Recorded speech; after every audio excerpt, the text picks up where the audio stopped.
Welcome to the place where dreams come true, where everything you want can be yours, if and only if you're willing to work for them, you're willing to hurt for them, but most of all, you're willing to be first for them. Ha! Look, I'm going straight to the top. I don't know how I would stop, like it or not. I got some goals that I'm hitting. You hear what I'm spitting? It's hot. Look what I got. Whole lot of passion and pain. The road to success is insane. Stay out my lane, cause I'm on a mission. I'm getting what stands in my way. Yeah, I'm a beast. I wouldn't play with me, baby. The way that I'm training is crazy, and I do it daily. You wanna talk about drive? I got more drive than Mercedes. I've never been lazy.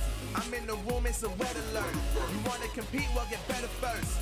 I got 10 toes in the dirt, push through the hurt just to show them my worth. I'm the best. Yeah, I'm the best. I never stress. I know what's next. I'm who they test, like we playing chess. But I'm unimpressed, so now let me flex. Ha. Yeah, I'ma work through the struggle and hurt, cause I know my worth, and I gotta be first. Ha. Yeah, I gotta be first. Look, I don't want anyone's sympathy. I understand what it's meant for me. I give my focus and energy. If it's meant to be, then it's meant to be. But mentally, I'm undefeated. They hear that and say I'm conceited. Like there's no reason. Like I don't beat them and come back again just to teach them that when you work under pressure, you reach higher measures. They'll try and bring you down, but you cannot let them, and only get better and focus on cheddar. Eye on the prize and you'll become a legend. Like, when I'm in the room, it's a red alert. You wanna compete? Well, get better first. I got 10 toes in the dirt, push through the hurt just to show them my worth. I'm the best. Yeah, I'm the best. I never stress. I know what's next. I'm who they test, like we playing chess. But I'm unimpressed, so now let me flex. Ha. Yeah, I'ma work through the struggle and hurt, cause I know my worth, and I gotta be first. Ha. Yeah, I gotta be first. They don't know what's gotten into me, how'd I turn pain into energy. Through all the struggle and hurt, remember my worth, and that's why I gotta be first.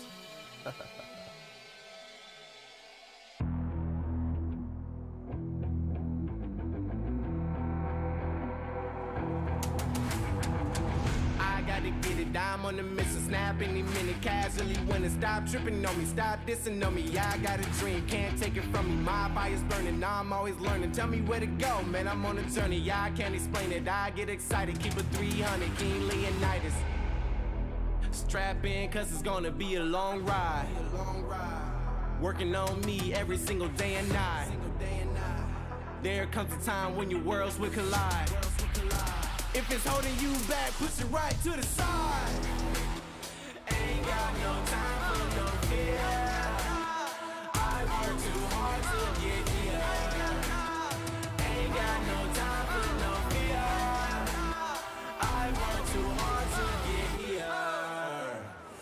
I don't got the time, put me in, coach. I've been going hard, time to let it show. Everything raw, give it to me now. Let me have the spot, man, it's going down. Gotta get it here, I don't wanna wait. Take what I want, then I go train. Gotta get a win, I won't lose the game. This is my year, I ain't gonna break. Strap in, cause it's gonna be a long ride. Working on me every single day and night. There comes a time when your worlds will collide. If it's holding you back, push it right to the side. On another level, I will never settle. Mind over matter, get the gold medal. On another level, I will never settle. Mind over matter, get the gold medal. Ain't got no time for no fear. I work too hard to get here.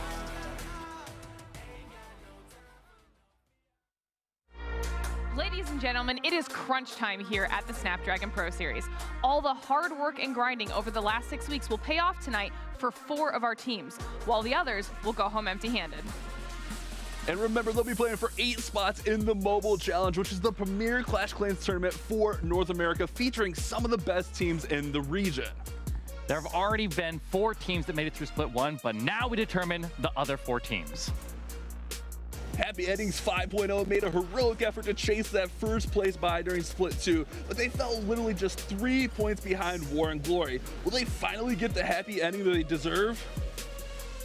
They may want to change their name to Second Chance Eyes, because after the disappointing finish in Split 1 Open Finals, Tony Gunkin's boys are back again, and this time, they're the second seed in the whole tournament. We're feeling really good about our chances going in to advance to the challenger phase in the second round. In football, they say any given Sunday, and we know by now that in Clash, you can say any given war. No team is going to have an easy time tonight because this entire bracket is stacked. Omnipotence, Night Shift, Golden X, War Thieves, Push, and the Flaming Turkeys are all pumped and ready to prove they've got what it takes to compete with the very best. 8 teams, 4 tickets to the challenge. Ladies and gentlemen, this is the Snapdragon Pro Series.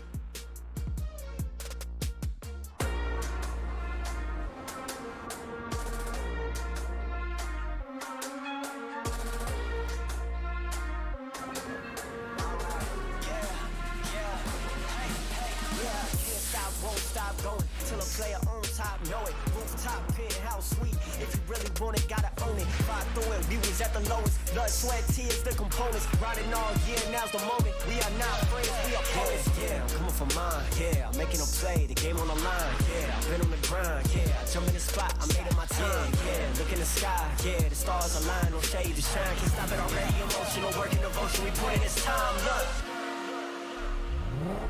You won't stop my stride.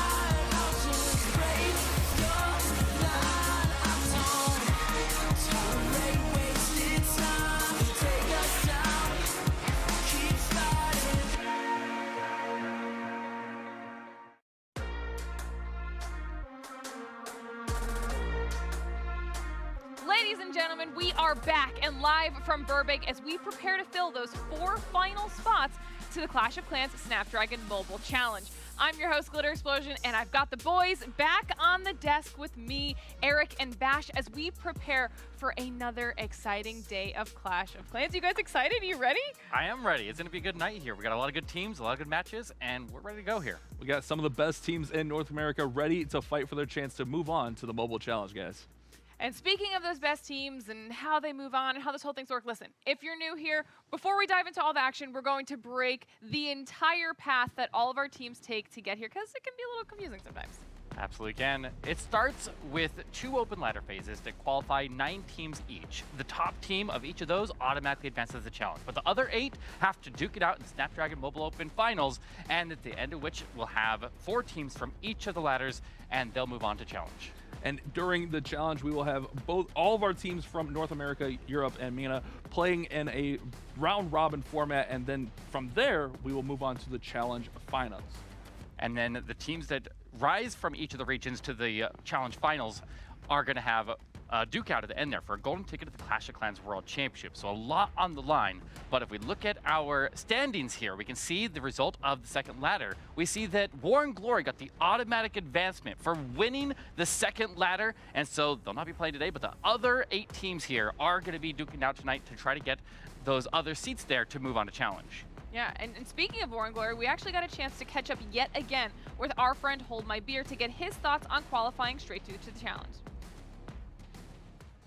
Well, the first 2 weeks of Split 2, we really put in a lot of work to try to get ourselves a little bit of a buffer on happy endings. And after the second week completed, we thought maybe we had it, and we were watching them like closely behind us. And if you noticed, maybe the last day or two, like they were pushing, we were pushing, they were pushing, and it actually came down to almost the last war where we ended up pulling out the Split 2 by 3 points, and it could have gone either way. I mean, honestly, they put a heck of a push on us, and we were not expecting that. And I'm glad our guys were up to the task to complete out the ladder and grab the #1 spot.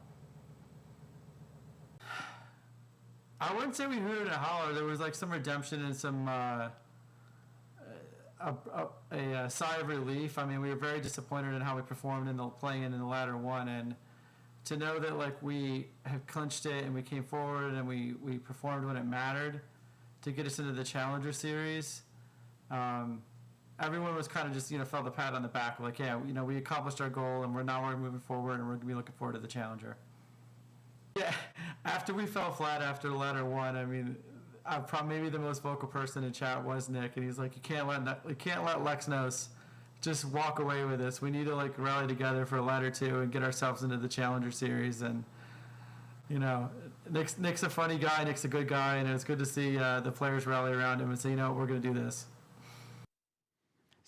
So many good things to talk about there coming from Hold My Beer. I mean, once again, huge congratulations to War and Glory for making their way through with that auto qual. Storylines we've been talking about between Nick and Lexnos. We've got a lot going on, but there's a lot going on here today as well. So let's take a look at the matchups that we have going through today. So the upper bracket first round is already played out, but we get to dive right down into the lower bracket, and our opening match today is going to be Omnipotence versus Happy Endings 5.0. That's an elimination match. After we have that resolved, we'll bounce back up to the upper bracket there, and we'll qualify 2 teams for challenge. The winners of the upper bracket will advance. Then we need to finish playing out that lower bracket, and then we'll have another 2 teams advance in the lower bracket as well. See, and this is why it's such a big deal that War and Glory don't have to play against any of those huge teams, but also it's a big deal because there is 50,000 reasons on the line for it being a big deal. I mean, this prize pool alone, Bash, it's massive. $20,000 to first place. And not only that, they're going to be moving on to the Challenge Finals to play for that chance for the golden ticket for the Clash of Clans World Championship. All right. Now that we've got all of that business underway, we get to the point where it's my favorite part of the show, where we get to pick your brains a little bit here. We did this last time, and I'm going to have to ask you guys again, which team are you keeping your eyes on here today? And Eric, we'll start with you. Well, it's a tough decision, but I'm going to, just like usual, go for the #1 seed in our bracket tonight. So we're going to be picking up Happy Endings 5.0, who has JD9, Mayhem, Michael Snipes, Nemesis, and Tingy. But like we said, they already played once today. They played in the upper bracket first round, and they ended up losing. So the #8 seed beat the #1 seed, put up a really, really good fight there, putting up a handful of triples on the board there. They had Champ getting in this Dragon triple here, and then at the end of the war, unfortunately, when it all came down push to shove, Michael Snipes was in charge of getting the last triple, and it was a do or die moment for them, and unfortunately, it was a die moment. So Happy Endings, unfortunately, is going to be moving down to that lower bracket, but they do have a really solid record down there. I do have high hopes for this team with a 46% hit rate there and averaging over 12 stars per war. They're definitely a solid team, and they just need to step it up a little bit more here to be able to take their position for finals. Yeah, and we actually have a quote here from Mayhem specifically talking about Tingy, saying that Tingy is the heart and soul of their team. I mean, no pressure or anything there, Tingy, but love to see that there's that much faith and teamwork coming out of Happy Endings 5.0. Still very possible to have a solid showing for them moving forward. And I like that pick. I like that that's a pick that we're starting things off with. You're keeping yourself consistent here, Eric. But of course, Bash, I have to ask the same question of you. So which team are you keeping your eyes on? Well, for me, I don't think I'm going to go with so much of an underdog because, well, last time I went with Golden X and they already got knocked out. Oh, Golden X. But I'm going to go with No Chance Ice. Honestly, I'm a huge Tony Gunk fan. They got Jared, Tony Gunk, Apollo, X-Temp from that, Dobbs, and this team has been here before. This is Second Chance Ice trying to make their way through and have a chance to play for that golden ticket. We've seen that they know how to get here. They know how to participate in these wars, not necessarily participate in these wars, compete in these wars, and they can get the job done. So a lot of pressure on them, but I think they have what it takes to move on to our mobile challenge. And if we take a look at their stats right here, they're hitting at about a 42% hit rate, putting them just over 12 stars per war. And speaking of my man Tony Gunk, we had a really interesting interview with him earlier today. Hey everyone, my name is Tony Gunk. Some of you may know me as Taco Bell Tony because of my enthusiasm for Taco Bell. I've just been eating so much Taco Bell and I kind of like advertise for them for free. I always recommend people to go to Taco Bell. It's one of my favorite places to eat. And I don't know, I've just kind of, even in Twitch chat, whenever I'm hanging out, we always talk about Taco Bell, and whenever I get important league wars coming on, I always try and go to Taco Bell, and it helps me do better. I don't know what it is, so I'm a big enthusiast of Taco Bell. I feel like like enthusiastic is not a strong enough word for how passionate Tony is about Taco Bell. Hopefully he got his tacos before today, you know, and is ready to play incredibly well, because I mean that might be one of the best interviews we have had yet. So Tony, thank you for that. But of course, those are just the teams that you guys want to keep your eyes on.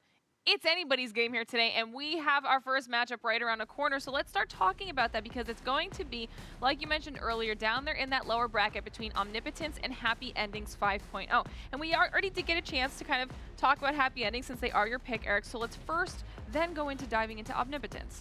Absolutely. Omnipotence is a very strong squad here, led by Genghis Khan. We have Khalib, we have PK, Phoenix, and Rook, and they're going to be one of the lower seeds here, I believe, especially compared to our top seed over at Happy Endings. So we can see here they played against Happy Endings, and that's interesting because that's going to be their opening match.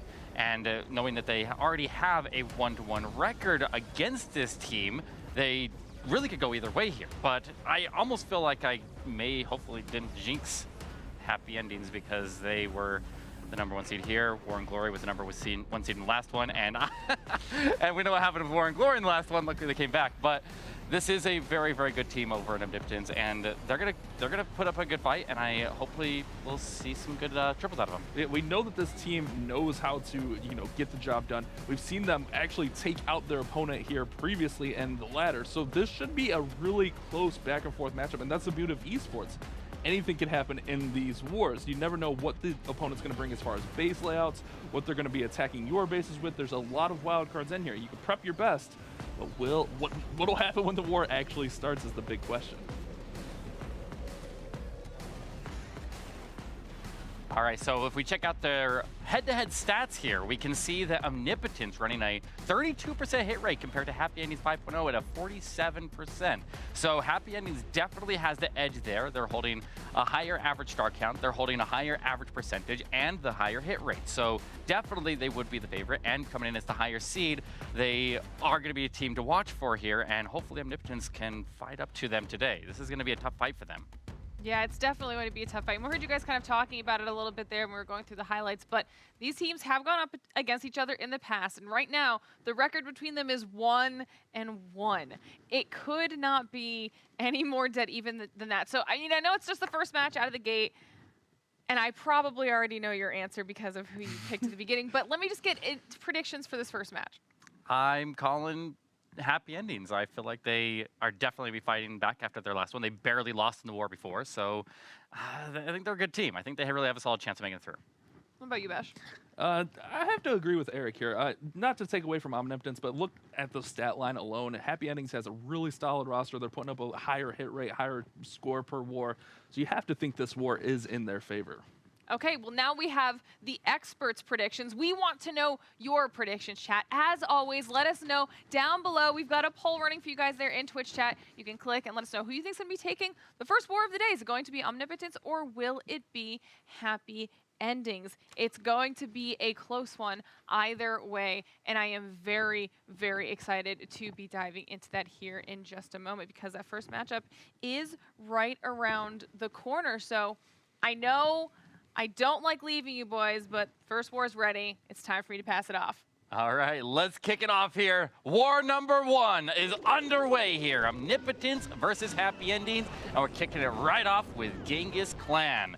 Starting off with, looks like a queen charge into Lalo, and he's got a flame flinger selected at the moment as well. So we'll see what he has planned for that, but you can already see him starting to funnel out the far left side of the base there with some sneaky goblins, with a baby dragon, and potentially getting ready for a king entry there, but I'm kind of interested to see what he has planned for this flame flinger here. Flame Flinger yet to be determined, but this queen's going to look to push in here and possibly even get all the way over towards that town hall with 3 wall breakers. She's going to have a long road to get there.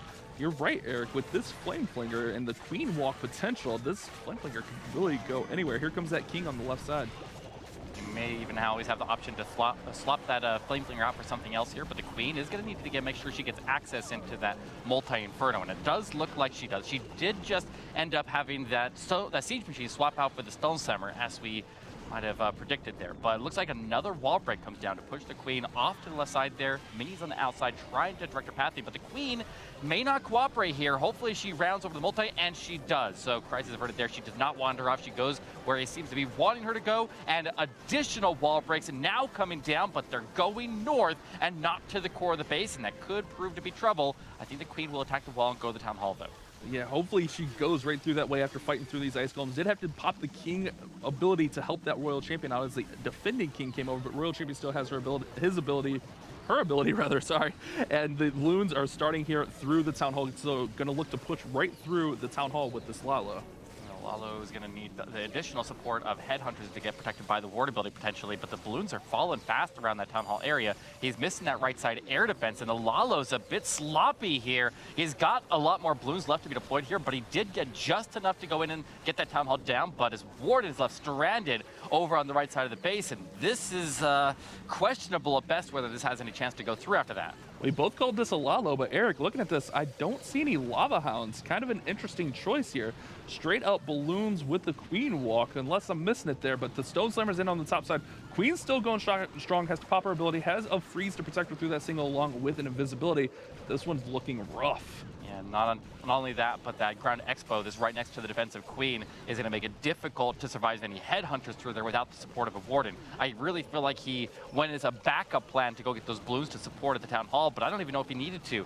Maybe if he's more patient, but one way or another, he was going to face problems if he waited for the queen with time, or if he didn't with a potential non-town hall takedown and force it to a 1-star. It's hard to say. It was a tough call there. That wall break that went off in that left side compartment really, really hurt him. He needed that to go more central. That would have given him more decisive judgment of where this queen was going to go. He still climbs it up to the high 80s, still recovers it decently, but it is going to be a defense to open up here for Omnipotence. Not what they were looking for on offense. Happy Endings getting that defense with the 90% 2-star. So exactly what you need to start a war. Hold your opponent to 2 stars. This is a pretty interesting choice, and I think you're right, Eric. If there's just a little bit more patience getting that queen to go to the town hall, she really didn't have anywhere to go but towards that town hall. So tough call there, but falling a little bit short here for Genghis Khan.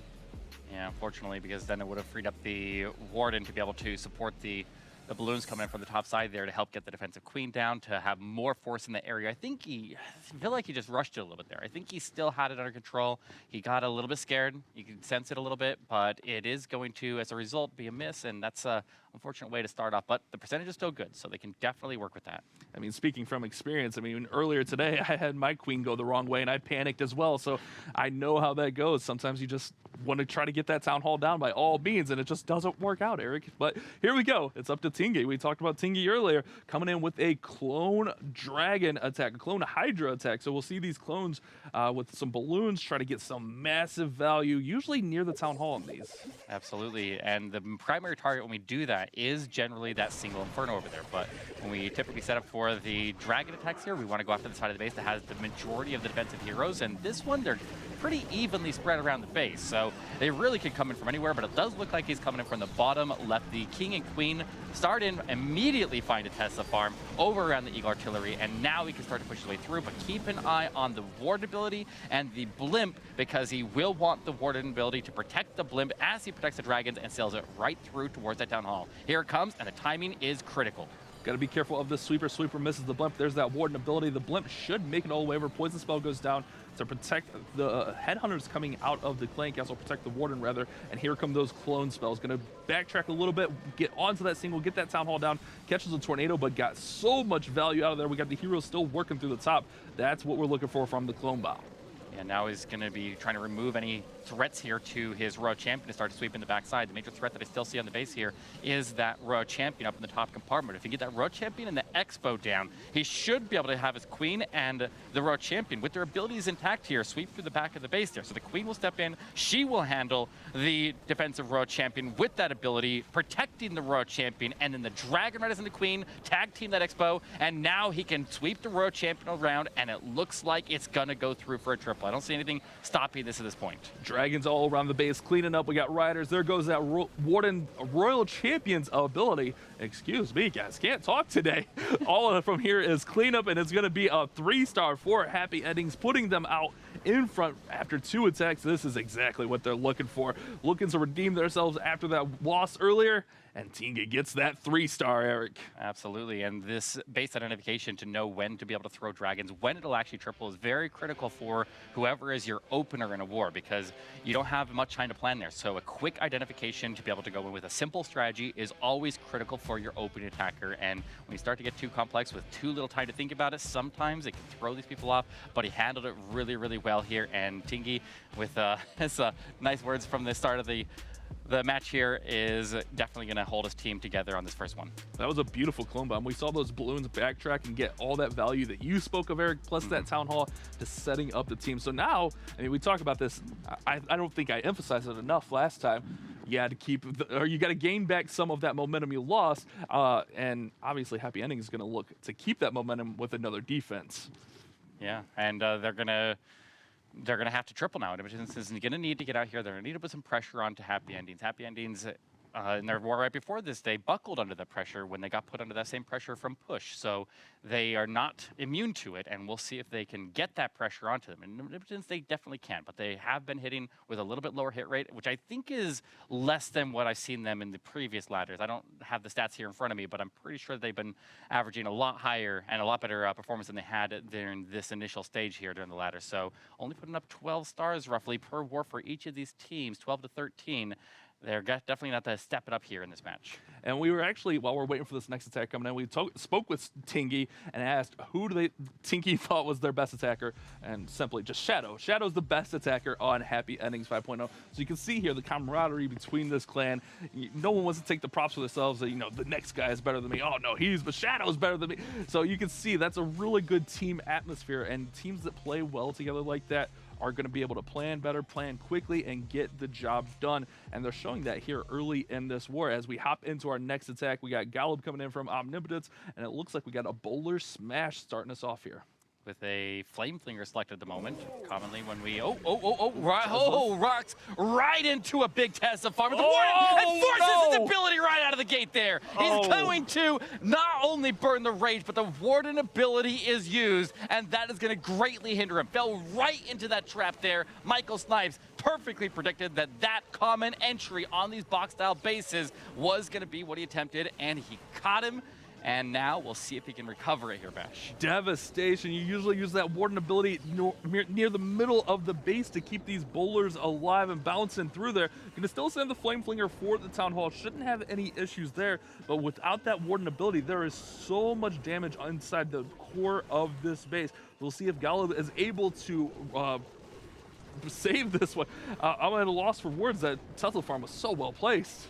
Well, at least he has a couple of buildings that are close enough to that Town Hall, that Warden statue particularly, that will make sure that the strikes at that will activate the Town Hall, so he doesn't need earthquakes. Now that Flame Flinger will secure the Town Hall, and I don't see any drama meeting that Flame Flinger that would stop it from doing so. But he's got the push through. We'll see what we can do here. If he can get the healer transfer and get the Warden's healers to move forward onto the Super Bowlers, then maybe he can make up for not having that Ward ability. They're starting to move forward now, but they're not moving all the way up onto the Super Bowlers. But wait, now they have. Can he keep him alive here now, Bash? We had the Hound popping through there. Lots of damage going on. That Town Hall is starting to fall, but the bowlers are also taking so much damage here as the multi-target Inferno is raging through them. Oh no, the bowlers are going down quickly. Another bowler down, only one remaining. Town Hall will go down, but I feel like Omnipotence is going to fall even further behind here. Queen ability still, but there's a lot of base.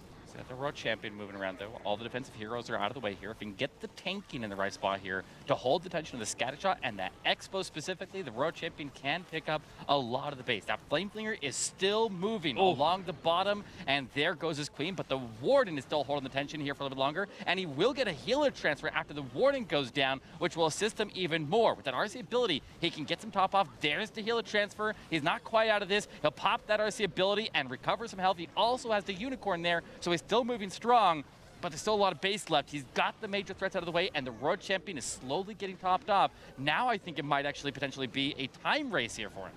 Valkyrie's out of the clan castle, so we should have some nice cleanup there. It's a nice recovery there. The RC is holding on. The Archer Tower mortar firing through. I'm just seeing if she can hold on through this. It's so close. Second Archer Tower is going to lock on. I'm going to lose a healer. Oh no. Royal Champion goes down and just not quite enough, and Omnipotence is going to fall even further behind here. Oh, the heartbreaker. That Tesla farm was just OP, Eric. Oh, man. Yeah, that definitely caught him unprepared, and you gotta be reacting quickly. He tried to react quickly. He quickly got down that rage, and unfortunately, there's not a ton that you can do about that. You either test forward in advance and know that you're dropping into it, maybe adjust your warden, or you need to have extra resources like a freeze on standby. But that is a devastating thing right there. You can see it again as the warden dropped immediately into the Tesla farm. He raged up, but it forced him to ability too quickly. It is a very, very fast reaction time required for that, and it's an unfortunate way for this one to go. But that's the way it goes sometimes, and there's not anything you can do about it. Heartbreaker with Warden ability there. I think that base is smashed. I mean, still almost got it without the Warden ability through that core. The bowlers just weren't able to stay up through all that firepower. So Happy Endings can really, really put themselves ahead on this next attack. If they can get a 3-star here, it's going to be a tough road for Omnipotence. And remember, this is an elimination matchup. So unfortunately, whoever loses will be out of this tournament. Yeah, that's a lot to play for here, and with the $50,000 prize pool and the golden ticket to Clash of Clans World Championship off the line, there's definitely a lot to play for, and we're going to see that now coming in with Happy Endings, an Electro Dragon attack here, going after the Blimp, but the Blimp seems to have fallen short. Does he have invisibility to correct for that? The Sneaky Goblins are going to go after the storage. He might be in trouble. Tornado Trap and more traps. He misses the Town Hall, and he's already deployed the Electro Dragons in from the bottom. He puts his King and Queen up on the top side, and he's going to struggle to get this Town Hall down. That is a major crisis, and I hope he understands. I hope he has noticed what has happened there, because this could potentially result in a 1-star or a massive loss of Electro Dragons as he moves to that area. Dragons are going to work through, and you're right, they're going to take so much damage from that Giga Inferno on top of the Town Hall 14. We'll still have the Royal Champion that can maybe come in here, maybe just waiting for these Dragons to clear out some of the defenses, but still has plenty of spell support. 3 freezes, Rage spell with the Queen ability, but I don't see this one getting through as these Dragons, oh, here they go. They're starting to get roasted. Yeah, this is a good sign for Omnipotence. They just got caught in a defensive trap there with that Warden Walk. They immediately turn around and catch a break on their own defense here and stop that Blimp, stop the Sneaky Goblin Town Hall takedown. He'll have to burn his Road Champion in here to go after the Town Hall. He doesn't really have a choice here. The other troops in the area are not going to have enough force to take it, and that's going to require the majority of the rest of his spells here, if not every single one of them, to make sure that Town Hall goes down. Just playing it safe here. Use that Rage spell on the RC. Use the freezes. Just make sure you get the 2-star. Knowing that they'll still be in the lead, you want to still put up as much percentage points as possible, but you'll still have that commanding 1-star lead. And honestly, if Perry can move this up towards that 90%, they're still going to be in a really nice spot moving into our 3rd volley of attacks. Here we go with the Royal Champion just looking to finish off, and still really decent attack here, Eric. Yeah, luckily he got that defensive CC destroyed there, so I think there was a Lava Hound inside of it, so he was patient enough with the Royal Champion, didn't dive immediately after that Town Hall and pull a Lava Hound out unnecessarily, and with the CC destroyed there at a minimum by the Electro Dragons, it does give a lot of wiggle room there for that Royal Champion to sweep in, get that Town Hall secured, and still carry this one all the way up into the 90s. So a couple of tough breaks here for the opening attacks, but it is going to be a lead here for Happy Endings still. And that's the tough thing about these wars. It's one hit. You can't go back and hit the base. Well, I guess you could, but that would be a little bit foolish. I don't recommend it. Unless, unless you have a commanding... I don't think you ever do that. But that's the tough spot about these wars. Anything can happen. The traps can be placed anywhere. And that Blimp just dropped, and then the Tornado spun those Goblins around. And by that time, I guess you could have saved the Queen and King, but did a really good job just saving the spells for the Royal Champion. And one thing you can do to avoid that risk there is use rocket balloons to surge in to go clear the traps there before the Blimp sails in to get the Town Hall, because the regular balloons tend to not have enough punch to get deep enough in the base there to be able to trigger the traps and make sure that the Black Mines don't drop your Blimp early. So it is a little bit extra investment. He decided to take the gamble there and not go for it, and it ultimately cost him in the end here. Royal Champion did good, got to save the 2-star. That's one of the most important things, is being able to save a 2-star in that situation. So Omnipotence can still put themselves back in the ball game here. A 3-star here and another defense, and we're pretty much all square. We do have a slight percentage advantage here from Happy Endings, looking at 96% to 92. But again, the most important thing, because wars are decided by stars and then percent. So you got to get that star back on the board. Yeah, but if they get a defense, then the chances that are right around the ballpark that they need it to be anyways is pretty likely. So if it ends up equaling out, it's going to end up pretty close on percentage one way or another. So we'll just have to see how that happens. And we saw it in the opener. These clans 1-1 against each other in the ladder phase, so they're a little bit familiar with each other, played each other a couple times. But we now have a blizzard coming in from the looks of it. So a blizzard Lalo, we got plenty of balloons, 5 invisibility spells, which will usually be used with this blimp full of super wizards that should get a rage spell with the invisibility. Absolutely, and we want to give a quick shout out to our sponsor for the tournament here, Snapdragon Elite Gaming. When winning matters, Snapdragon, guys. Let's see if he can make it happen here with this blizzard as it sails in. The Hound clears the way there with a couple balloons, making sure that this blimp does not fall early. He's got the invisibility. There's the rage. Notice how the rage covers everywhere they can possibly stand inside of that channel, so no matter where they move, they still will be in the rage. They're getting high-powered shots. He did not pull the CC before this, and he stayed invisible the entire way through. He destroys the CC before ever pulling out any of the troops there, and we know that it had to have been some kind of Ice Golem or Lava Hound combination that he can completely avoid now, because initially when he went in with the blimp, they never pulled out and they dropped and stayed invisible the entire time that they're inside the range. And this is going to allow these heroes to get so much more value. They don't have to fiddle around with, like you said, an Ice Golem, a Lava Hound, which is known for holding these heroes up. They can go right in, go for the Town Hall. Might even be able to snag this Town Hall with the Queen alone, and it looks like we might see an ambitious plan here. We'll see if the King's going to go in. Yeah, it's going to funnel the King in there with a sneaky Goblin.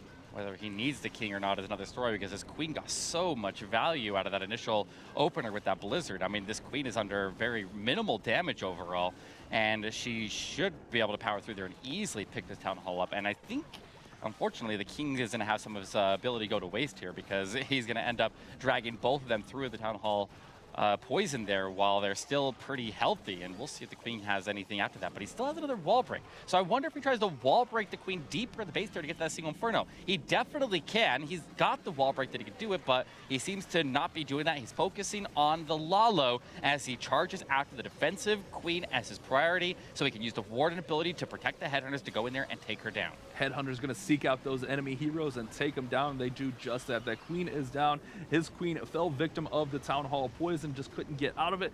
Nice haste spell to get those balloons to the scatter shot. Invisibility spell here in a really interesting spot.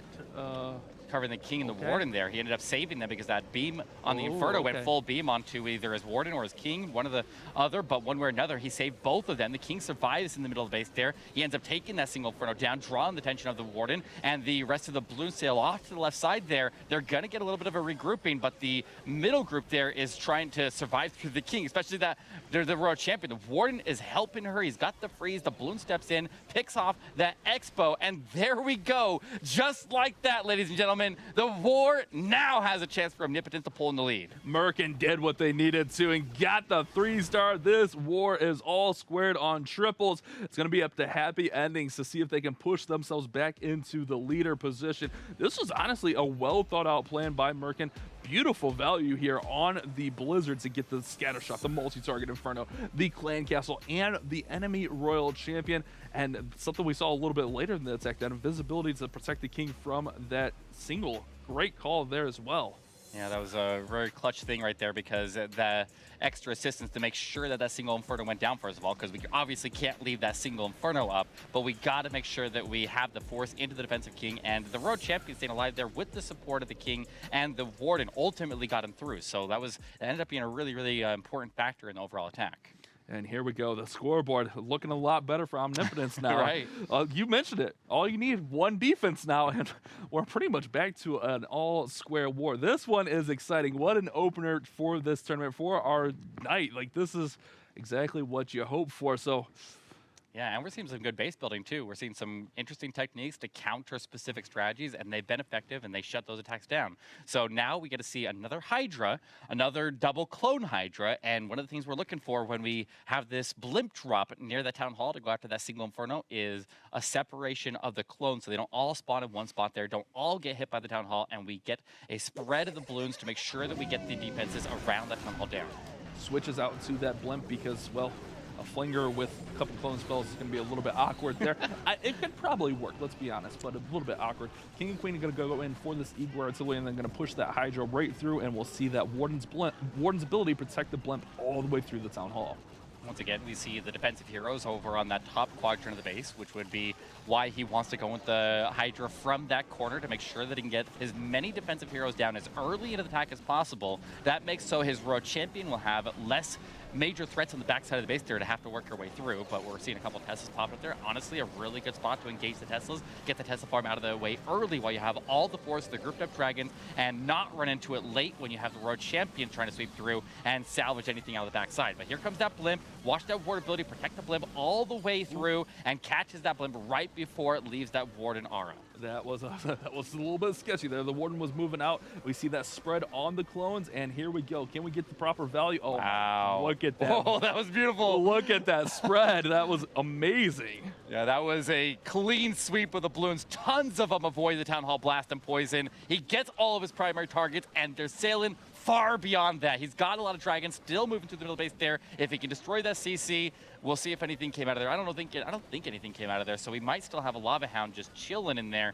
And we'll have to see what happens with that. But the Royal Champion with the freezes, able to get the defensive Queen down, and he'll easily sweep her to the back of the base here. He's got a lot of force still moving, and he may be out of resources, but there's not much threat left on the base. Royal Champion still has plenty of health. Queen's actually going to get healed back up by that Unicorn as she's working on a wall, but it's all going to come down to clean up here. Nothing came out of the clan castle that I saw, and hopefully the Queen or Royal Champion doesn't go over there and pull anything out to slow this up. But with a minute left, you'd like to think there's plenty of time to get through if something did pull out. Yeah, I think he did maybe get it pulled out because he did use the poison at some point in there. So I can only assume that he drew it out early and we just completely missed it. Maybe something small and light, but one way or another, nothing's drawn out there. He's safe to walk in there and take that CC out as the last building and the triple, which keeps happy endings in the lead. So Omnipotence is going to have to continue to triple, continue to put that pressure on, and we'll have to see if they can pick up their defense later on the war. But there's not a lot of war left here with only 2 more attacks to go. But we'll see. Nemesis did a good job with that blimp. That was a very, very nice spread on those balloons with that clone. That clone spread was incredible. Why do my balloons never spread like that? I Right? tried to stagger the clones, and I got balloons blowing up in the clan castle's bomb. Oh, it's all bad, but that was just beautiful. Great early Royal Champion right after that, just to get through here, get that Queen down, and that's what they needed to do. Although Omnipotence 3-starred, they're still going to be trailing here with the answer from a happy ending. So back and forth we go, guys. This is a really good one. I thought that might have been the defense they needed, but No, happy endings OP. They are. That attack, that double clone with the Hydra, we see it with variations of different number of clones there. You can do it with no clone. You can do it with as many as 4 clones if you have a really, really compact center of base there. So they're definitely really, really good at identifying that. And that was a staple in the previous seasons when that attack was just spread like wildfire through the Snapdragon Mobile Open. So this is a cool attack here. It originated here, and it's really cool to see it in action still as one of our primary meta attacks. And you see, once you get that spread, it's just so effective. Good. Like it just satisfying. Everything. It's super satisfying. Like the spread, it's like a fan. Let's move on to our next one. We can talk about it all day. Phoenix from Omnipotence coming in. And we got some super drags, a little Inferno Dragon action here. It's a funnel. We haven't seen as many super dragon attacks since they got that little minor nerf, but that nerf seems to be just enough to kind of balance them out a bit. Yeah, but they taking the super dragons, while they're roughly maybe just a slightly stronger than a regular dragon, they do end up making so they take up a super troop slot there. So we had one Inferno Dragon form in the funnel. The super dragons get the double side-by-side rage there with the ward ability protecting them while they surge into one of the heaviest areas of the base. They're trying to get this entire area around the Eagle Artillery down, but he did do pretty solid, but he still needs to secure this town hall. He's got a long way to go. Here comes that blimp from the bottom side. I was looking at it from the top behind those dragons, but it's coming in from the bottom side, and it looks like it's going to get there. Nice. Okay. It's going to get there eventually, guys. There we go. Raged up with the Rider and the Loons through there. Going to push them actually back out of the bomb so they can get a little bit more value. We still got the Dragon surging through the top with the King ability, and Royal Champion, I don't see her on the field, so she's yet to be deployed. Absolutely. He's got a lot of extra spells there to support her when she is deployed. Once again, we see these Lava Hounds and CCs getting shut down by the dragon attacks, taking full advantage of that and making so the CC never draws out before he's able to destroy the CC building with these dragons as they drive through that core. And that's going to make it a very, very easy time for this Royal Champion to sweep through. So Omnipotence is able to identify another base that they can get through with the dragons. And this time the super dragons, rather than the regular dragons, close this one out. And not only that, but he's basically, he literally is swagging his Royal Champion and a handful of spells there, including that poison that he never needed. Phoenix got the job done. Exactly what this team needs to do. They're responding exactly how they need to. They just got to get that defense. I know, easier said than done. It is tough to defend when you're going up against these good of teams. And check this out. The surge through here initially, beautiful Queen on the bottom to get that air defense out, and she's just able to swing through here with the King and clear out that whole bottom side funnel. But Eric, this one's back and forth. Yeah, I like that freeze that he put on that Expo. Actually, that helped the Queen out a lot there and gave the Dragons more time to move through. And that ultimately made so the Queen survived until way later in attack there. She went to ability eventually there, but he's able to get that Inferno down, and his Blimp was able to secure the Town Hall. We see the Blimp taking the Town Hall on this one, not with the clones. He gives him a lot of extra spells there, a lot of rages and freezes to be able to support the Dragons and get more damage out of them. But if he doesn't need to nuke out everything around the Town Hall, which I guess he probably could have got some good value out of the clones there, he didn't need to, because he was able to clear it out with the Dragons and rage them almost the entirety of the path through the base. Yeah, I was looking at that as you were saying it. I was like, man, there could be decent clone value, but there was. I mean, honestly, didn't need it. It worked out just fine. Pretty much swagged that Royal Champion ability in those two spells. So now they're going to look to defend. They have to get a defense at some point to even this war back up. And we see these teams both swing about 11, 12 stars. I think Omnipotence was right there at 11 stars. Happy Endings at 12. So this one could still be anyone's ball game, but this one's in my opinion, this is the clutch moment for Happy Endings. You put a 3-star up here, and you put a lot more pressure on that final attacker for Omnipotence. Yeah, absolutely. This is going to be a tough fight for them. They're going to have to they got to get this defense. This is such a critical defense. Like right now, you need to put that pressure on. You need to make sure that they are going into the final set of attacks here tied, because if they can put that pressure on them, we saw that the last attacker in the last war, when Michael Snipes missed from Happy Endings, that ultimately put them in this position that they're in this war in the first place. So put that pressure on, swing the war. You need to do it now or never. And a really interesting tidbit about our next attacker, another clanmate thinks that Shadow is the best attacker for Happy Endings. Nemesis saying Shadow, he never fails. So Shadow's going to be our next attacker. He never fails, apparently. So, Shadow, no pressure. Your clanmates put it all on you. We got a Queen Charge coming in here. Queen Charge, Lalo, a super classic attack. And this one can be beautiful to watch when done properly. Absolutely. And with a Stone Slammer selected at the moment, he can more focus on the Lalo and not have to... He can invest the spells, rather, into the access for the Queen. She's going to need to be able to make her way through to the Town Hall here. If he's using a Stone Slammer, he can always swap it out for a backup method to take the Town Hall down, but he wants the Queen to go right into that scatter shot up top there, and he needs her to cross through the base and go take that Town Hall down, which means he's going to need some flank support on the right side, and that requires that the Royal Champion and the King, maybe even additional troops than that, will go in through that Eagle Artillery and force the Queen off to the left to take the jump through and get that Town Hall secured. Queen going to engage the enemy Royal Champion and bring in a Headhunter with no other defenses. Oh, the Queen should be fine here. That poor little Headhunter didn't last very long. And with these open corners, we see this a lot. The Queen's able to just weave in this compartment, get the value she needs, weave out, and try to make her way into the Town Hall. And let's see if he gets that funnel in towards that Town Hall compartment. Yeah, he's going to need the jump down somewhat soon. It feels slow paced here. There's the jump. Okay, that is a completely different jump than I expected, but he will get that Inferno down. He still decides to deploy the King over on the right side, but now with the Queen going more towards the middle of the base, he may be forced to put the Lalo through the Town Hall directly. And the Queen's going to engage the CC. We got the King going for the Eagle Artillery. So we'll have a nice straight line here for the Lalo, but it is going to be tough sailing. Here we go, Royal Champions in. Queen's going to go ahead and try to work through these lava pups. If she could stay up, that'll be amazing without using her ability, and she will with that rage. And here we go. Lava Hound in, balloons in. We're going to go right through the Town Hall. We do need to wake it up, however. And it'll need 50% or 51% to activate the Town Hall or deal damage to it. Any damage, even balloon dying, get some crash damage, will do the trick there. But it'll go and freeze it up there as he crosses 50%. The balloons are in a good spot there. They turn right as it activates, and no freeze is necessary. Although we had a freeze already advanced there. He's got the ward ability active. Did he get some headhunters through? Yes, he did. While the warden was active, he tried to sneak some headhunters through. They locked onto the queen, but they were not able to take her down before that warden aura fell off. So the defensive queen is going to start hammering away and dropping these balloons out of the sky. Queen's still coming. She can come in and protect the balloons if she can get that queen down. Good freeze on the scatter shot. Another freeze invested. Rage spells down. It's all coming down the list for Shadow. Queen goes down. Eric, this is looking good. It's going to be a I think it's good, Eric. Yeah, it is. He's got it. He's got it. It's a triple. It was a bit shaky there. I got worried when the defensive queen went down. His queen took the scenic path around the base there, but she ultimately comes back, takes that defensive queen down, and even swags her ability at the end there. And Happy Endings is going to hold their lead here in this war. I guess it's true what they say. Shadow never misses. Beautiful 3-star. This one had even Eric second guessing where that queen was going all over the place. I was really worried about the percentage. Look at the timing on this.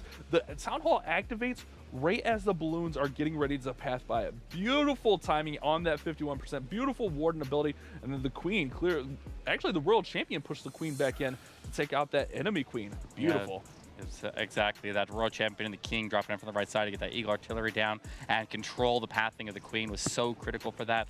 And I talked about that early in the attack there. I didn't know where this Queen was going to go. He definitely took a different path than I expected, but he ultimately made it work there. And that's one of the beauties of that strategy. It's able to have a lot of versatility. You can adjust it to change the plan on the fly there, and you can do a lot of different things and adjust and adapt to wherever that Queen goes. One of the toughest skills to learn in the game, in my opinion, is a queen charge. Doing a queen charge like that, keeping her up throughout the whole raid, beautiful execution. And here we go. The pressure is all on Rook here for Omnipotence, and we got another dragon attack.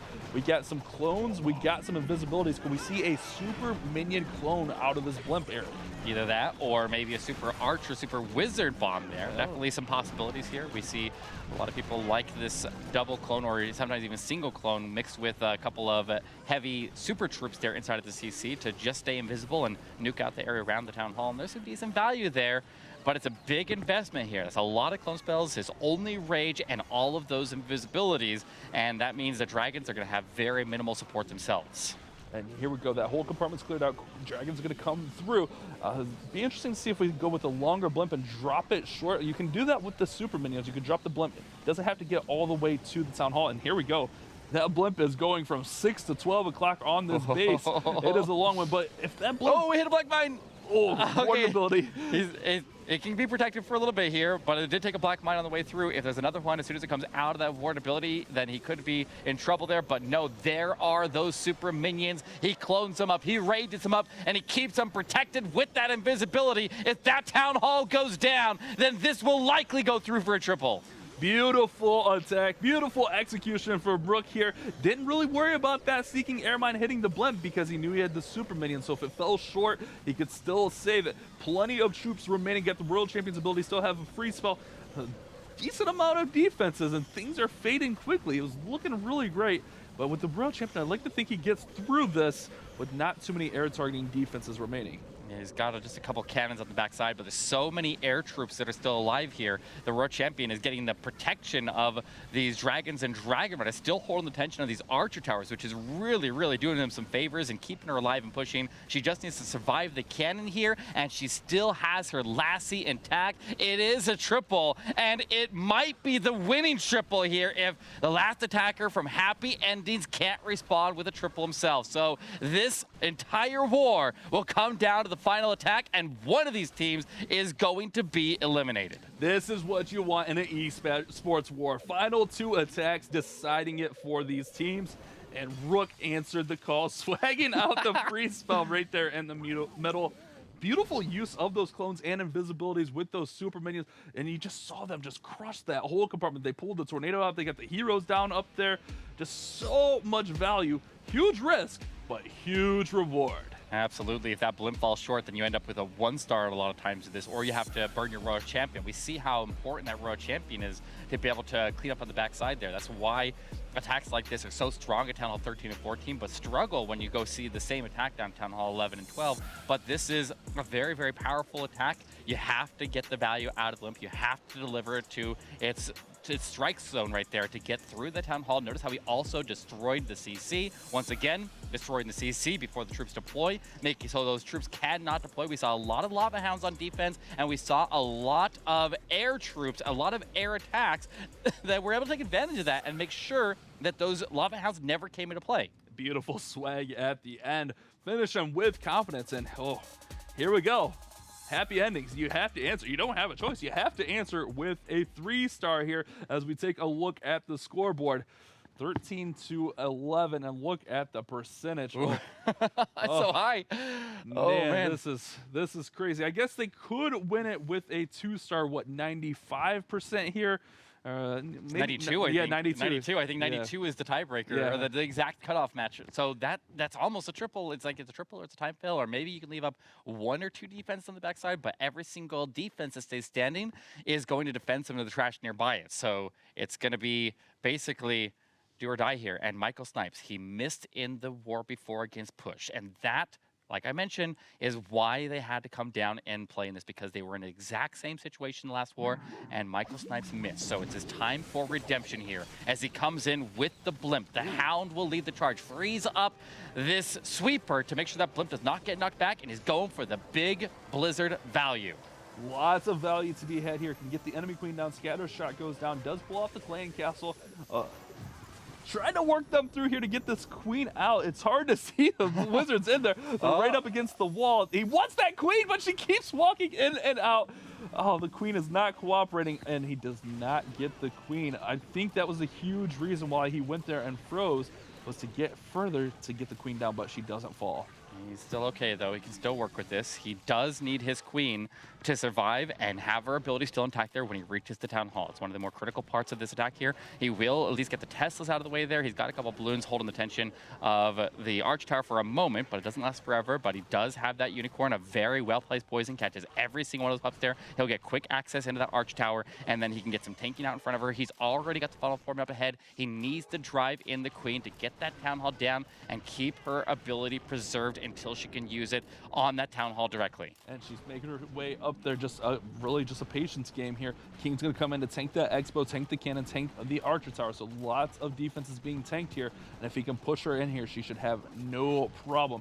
Time is becoming a factor, though. We're a minute and a half in, halfway through this attack. But we know that these Lalo attacks do move quickly as the King's moving into that Town Hall compartment. Still needs to get the queen to take the turn. The king makes his way in there. Does he actually attack the Town Hall? The queen may or may not actually go in here. She keeps walking, so the king now has to take the Town Hall down. King, take it, take it, take it, take it! Oh! Wait, the Yak's still alive! The Yak, the Yak goes down too! He's in trouble here. He drops in the road champion as a backup, and now he's gonna struggle in the backside. Here comes the Lalo, and he's not gonna have his road champion to support. She's gonna die through the poison and the artillery strikes, and that is devastating here for the final attack.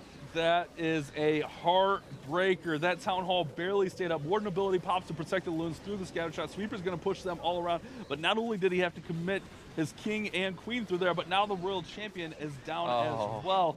The enemy queen on the backside. Eric, this is looking devastating. Still okay if he can get the percentage up, but so much in the middle. Yeah, and like I said, he missed it in the war before, and he's going to unfortunately miss this one as well. All those Infernos in the middle of the base, they're going to absolutely shred him. He needed the royal champion to be able to support in that area. And like I said earlier in the war there, Bash, if Omnipotence can maybe force some pressure while Michael's on an off day a little bit here, then maybe they can make that comeback. And they did. Our #1 seed, 0 and 2. They are out. They are going to be eliminated here, and Omnipotence is going to be moving on. Is there a #1 seed curse? I know, right? Oh, it's actually, I think it's just the Eric curse. It is. Eric, what are you doing? You're right. It's my fault. I jinxed them by rooting for them. In the first split, I ended up rooting for War and Glory, and they ended up having the same fate. And now it happens to happy endings. I mean, I gotta stop picking the #1 seed. I'm jinxing them hard. Oh, that is tough. That Town Hall was barely hanging on there. I think it finished at 88%, but like we said, it needed the 92 to get through there. Happy endings eliminated. that's got to be enough. They were 3 points away from that #1 seed and just moving on to the mobile challenge without having to play here today. They played so many wars and eliminated 2-0 here today. What a heartbreaker. And that's almost exactly the same story that War and Glory had it in Split 1 when they're racing with Chasmac when they're trying to get to the #1 spot in the ladder. So that #1 spot, you can see how valuable it is to be able to skip these stages and not have to risk playing through these wars and go straight to challenge. But that's a rough break there for Happy Endings, but a lucky one for Omnipotence. Man, that is tough. But let's go ahead and take a look at our updated bracket after this elimination matchup. So we'll move up to our top matches. The winners of Push versus Night Shift and the winners of Flaming Turkeys versus War Thieves will move on to the mobile challenge, and then we'll see the losers of that play against Omnipotence and No Chance Ice as they move back down to the elimination bracket. So lots of wars still to come. Make sure you guys stay tuned for more analysis, more great wars, as we'll be right back after a word from our sponsors.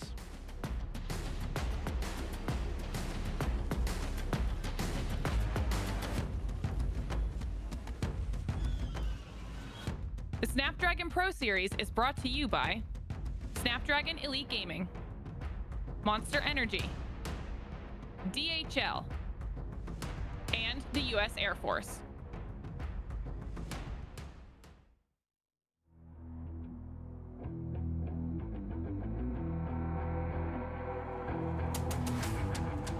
I gotta get it, I'm on the mission, snap any minute, casually winning. Stop tripping on me, stop dissing on me. Yeah, I got a dream, can't take it from me. My fire's burning, I'm always learning. Tell me where to go, man, I'm on a journey. Yeah, I can't explain it, I get excited. Keep it 300, King Leonidas. Strap in, cause it's gonna be a long ride. Working on me every single day and night. There comes a time when your worlds will collide. If it's holding you back, push it right to the side. Ain't got no time for no fear. I work too hard to get here. Ain't got no time for no fear. I work too hard to get here. I don't got the time, put me in, coach. I've been going hard, time to let it show. Everything raw, give it to me now. Let me have the spot, man, it's going down. Gotta get it here, I don't wanna wait. Take what I want, then I go train. Gotta get a win, I won't lose the game. This is my year, I ain't gonna break. Strap in, cause it's gonna be a long ride. Working on me every single day and night. There comes a time when your worlds will collide. If it's holding you back, push it right to the side. Another level, I will never settle. Mind over matter, get the gold medal. On another level, I will never settle. Mind over matter, get the gold medal. Ain't got no time for no fear. I work too hard to get here. Ain't got no time for no fear. I work too hard to get here. On another level, I will never settle. Mind over matter, get the gold medal. On another level, I will never settle. Mind over matter, get the gold medal. On another level, I will never settle. Mind over matter, get the gold medal. On another level, I will never settle. Mind over matter, get the gold medal.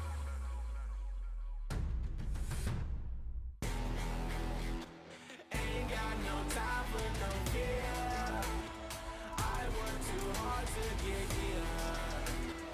Ain't got no time for no fear. I work too hard to get here. Ain't got no time for no fear. I work too hard to get here. Ain't got no time for no fear.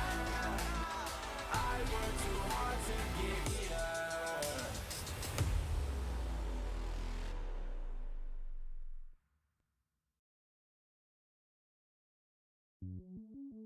Welcome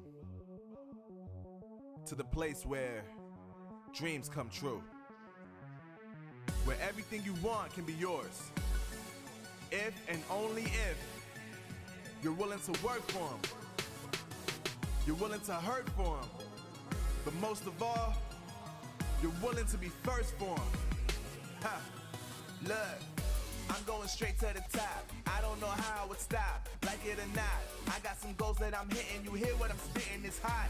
Look what I got. Whole lot of passion and pain. The road to success is insane. Stay out my lane, cause I'm on a mission. I'm getting what stands in my way. Yeah, I'm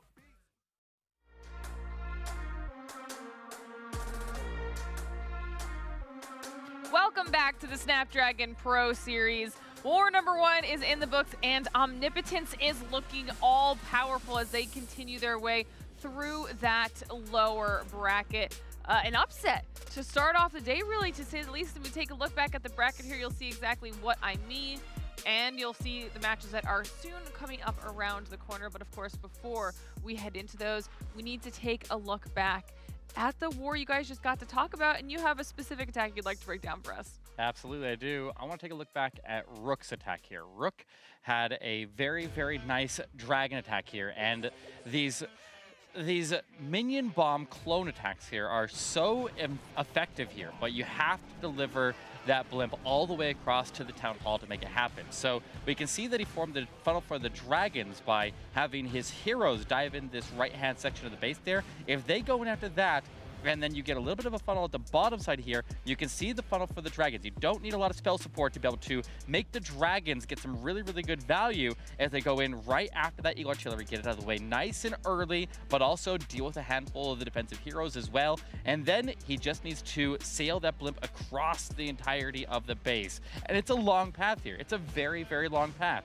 So the heroes finish that funnel. They stay away from the CC radius to make sure that that CC does not get pulled, leaving any lava hounds, ice golems, anything like that in there. But now we see this blimp starting to sail across the base here, and it needs to make its way all the way across and hit next to the town hall, not land on the town hall, but hit next to the town hall so that he can have the super minions deploy. He has invisibility already in place there. He delays the clones for just a moment and gets the rage down, and then he continuously makes them invisible, destroys the CC, destroys the town hall, grabs out the Inferno, and clears out everything in the area there. So a very, very nice attack here from Rook, and it's a very clutch attack right there to be able to do that under the pressure, to make sure that that blimp lands on target and he's able to get everything that he needed to get, and really make sure that he has no threats here for his road champion to sweep through the backside and clear out the rest of it. So the dragons survive all the way towards the end of the attack here, continue to provide some tanking for these archer towers as the royal champion continues to sweep through, and he had that freeze on standby. If she ever got in trouble, that's generally what the remainder of your spells are. You saw we didn't use a rage for the dragons, but we have the remainder of any spell support left to make sure that we get those primary threats to the royal champion down, and then anything of excess is used to specifically push the royal champion through so she can clear out the rest of the defenses. So a very, very nice and clutch play right here from Rook, from Omnipotence, and makes it happen. I mean, talk about a close war to kick off the day. I don't think I necessarily expected it to kind of start with a 1% difference for the very first matchup, but hey, I will take it, because if any time, now is the time for these teams to be stepping up to the plate and putting up these incredible, incredible plays. And obviously, like we said, that means that Omnipotence will now be moving forward on that lower bracket, but we have more wars around the corner. So let's start talking about what we've got coming up next, which is going to be our matchup between Push and Night Shift. And so let's deep dive those rosters, start talking about them, and we will start with Push.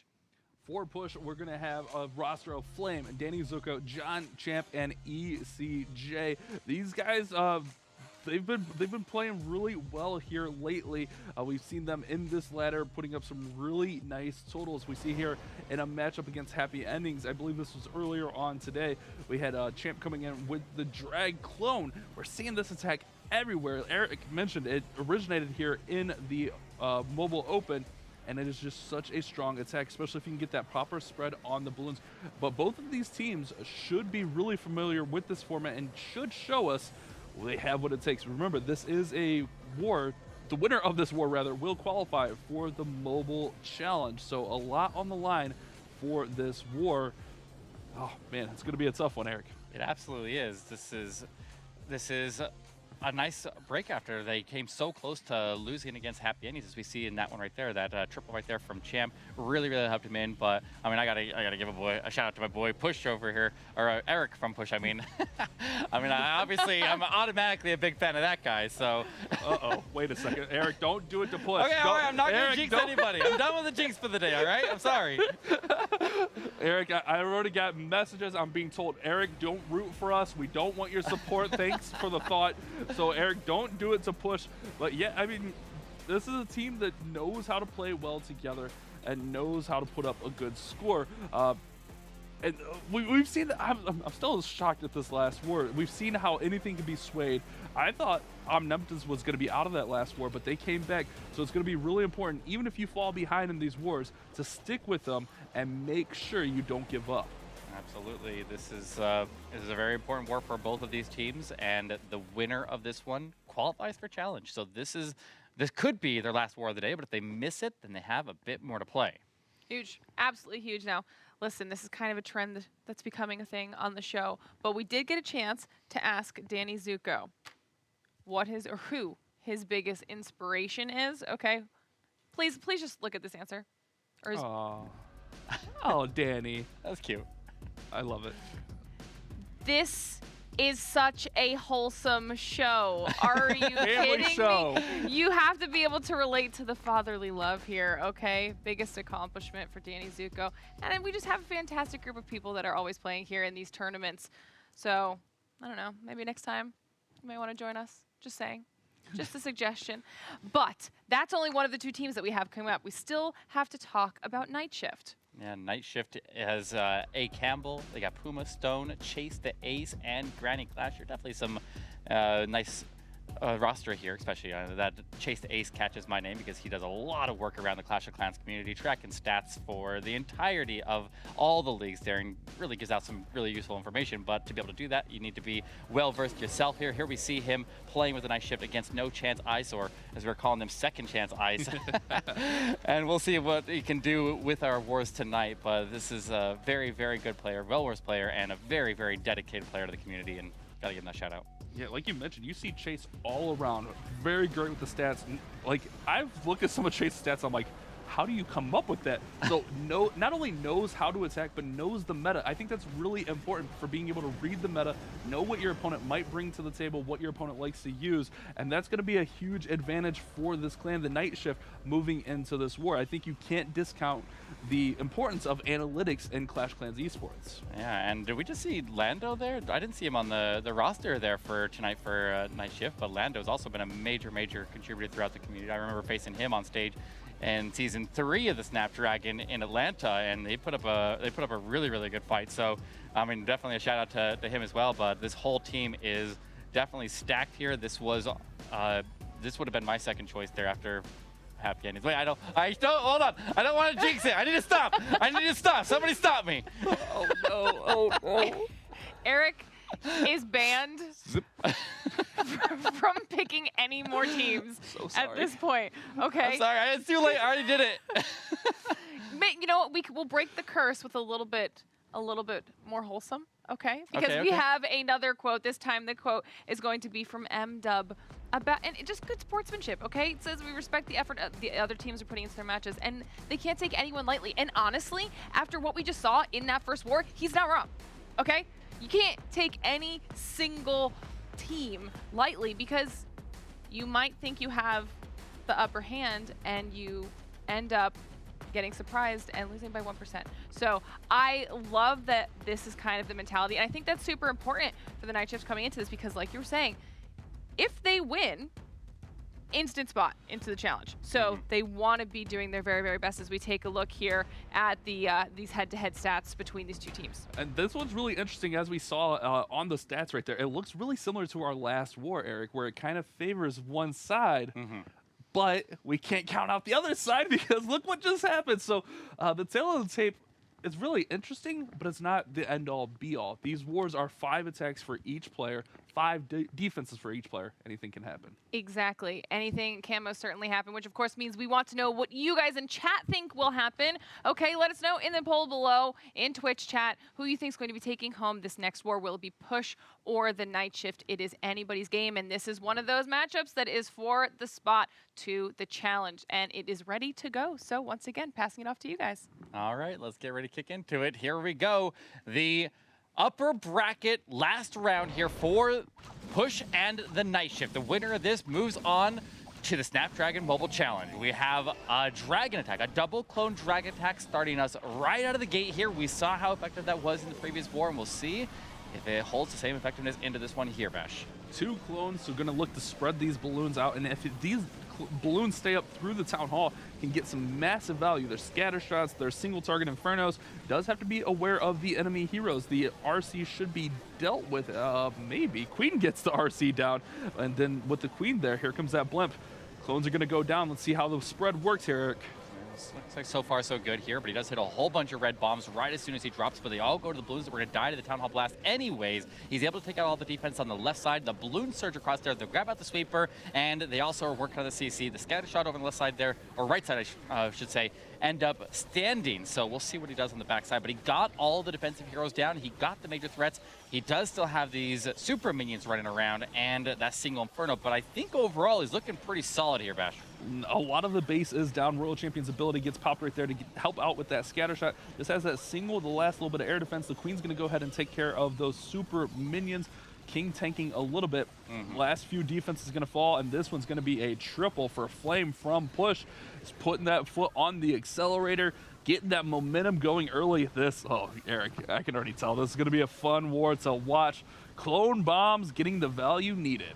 Exactly, and we know that when you pack a lot of stuff around that town hall, especially if it's like single infernos that the balloons can get a lot of value through, or they don't burn down those clone balloons very quickly, and you have a chance to take out multiple infernos before those balloons end up going down, it can really, really wipe out the core. It's a good call on a base like this, and when you are the first attacker, you have the least amount of time to plan. This is when you need to have somebody who can go in with a simple strategy and strike hard and fast like that, and make sure that you wipe out that entire core. And I wanted to point out here that he went really heavy on the Dragon Runners in this one and light on the Dragons, which is contrary to what we normally see with this attack. Normally you see 6 to 7 Dragons, 3 to 4 Riders. We had the opposite there. And the really nice thing about this attack, it is quick. I believe that one clocked in at 1:49. So if there is a lot of cleanup needed at the end, maybe you just have a few straggling troops, you're able to get through there. That spread was beautiful, using those sweepers to his advantage, and Flame puts Push ahead 3-0. So it's going to be on the night shift to respond here.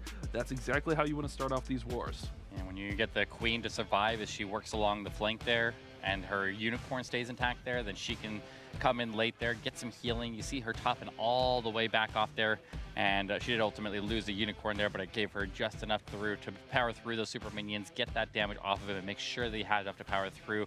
I feel like it is a bit risky to go in so Dragon Rider heavy, because the defensive heroes and the defensive CC are not able to be taken down there by those Dragon Riders, so the Dragons have to end up picking those up, and that could have gone bad there if any of those defensive heroes or the defensive CC end up causing problems. We saw the super minions, they did cause a bit of problems, but he kept the Queen well protected, and that ultimately brought it back. He got a little bit lucky also that his Queen went inside to snipe out that RC, because the RC wasn't going to get taken down by anything. So if the Queen didn't get her down, could have been a different story, but it's going to be on the night shift to respond after that first 3-star.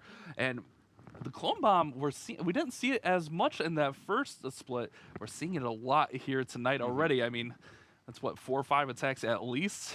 Yeah, no, it's a good attack. It's strong, and honestly, if you don't know what else to do on a base, there's nothing wrong with throwing that out there. That's kind of a general strategy that is going to take out a large variety of bases, and it is very powerful. But we're going to switch away from that here. We're going to see a Campbell coming in for the night shift, and he'll be for the Queen charge Lalo. He's got that Flame Flanger. They're going to start immediately down next to the Queen here. Gets a Baby Dragon next to it. The Queen taking all the air targeting defenses, and the Queen specifically also holding the tension of that ground expo so that can't outrange the Flame Flanger as it makes its way across to the Eagle Artillery. But we'll also have to keep an eye out for ground skillies and Teslas in the area. It looks like we're still drawing out more Teslas with that Baby Dragon as it works its way across. And remember that Flame Flinger is going to have a lifespan of just around 2 minutes. Queen does have to pop her ability. Good shout there, Eric. But she gets through the scatter shot, gets through the enemy Queen. And meanwhile, that Flinger is working through the top side, just looking to create that pathing. Here comes that Royal Champion from the left-hand side. Try to force the Queen into the center of the base here. He's got another 2 super wall breakers. He's safe to drop the next. Rocket Balloons, Rocket Balloons, Rocket Balloons! Oh, he's got the freeze! Saves the Queen, and she didn't have her ability to protect herself. Wow. And sometimes even she's taken out through her ability with those, but after the Royal Champion clears that left-hand compartment, there's nothing for the wall breakers to target in that compartment, and the wall breakers drive him directly forward into the base there. And with the major threats of the Queen there removed, she will take a round of Eagle Artillery strikes, but the King should pick those up here in just a moment, and this Queen has some brilliant access to get in here and get multiple multi-infernos down out of the core of the base. Great timing on the Lalo as the Flame Flinger just popped, opening up a Dragon Rider and some balloons. So pairing up the Lalo with those Clan Castle troops, we see the King just working towards the Town Hall. A lot going on throughout this base, but it's looking really strong.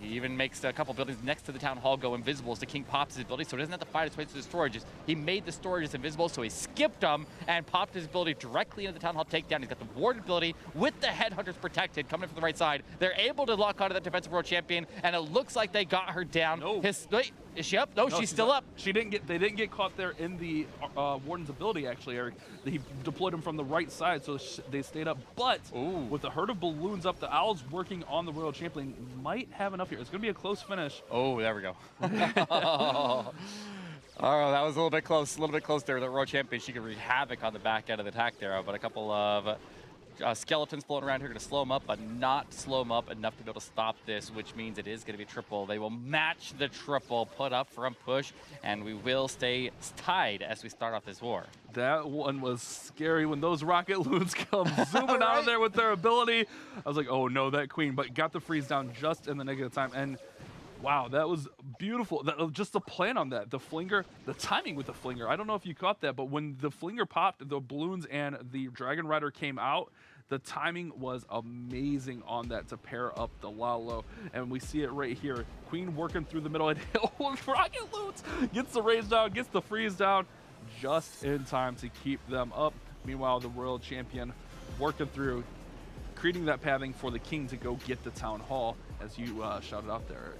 Yeah, this Queen got so much value, and you can't even deploy the Queen's wall breakers to be able to punch into the core of the base until you have the side compartments down. Otherwise, those wall breakers don't go all the way forward. And still continuing the Queen charge after things did go wrong a little bit there. It wasn't a major mistake there. That's the purpose of the Queen ability, to be able to protect herself. And if she doesn't need it to be able to take the Town Hall down directly, then that's a nice failsafe to keep her alive, and it did indeed. So, but keep an eye on these Headhunters if we have enough time to watch all the way back to the Headhunters going in to get that defensive Royal Champion down, because those Headhunters could have ended up screwing him over there if they let that Royal Champion up and she didn't ultimately go down, and she ended up picking off a lot more than that. But that Electric Owl did some work and ended up taking her out there, and that's a nice backup plan. It's one thing that Town 14 can do that other Town levels cannot when you leave a defensive hero like that. Yeah, the Headhunters just kind of came in an awkward spot, a little bit more like on the side flank there of the Warden, so they didn't get quite caught in that the Warden ability. But there's a reason for that. Yeah. You don't want to put the Headhunters to target onto the King, so you have to put them off to the side there so that they don't go to the King, they go to the Royal Champion directly, so he missed the angle just slightly. Maybe they got their primary target, but they weren't able to get it down. But what on earth is this? Danny Zuko! We've got Yeti, Super Archers, and Bats. This could be really interesting. I've been seeing a lot of people go in with the Yetis and Super Wizards rather than Super Archers, but he's going to blanket that whole side of the base there in wall breakers and drive in with the Yetis and Super Archers and just blanket that entire top quadrant of the base. If he could keep these Super Archers behind the Yetis tanking, they can do some massive damage. They have a longer range of regular archers, and they can get some damage down. We see the Yetis and everything kind of frozen up there from the Ice Golem out of the Clan Castle, but making the way into the Town Hall here with that log launcher. Ooh. Danny's got a nice push as everything works to the outside.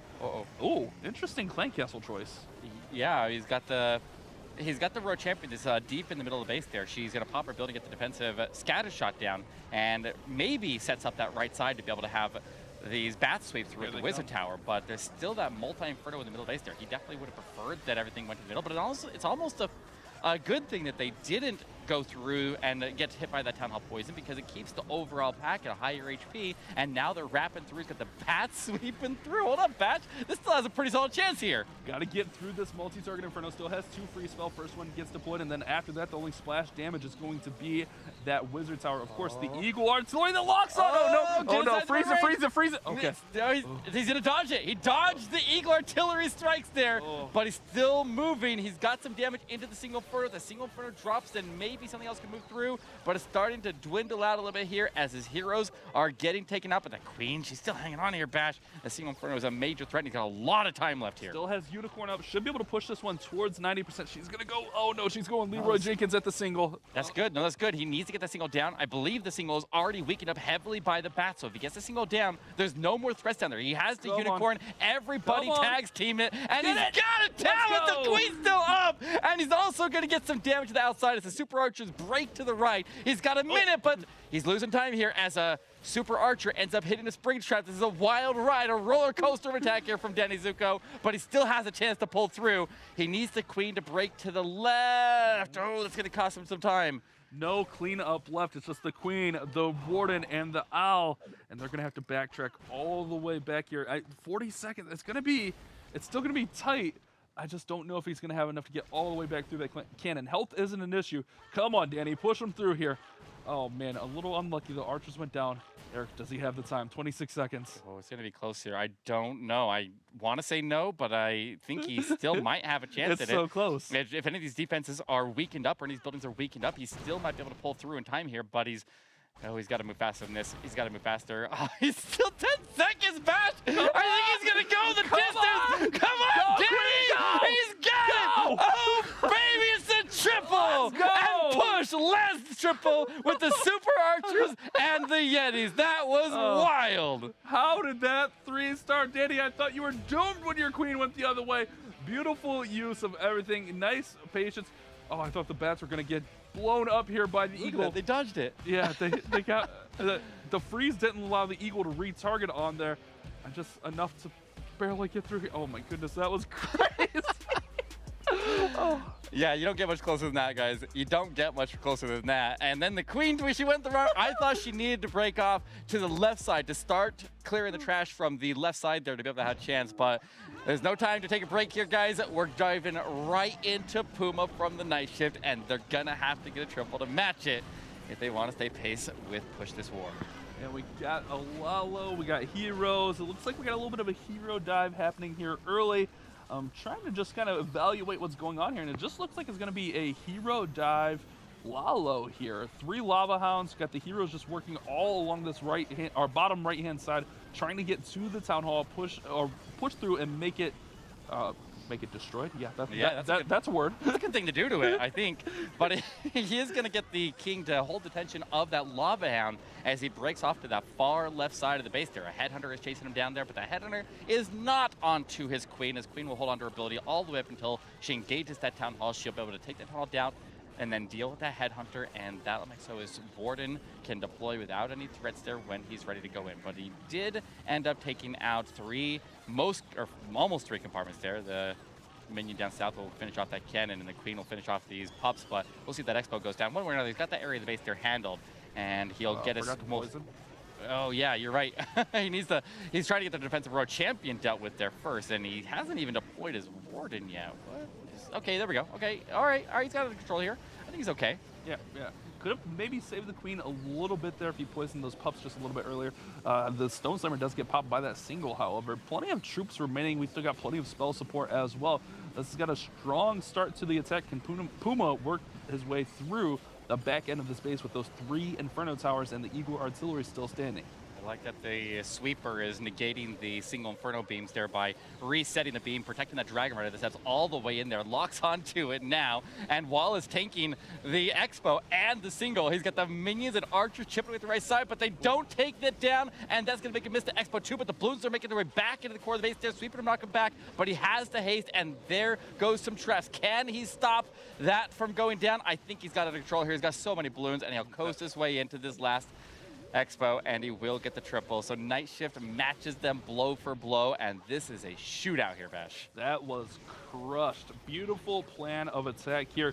You love to see the heroes being taken advantage of and getting as much value as possible. There wasn't really much support with them. We did have an Ice Golem, a little bit, just a little bit of support, but the heroes did most of the heavy lifting to clear out that whole bottom 3 compartments, and Puma's rewarded with an absolutely crushed 3-star.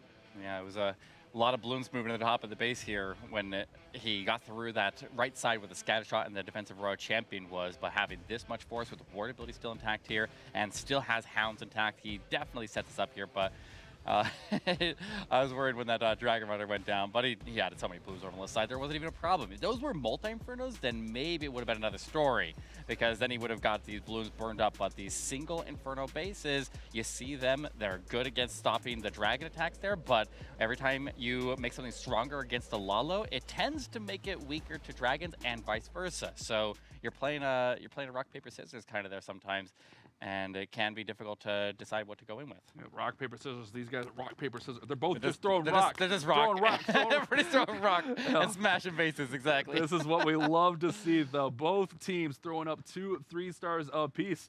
We'll have to see if Push can keep it up. Can we see another 3-star attack from Push, or will Night Shift finally get that big defense we're looking for? Oh, this is exciting, Eric. What a night of wars we have.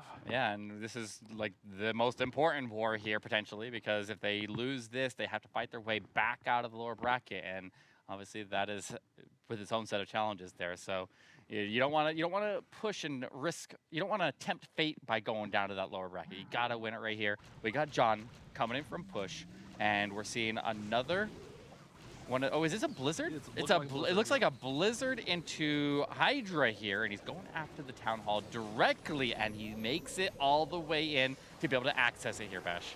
One of my favorite attacks right now in the game. If you can set up the value, get the Town Hall down, your heroes can get so much to set up the pathing for the Hydra, usually running the King and Queen to set the path for that Hydra to move in. But used, it looked like a wall breaker. Is that just open? Nah, that's just open there. So didn't get much more value from the Wizards, but here come that King and Queen and the Hydra to support from that 3 o'clock position. Absolutely, going after the Eagle Artillery is his priority here. Also going after any remaining standing heroes. The Royal Champion's already weakened up heavily. The Queen was taken down by the shots there through the Town Hall by the Super Wizards, and he's honestly off to a very, very strong initial setup for this attack, and he just needs to keep the dragons together here. But the heroes coming up the top quadrant there will be in charge of trying to correct the path. There's one Dragon Rider that is next to the King and the Queen there, going into the scatter shot, and it's staying protected. He used the spells to make sure that it survived there, and that going down is going to finish cut of the funnel here and keep everything off to that right side, and all those dragons are staying heavily grouped up. He's got the CC pull, and it looks like it is a couple of ice golems, so that will stall up his heroes up at the top of the base here, Bash. That rider's still going, getting massive value. We still have plenty of dragons and a couple riders still remaining at the bottom, being supported with that Royal Champion. They're going to clean up behind. This is looking really strong here for John. Doesn't have too many high priority defenses left. That rider up top got so much. It got a scatter, just got the multi down. Royal Champion's ability goes off, and it's looking like we have another 3-star response for Push. Yeah, this is crushed. This is absolutely crushed here. And what a shootout. This is a good war here. And with this much on the line, these guys are absolutely killing it. That is, out of 10 attacks there, we have nothing but triples here this war, as these teams are just going ham on them. And back and forth, the creativity. We're seeing some fun attacks. We're seeing a little bit of different attacks. But these clans know what it takes. They know they don't want to play the rest of the day, Eric. Let's just win this war and be done. Lay it all out on the table and just see if you can just finish your day in this war. Would you say that they're pushing through some bases?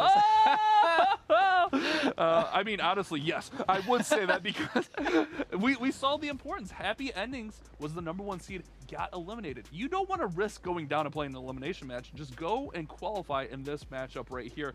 And Push is showing they want that spot hard, but Night Shift also. I mean, this is good. This is fun. Well, what's interesting is Push has already beat their average record for the number of 3-stars. So anything on top of this is just icing on the cake to just bolster their pad their numbers, I guess, as they get ready for challenge if they can make it through. So we'll see what happens there. But he was able to push through because he's again. oh man, I'm pretty funny. But we got. All right, well, we got the next attack here shortly from the Night Shift, and we'll see if they can respond here, Bash. Oh, the dad jokes are killing me. The puns are too good. Oh, it's great. But it's real. Could this be a war where we see one slip-up cost a team? I mean, it's looking like that, right? It's definitely, they're on track. They're definitely putting up some really good numbers here to start off, but we're still early in the war here. Like, we're only the halfway point here. We've only seen 2 attacks out of the Night Shift, and Push has already shown what they can do here, and we'll see what happens with their last attackers, but Night Shift is really going to have to push hard here to maintain pace with them. Oh boy, Night Shift, I'm so sorry. Eric already casting doubt. Eric does, oh, I'm so sorry, guys. Like, I don't doubt him. I don't doubt him. I know what they can do here. They got so many good players. And with Stone coming in for their third attack here, they are in good hands. We've got the double clone, a little bit of lightning that he can use to take out a sweeper. He's already started with a couple sneaky goblins that he can go form out some funnels here, drive in his heroes in through the top of the base, get that Eagle Artillery out of the way early, as we commonly see is so important for these dragon attacks. But we also see those open corners that the heroes are trying to take advantage of, and the defender takes advantage of them as well by throwing down that spring trap up in the top corner to catch that ice golem. He'll drive his queen back into the base there, and look how they swung off to the left side of that compartment first, and that makes the queen reach to the wall and tightens the pathing for the dragons, but that doesn't leave a much funneling on the outside edge of the base there. Great use of that wall breaker to push the queen, and also use the lightning spells to zap off that sweeper, so the balloons and the blimp will have a straight path to the town hall. And remember, we'll see the rage with those clone spells be used right at the town hall to try to get some of these defenses down. Headhunters out of the clan castle. See some archers there, so odds are there's a hound remaining. Here we go. There's the balloon spread. Town hall falls, and beautiful split. Beautiful. Wow, that was good. Had a dragon in there as well. Absolutely, and the dragon will help fight off some of these archers that are still floating around in the middle of the base there, unless it just dies, it did. But we're not going to worry about that. He got good value out of the blimp there, and there are no threats for the Royal Champion left on the backside of the base there. Did he ever even pull the Lava Hound? I don't think he did. He was able to destroy the CC with that dragon, I believe, before it went down, and that makes so the Lava Hound inside dies with the CC building itself, which having that queen go to the middle of the base there, she would have ended up pulling it, but now this Royal Champion just needs to survive. Oh, maybe he's not quite out of this yet here. Yes, there's a lot of trash. There are a lot of dragons, though. There's a lot of dragons. 4 dragons plus a warden. I think he's got it with only the archer tower, unless there's a 7 seek. Oh, there's 1 seeking. Never mind. Oh no, here we go. It begins. It begins. Well, if there's 4 more seeking airmines hidden away here, I think Stone's gonna be fine. Plenty of dragons to clean up. Plenty with the warden.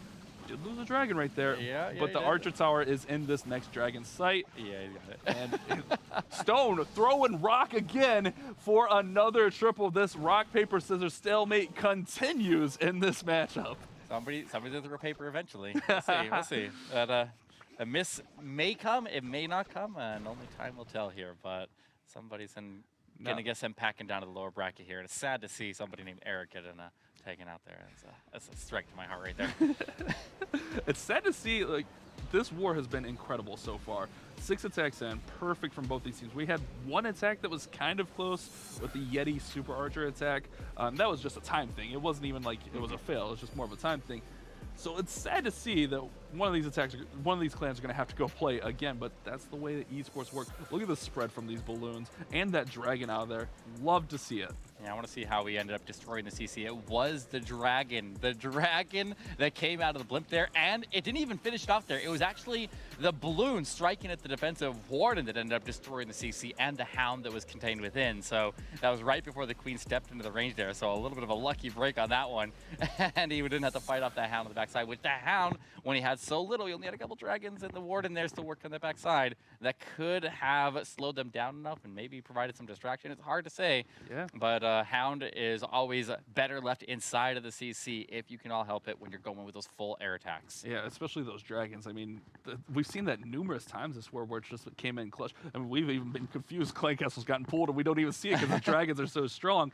But you're right. If that hound gets pulled there, it might have been closer. It might have forced the queen's ability a little bit earlier. Might have forced those dragons, to clean up a little bit. Yeah. But it didn't. So here we are. 9-9 after 3 attacks. It's going to be on push next. Throwing that next rock, paper, scissors. Rock. Will we see a rock? Will we see paper? Let's see as we got Champ coming in with a triple clone bomb Hydra here. 8 dragons, 8 loons, and 4 riders. And it looks like he's going to be facing both of the sweepers on his way into the base here. Risky potentially move here. We'll see if he can nuke out that town hall and grab out both of these infernos. There are a lot of ground expos in the area, but he's able to keep his distance from them for his heroes. But he does go to very, very early queen ability. She picked up some damage early. And cloning, they're cloning. He's got the freeze too. He invested. He saw that the clones potentially were going to miss there, but they eventually spawn out those balloons, and he's able to clear out the majority of the core of the base, and he even has some clones supporting to get the air defense down on the right side with the Dragon Riders over there, which will help him power into that scatter shot over there. And also, I guess the CC pull, it's a triple Ice Golem. I mean, I guess it's either Hound or triple Ice Golem, one way or another. They're dealt with the same here, but they do ultimately stall up your heroes into the backside and prevent the Royal Champion and or the Queen King from moving through smoothly through that area of the base. And we see that Expo chipping away at the Lassie, and then he'll switch over. Oh, no, it goes to the Dragon Lord. He's got some good support here. He's honestly looking pretty strong here, Bash. Eric, where'd this base go? It's gone. What like, I wanted to say, you know, those going into 2 sweepers could be okay because, you know, it might push the balloons out of the poison, but it didn't matter. Once you got that 3rd clone out, you don't want to waste clone spots. So, I mean, those are 3 spell spots each. But it didn't matter. Once he got those balloons cloned, got the Town Hall down, this base was smashed. It didn't stand a chance. Beautiful read. You're right. Champs throwing rock. They're right back at it. Oh, wow, this war is insane right now. And another beautiful clone bomb Hydra. Are we seeing the resurgence of the clone bomb right before our eyes? Guys, take notes. This is a really strong meta attack right now. Also works really well in Legends. Must note that. Yeah, exactly. And it's largely because these compact core, single Inferno, anti 2-star bases. These bases are specifically vulnerable to this attack. So it's a common base there because you think that the dragons might be vulnerable, or you can maybe stop a Queen charge with the single Infernos around the Town Hall or something like that. But if you have the clones themselves come out there and just spawn in a barrage of balloons to take those single Infernos out, then it just shuts it down. And if you can nuke out the core, then all you have is a small perimeter that you need to wrap your way through, and your Royal Champion tends to be able to support there and get your way through that. So very, very nicely done here from Champ. And that's 4 on the board here for Push. They still aren't out of this yet, though. They could literally go all the way perfect and still not guarantee that they make this win because the Night Shift is hot on their tail here. And I mean, if you don't know how esports works, it's stars, percent, and then fastest attack. And they did have that slower Yeti super archer attack. I mean, it's hard to say because these dragon attacks are so quick. We saw like on minute 49. We're seeing these clock in right about 2 minutes, give or take a little bit.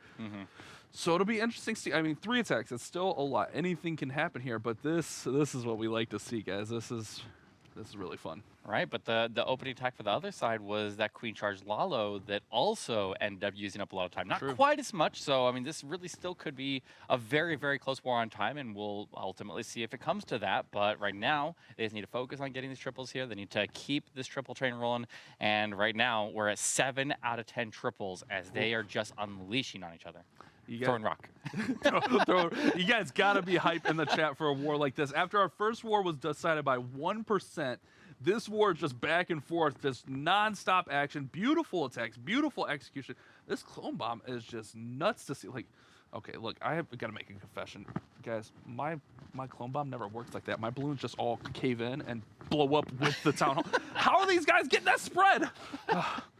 I mean, yeah, that's what happens if you don't actually get the clone spells spread out to get the balloons to spawn in better spots there. It's an art. It's an art. It really is. It's not just spam always. It's just a matter of getting the value out of those clones. But here we go. Chase the A's from the Night Shift. Gonna put the dragons away and going with the Sui hero Lalo, using with a skeleton spell to distract a lot of the defenses around that queen, but he finds a big Tessa farm there. Able to get through the defensive King, I believe, was right there. Yeah, with the Headhunters got him through that, and the Queen is going to survive with her ability attack there, so she can now make her way in and go get this Town Hall down. Hopefully she paths in there. Oh, don't go to the left. Don't go to the left. Don't go to the left, Queen. Come RC, on. Get that mortar down. Okay. Great. Oh, Yeah. Bob's RC ability right before the Queen takes the turn, and that forces her into the Town Hall compartment. Great read by Chase, knowing that if that mortar was up, the Queen could walk on him, uses that Royal Champion's ability to push it down. Queen will fall victim to the Town Hall poison, but look at the value. We get 3 compartments taken out, and here comes the Clan Castle. We see a bunch of archers, and then finally that Lava Hound, which the Lava Hound is not a huge threat to the Lalo. if it stays unpopped. He's going to try to get this Expo down before he switches over to the Hound, and he does. He leaves the Scatter Shot up. So the King did fall short of the value that he was looking for there, but with one sweeper down, he's kind of in a tough spot here. This is not going to be an easy Lalo. Scatter Shot backside, he's got that multi that did not go down either. Definitely wanted more value to the King and the Royal Champion there that he did not get, but he will make his priority the defensive Queen, and he'll put the Warden deployed right next to her with the Freeze and the Headhunters to go in there and take her down, but holds on to the Warden ability for a little bit deeper. It's a good time to pop it right about now. He doesn't. Trying to get more balloons inside of that, but he's losing balloons in the process, and there's going to be less balloons to protect there if he doesn't get it down. There it is. There is that Warden ability. He'll get the first multi down and gets knocked towards the Eagle, and he's got the heal for the other multi-inferno.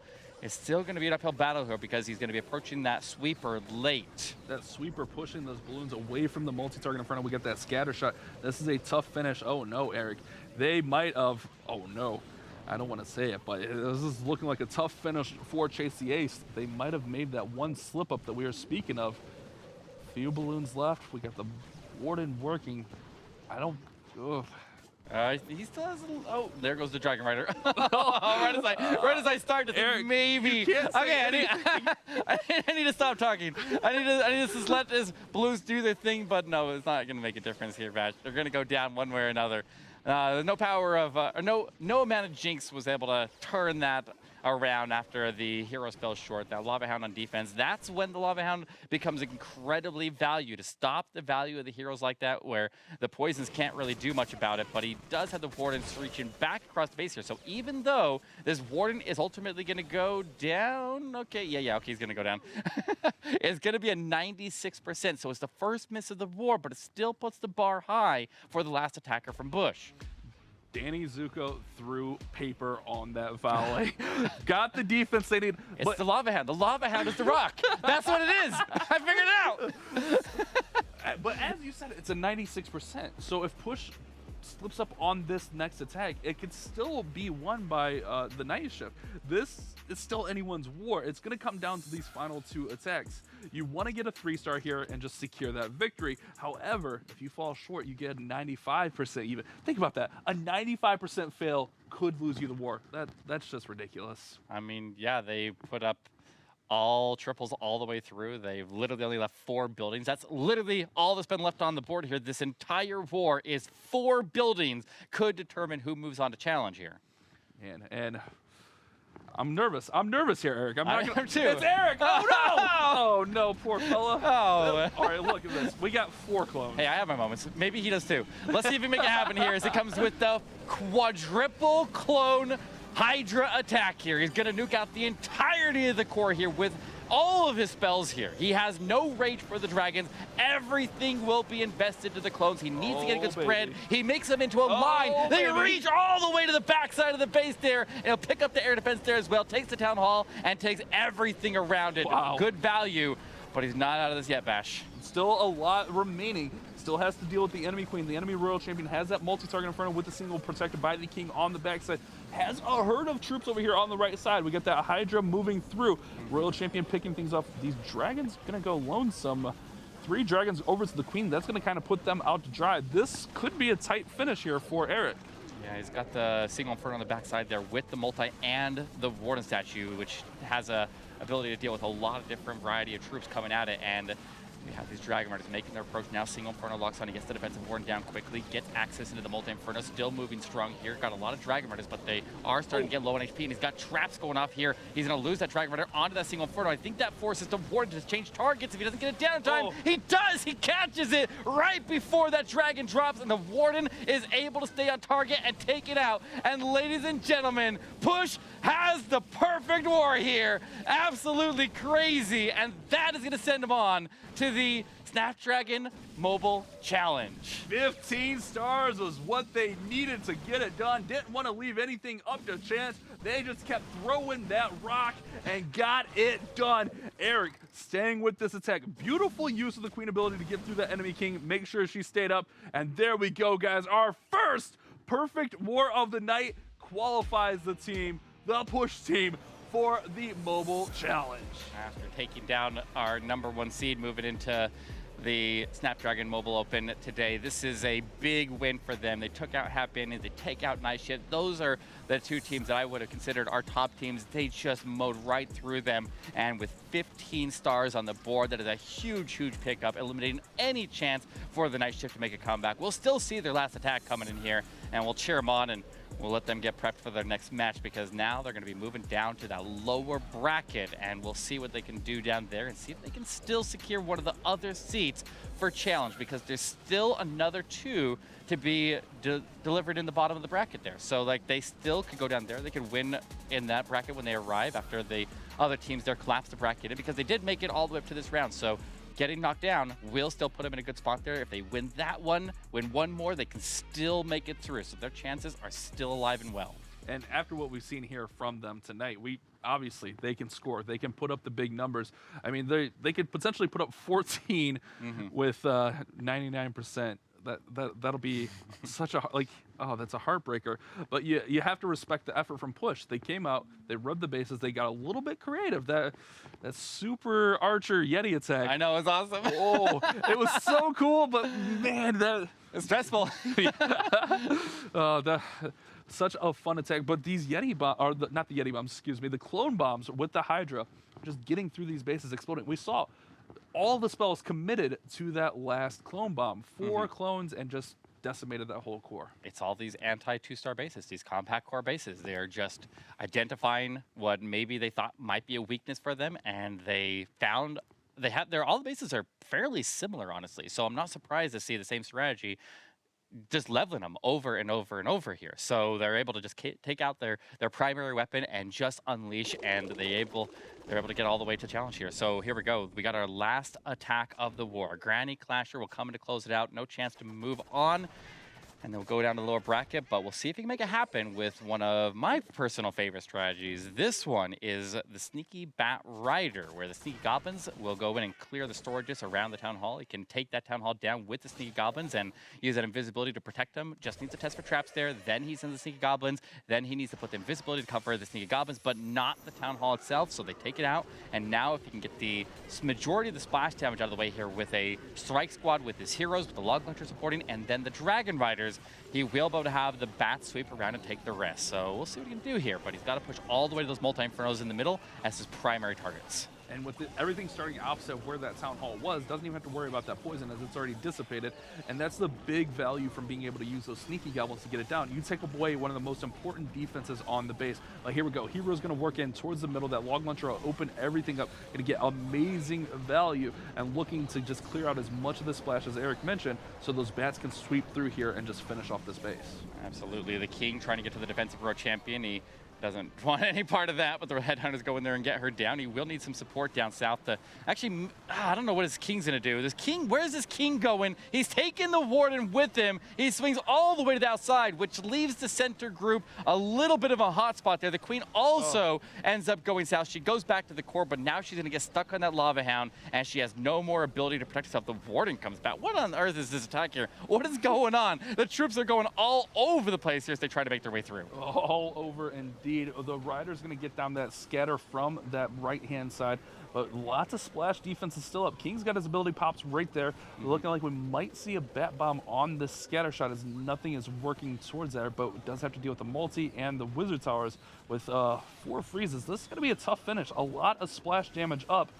There we go. Here comes the Bat Bomb. Yeah, unfortunately, the Bat Bomb has to deploy in the range of the multi-inferno. He doesn't really have a choice. He needed to get those down off the initial push, but the heroes not cooperating. The King dragging the Warden out. The King going for a walk. They're not supporting the Queen, tanking for the middle base there. But if he gets this multi down, that multi rips those bats to shreds. There's 6 beams and instantly transferring from the troop to troop there makes so those bat swarms just get melted. It is going to be a defense, but it's all for nothing regardless. If they did have that opportunity, though, you got to play that what if, and you see that the base was going to be strong enough. So one way or another, a decisive offensive and defensive win here for Push, and they definitely earned their spot for the Snapdragon Mobile Challenge.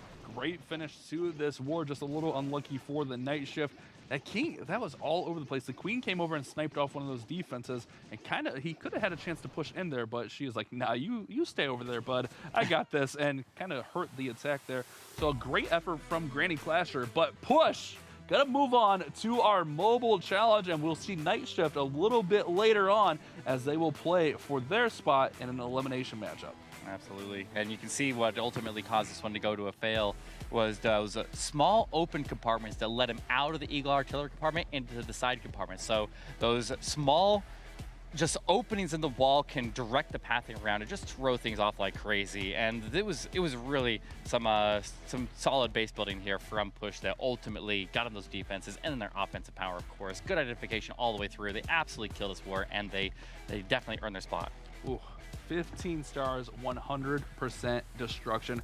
That's what you want to see. Guys, make sure you stay tuned. We're going to be taking a quick break. We'll come back with a little bit of analysis. You guys are watching the Snapdragon Open Finals.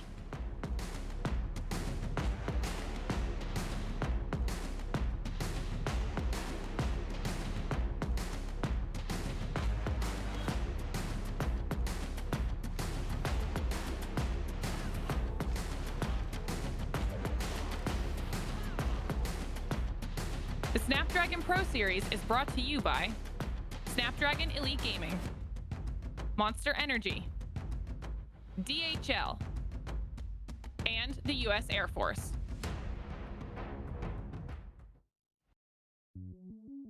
Welcome to the place where dreams come true, where everything you want can be yours, if and only if you're willing to work for them. You're willing to hurt for them. But most of all, you're willing to be first for them. Ha! Look, I'm going straight to the top. I don't know how I would stop, like it or not. I got some goals that I'm hitting. You hear what I'm spitting? It's hot. Look what I got. Whole lot of passion and pain. The road to success is insane. Stay out my lane, cause I'm on a mission. I'm getting what stands in my way. Yeah, I'm a beast. I wouldn't play with me, baby. The way that I'm training is crazy, and I do it daily. You wanna talk about drive? I got more drive than Mercedes. I've never been lazy. I'm in the room, it's a red alert. You wanna compete? Well, get better first. I got 10 toes in the dirt. Push through the hurt just to show them my worth. I'm the best. Yeah, I'm the best. I never stress. I know what's next. I'm who they test, like we playing chess. But I'm unimpressed, so now let me flex. Ha, yeah, I'ma work through the struggle and hurt, cause I know my worth, and I gotta be first. Ha, yeah, I gotta be first. Look, I don't want anyone's sympathy. I understand what is meant for me. I give my focus and energy. If it's meant to be, then it's meant to be. But mentally, I'm undefeated. They hear that and say I'm conceited. Like there's no reason. Like I don't beat them and come back again just to teach them that when you work under pressure, you reach higher measures. They'll try and bring you down, but you cannot let them, and only get better and focus on cheddar. Eye on the prize and you'll become a legend. Like, when I'm in the room, it's a red alert. You want to compete? Well, get better first. I got 10 toes in the dirt. Push through the hurt just to show them my worth. I'm the best. Yeah, I'm the best. I never stress. I know what's next. I'm who they test, like we playing chess. But I'm unimpressed, so now let me flex. Ha, yeah, I'ma work through the struggle and hurt, cause I know my worth, and I gotta be first. Ha, yeah, I gotta be first. They don't know what's gotten into me, how'd I turn pain into energy. Through all the struggle and hurt, remember my worth, and that's why I gotta be first.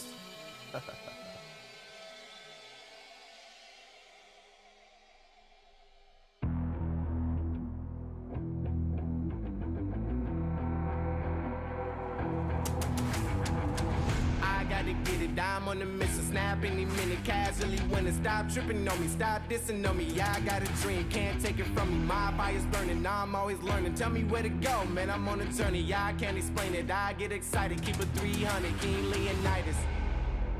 Strap in, cause it's gonna be a long ride. Working on me every single day and night. There comes a time when your worlds will collide. If it's holding you back, push it right to the side. Ain't got no time for no fear.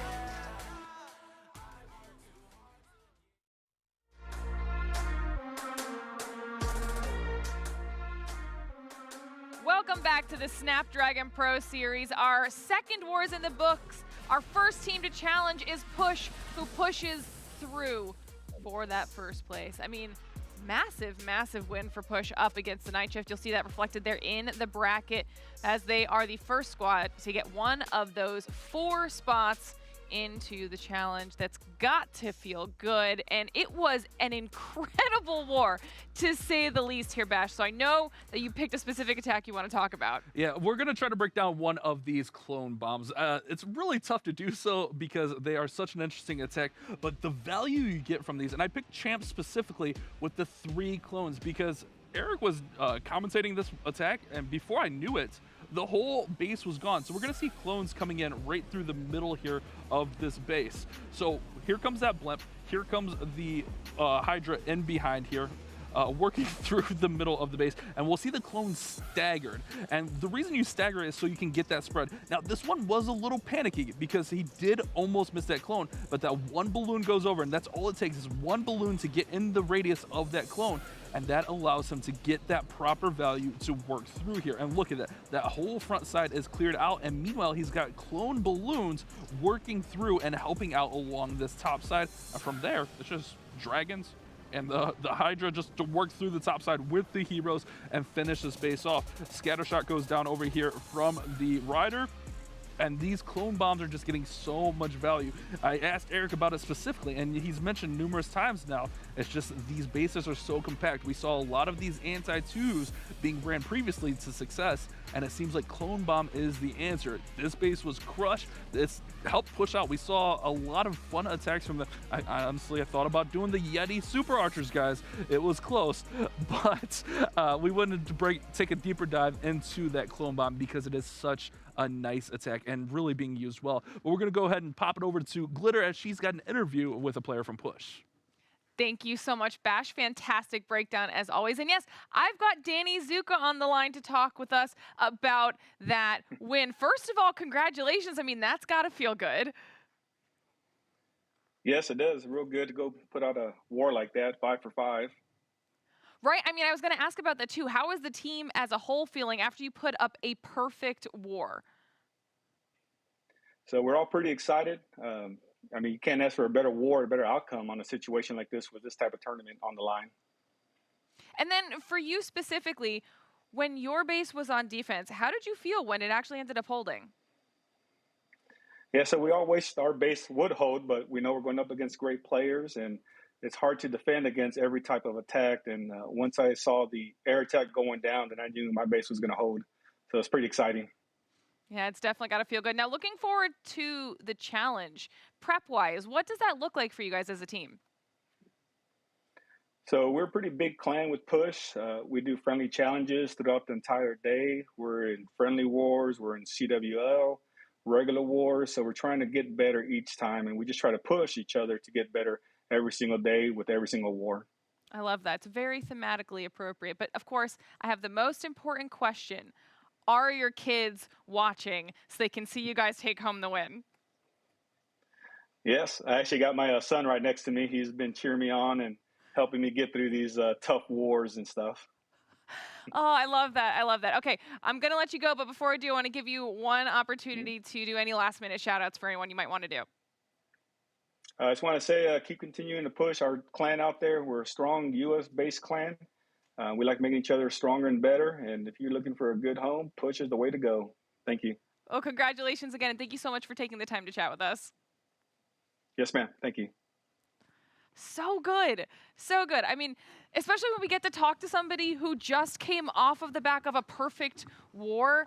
I mean, you could see how happy he was with that. Absolutely. That's such a big win right there. And it's such an important win for the team as well, because picking up that perfect war, not only is it a perfect war, which is awesome in its own right, but getting that ticket to challenge is such a big deal. And they're done for the day. They're done. They can go relax and they can start to make their preps for challenge when it's time. Yeah, I think that and you guys had talked about it while we were watching their war. They've taken out quite a few teams, solid clans to get here. So, I mean, that's got to feel fantastic across the board. But that is just 2, okay? The second war of the day. We still have 3 more around the corner. And up next, we've got War Thieves. Let's start off things, at least, with talking about War Thieves.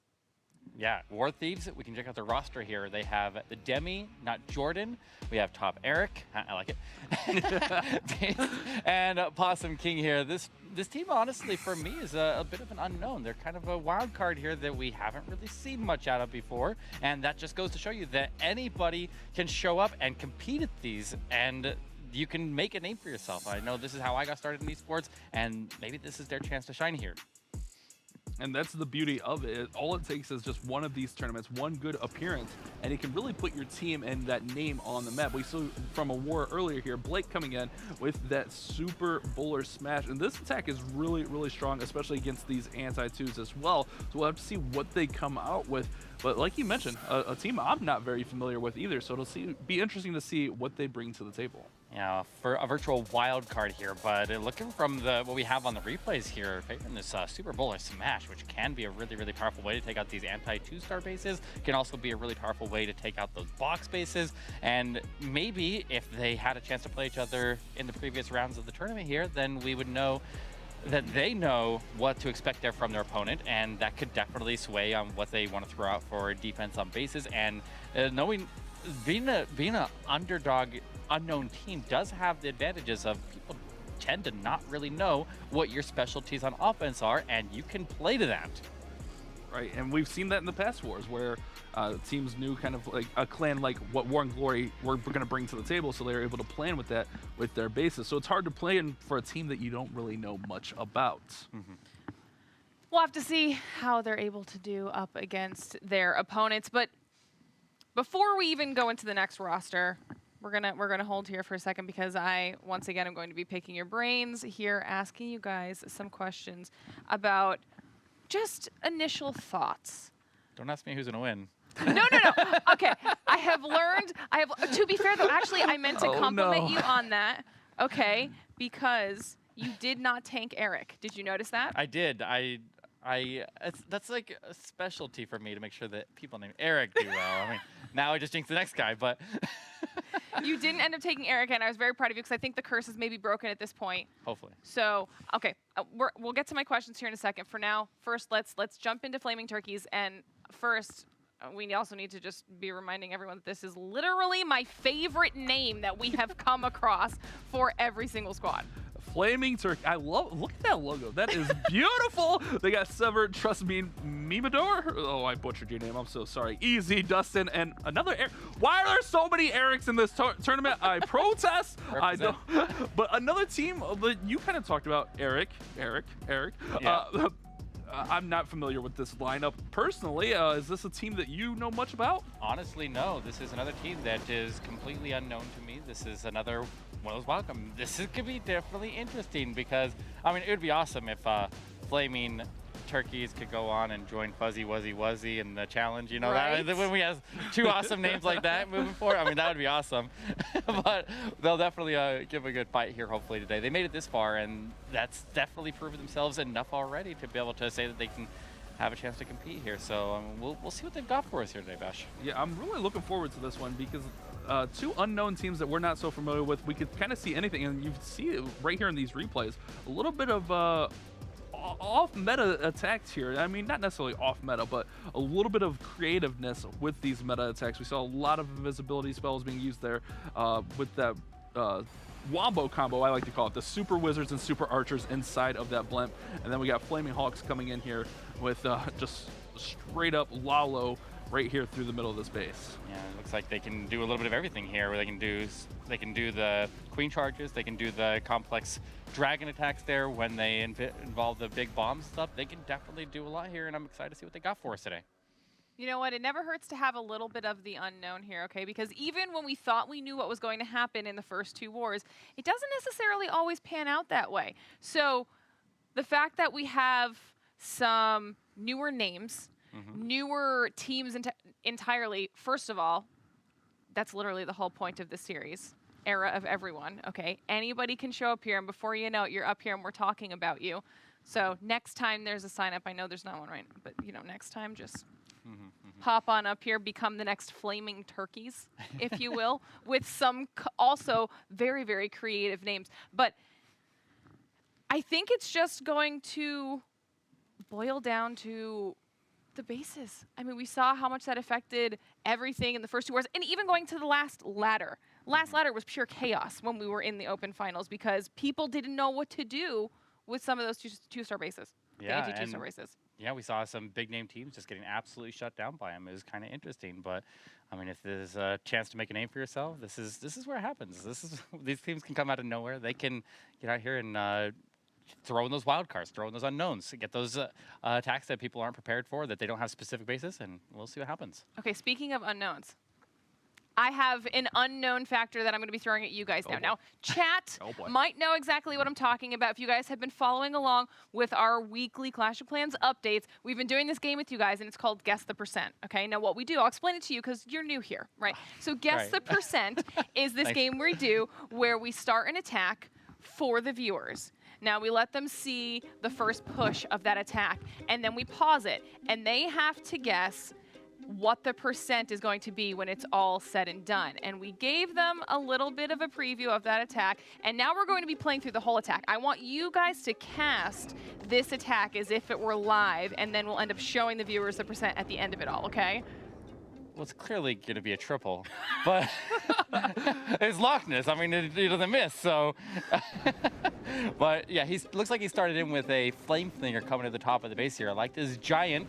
It comes down and tries to lure the traps out, make sure the flame flinger can make its way safely across the town hall. But it did hit a spring trap, but it's not really important that it actually survives. It just needs to go in there and lure traps out, and that's its job. And it looks like with the queen being able to go in there and get this mortar under control, that makes so that mortar is not going to cause any problems for this flame flinger. And as long as that town hall activates with the earthquake, which you can then pair it with the lightning and get the single inferno down out of the middle base as well. I like this setup here, Bash.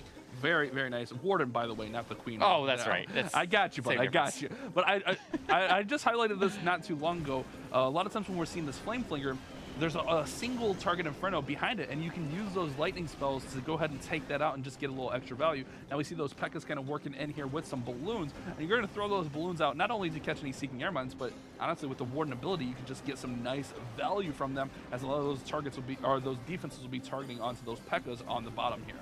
Yeah, and with the CCB to Hound and Inferno Dragon, he quickly burns through that with those super wizards, and you sometimes can get away without even bringing a poison. Did he bring a poison here? I don't think he did. When you have those super wizards, you can pop those hounds quickly. You can deal with almost any CC that comes out of there, and any air and ground skellies as well. But the healers did move forward onto the P.E.K.K.A.s, and then the King pops the ability on the backside, and as long as they don't get hit by Black Mines, they have a really solid chance of going a deep push through the base here. But this Queen kind of veering off to the far right, sticking back and leaving the kill. Oh, maybe this doesn't go through. Maybe it's not the triple. It was a good setup. I really, really like what he did, but he had too much separation, and he pulled the healers into a bit of danger and left the Queen and the World Champion stranded on the back line. But still has both abilities and a couple freezes here. It's not necessarily over, not too many big defenses. We do have that bow that's going to fire away.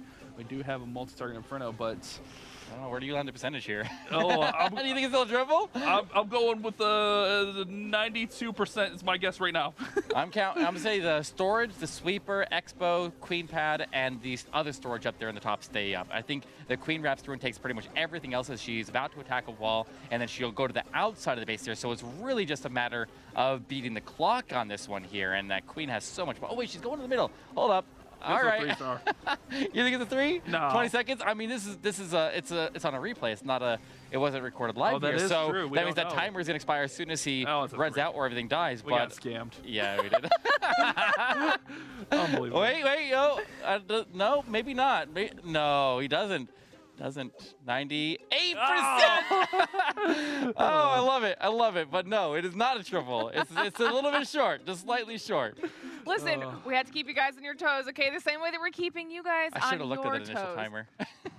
It was close. You were very close with your gut prediction, but it was the 98%. And of course, next matchup right around the corner. Chat, what do you guys think? Who do you think is going to be coming out on top? Is it War Thieves? Is it Flaming Turkeys? This one's a little bit of a wild card, and I am very excited to see it. So let us know your thoughts. And it is time for you guys to let us know your thoughts because the next war is right around the corner. All right, let's get ready to kick it off here. The second ESL or Snapdragon Mobile Challenge ticket is going to be given away right here after this match here. So Flaming Turkeys, and we're starting off with Severed coming in with the Hydra right on the top of the base here. We're seeing these clones, but look how many invisibilities he has in the mix here. I think this is going to be that wombo combo. The Super Archers and the Super Wizards are going to come out of this blimp. It's going to clone them up and just gut the middle of this base using those 7 invisibility spells. Here comes the clone. Here comes the Rage. Is it all Yeah, Wiz? yeah. Oh, yep, there's the Archers. Okay, there we go. Archers are in there. Should get nice value. Yeah, some of the Super Wizards got cloned and then immediately left the invisibility, so he ended up missing some of those. So he didn't get a huge amount of value here, and he's struggling into this defensive row champion, defending the multi-inferno up top, so I don't know if this actually goes through. It had some good potential, but right out of the gate here, I think we're going to be seeing a miss because the defensive row champion, if it doesn't get her down with the queen here, he may not make it through at all. And I don't think he does. I think this one's going to get stalled up here pretty hard as the road champion immediately run into a lot of damage there with very little support. She'll go invisible and try to get a little bit further. And getting a couple more buildings there will at least get the dragon to clear some trash on the outside. But this is not how Flaming Turkeys wanted to start off this War Bash. Wasn't able to quite get that clone value as those Wizards popped out of there. And you see it. I mean, there's a lot of defenses around that Town Hall that was hoping to be cleared out. It almost seems like this might be one of their signature attacks or go-to attacks. They see something they like on the bases. They can get that value. Just doesn't work out here. And, oh, look at that percentage. This is going to be a tough first attack to overcome as we're finishing up under 70%. As this one finishes up 67, 68%. For Stever, and just a heartbreaker is that clone. Huge investment from the spells, it just didn't pay off. Yeah, and it's a gamble when you use an attack like that. He did end up clearing a lot of the traps here with his blimp as his sailed through, which is always really, really beneficial for the Dragons, but he just didn't have the punch to get the defensive row champion down. Maybe if his queen would have been more towards the defensive row champion to be able to reach over and grab her, then he might have had it through, but watch the Super Wizards that came out of that blimp or the clone, and they stepped just outside of that invisibility and they got nuked. He tried to quickly readjust invisibility to cover them, but they just surged their way out. They got targeted. It was a very subtle thing right there. It's hard to spot, and it's really hard to be able to even stop that from happening, and it ultimately just brought this attack down and left up a lot for the backside. But it didn't help that that defensive row champion in the multi-inferno up there didn't get their value. And then there's just a lot of little things that went wrong with that. I mean, good base design there to be able to stop what is a meta attack. These clone attacks with the dragons, they are very meta. And if you have a base that can stop them, it is a very good value to be able to pull those in and get those defenses. Could have maybe thrown that invisibility spell just a little bit there to the left, but doesn't work out. But we have a little bit of a quote here from Stevert moving after that last attack here. Stevert's, excuse me, fun fact is I've 5-starred Dragon Force on Expert many times, a Guitar Hero game, I believe. I've been drumming and since the age of 4 and have been in a couple of bands, so maybe Rock Band instead. Going on the drum. Have you ever tried that? It is hard. Oh, I'm terrible at those games. Me too. I am the worst. Yeah, that's ridiculous. Don't make me do anything that requires coordination. Like, that song is it's like the craziest song. You put it on expert mode and it's like I just can't. That guy's insane. But unfortunately, it didn't work out. We're gonna have the Demi coming up next with some E-Drags. We haven't really seen too many E-Drags. Couple rocket loons in there with lightning spells to probably take out one of the air sweepers rather. Excuse me. He's got a lightning gonna start off here. Gets down. Did he get a sweeper? Yeah, he did. Okay, he did. He got a couple buildings around. It looks like an army camp that was in the middle base there, and the RC pad. So actually catching a couple buildings around the sweeper, which does help control the pathing for the E-Drags to make them go to other buildings, and just creating a little bit of a hole in the base there while taking down the sweeper. But he does deliver that blimp at the town hall. Didn't have those sneak goblins getting funny ideas and turn it back around to the storage. They'll go pick it up now that they can get away, and they'll further emphasize the funnel on the left side there. But he's got the E-Drags that actually started, it's a small E-Drag strike squad that came in at the bottom to maybe try to get the Eagle artillery down, but they invested the rage into it and they fall short. They don't get the Eagle down, but they did clear a lot of the trash in the area down there. Could have maybe poisoned those super minions, but yeah, raged them up, but he did get the air defense that was there, but they just kind of pathed away from there. Here comes that Warden ability early, and the E-Drags are going to make that push through the middle. I'm just concerned they might pop out to the top side here, as that exterior funnel is pretty much non-existent over there. We'll have to see if they can push back inside, or well, they split a little bit. Yeah, this is going to be a low amount of E-Drags to be able to push through that core, which means as soon as one of them goes down, he may have the Warden bail to the troops on the outside, but he's potentially going to get targeted by the single Inferno in just a moment. He's stuck on that defensive King.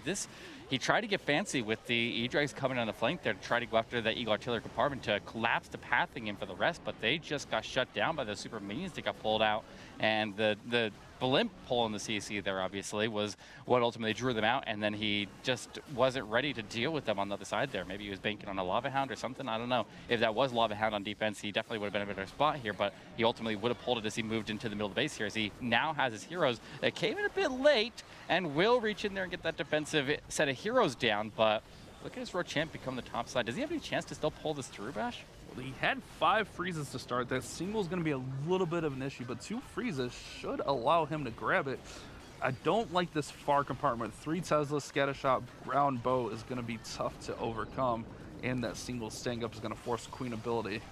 Well, her Queen ability is also going to go to work to get her away from that single Inferno and finally get those beams off of her. They're going to have to go back for it. The Warden is still alive, and nope, I say that and the Warden goes down. Oh, no. All right, well, that's the end of the Roar Champion. The Queen is going to start to get hammered away here. The E-Drag's going to get shot down. It is a higher percentage than we saw out of Flamin' Turkey's opening attack there, so it's still going to be a tie on stars, but the percentage advantage is definitely going to be into Worthy's favor.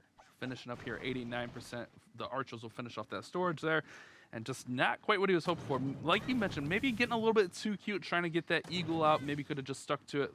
I mean, 60 housing space to basically get an air defense down and a few surrounding buildings is a little bit rough, but 89% puts them in a huge percentage lead.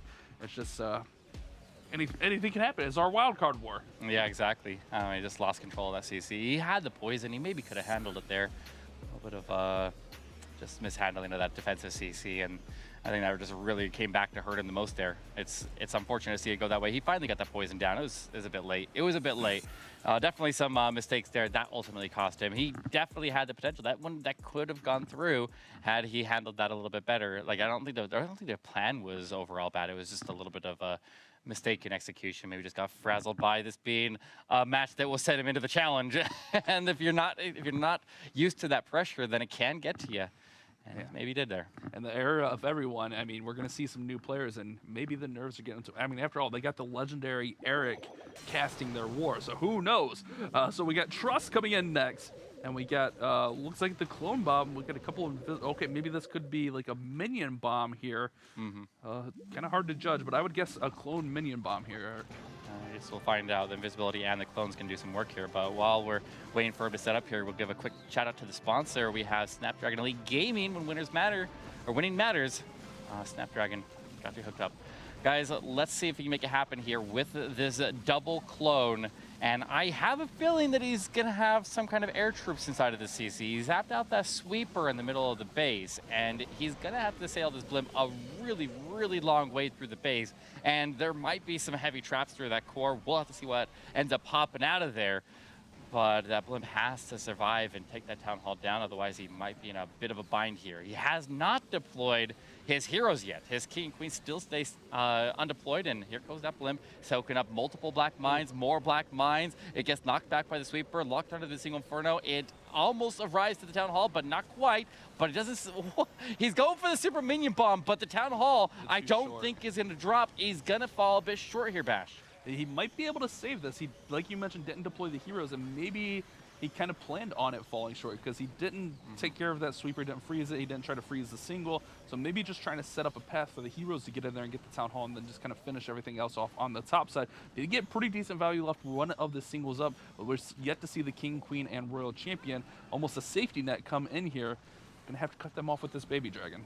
Yeah, needs to get the ability to attack the wall here, and right now there's nothing that will force him to attack a wall, so he'll go all the way forward. Even that Dragon Rider going to potentially take out that Archer Tower, which makes him kind of keep his distance from the Town Hall. He throws the baby dragon down, but it might be in the wrong spot there. No, it'll go over the corner here. Maybe he can get everything to take the turret and go in.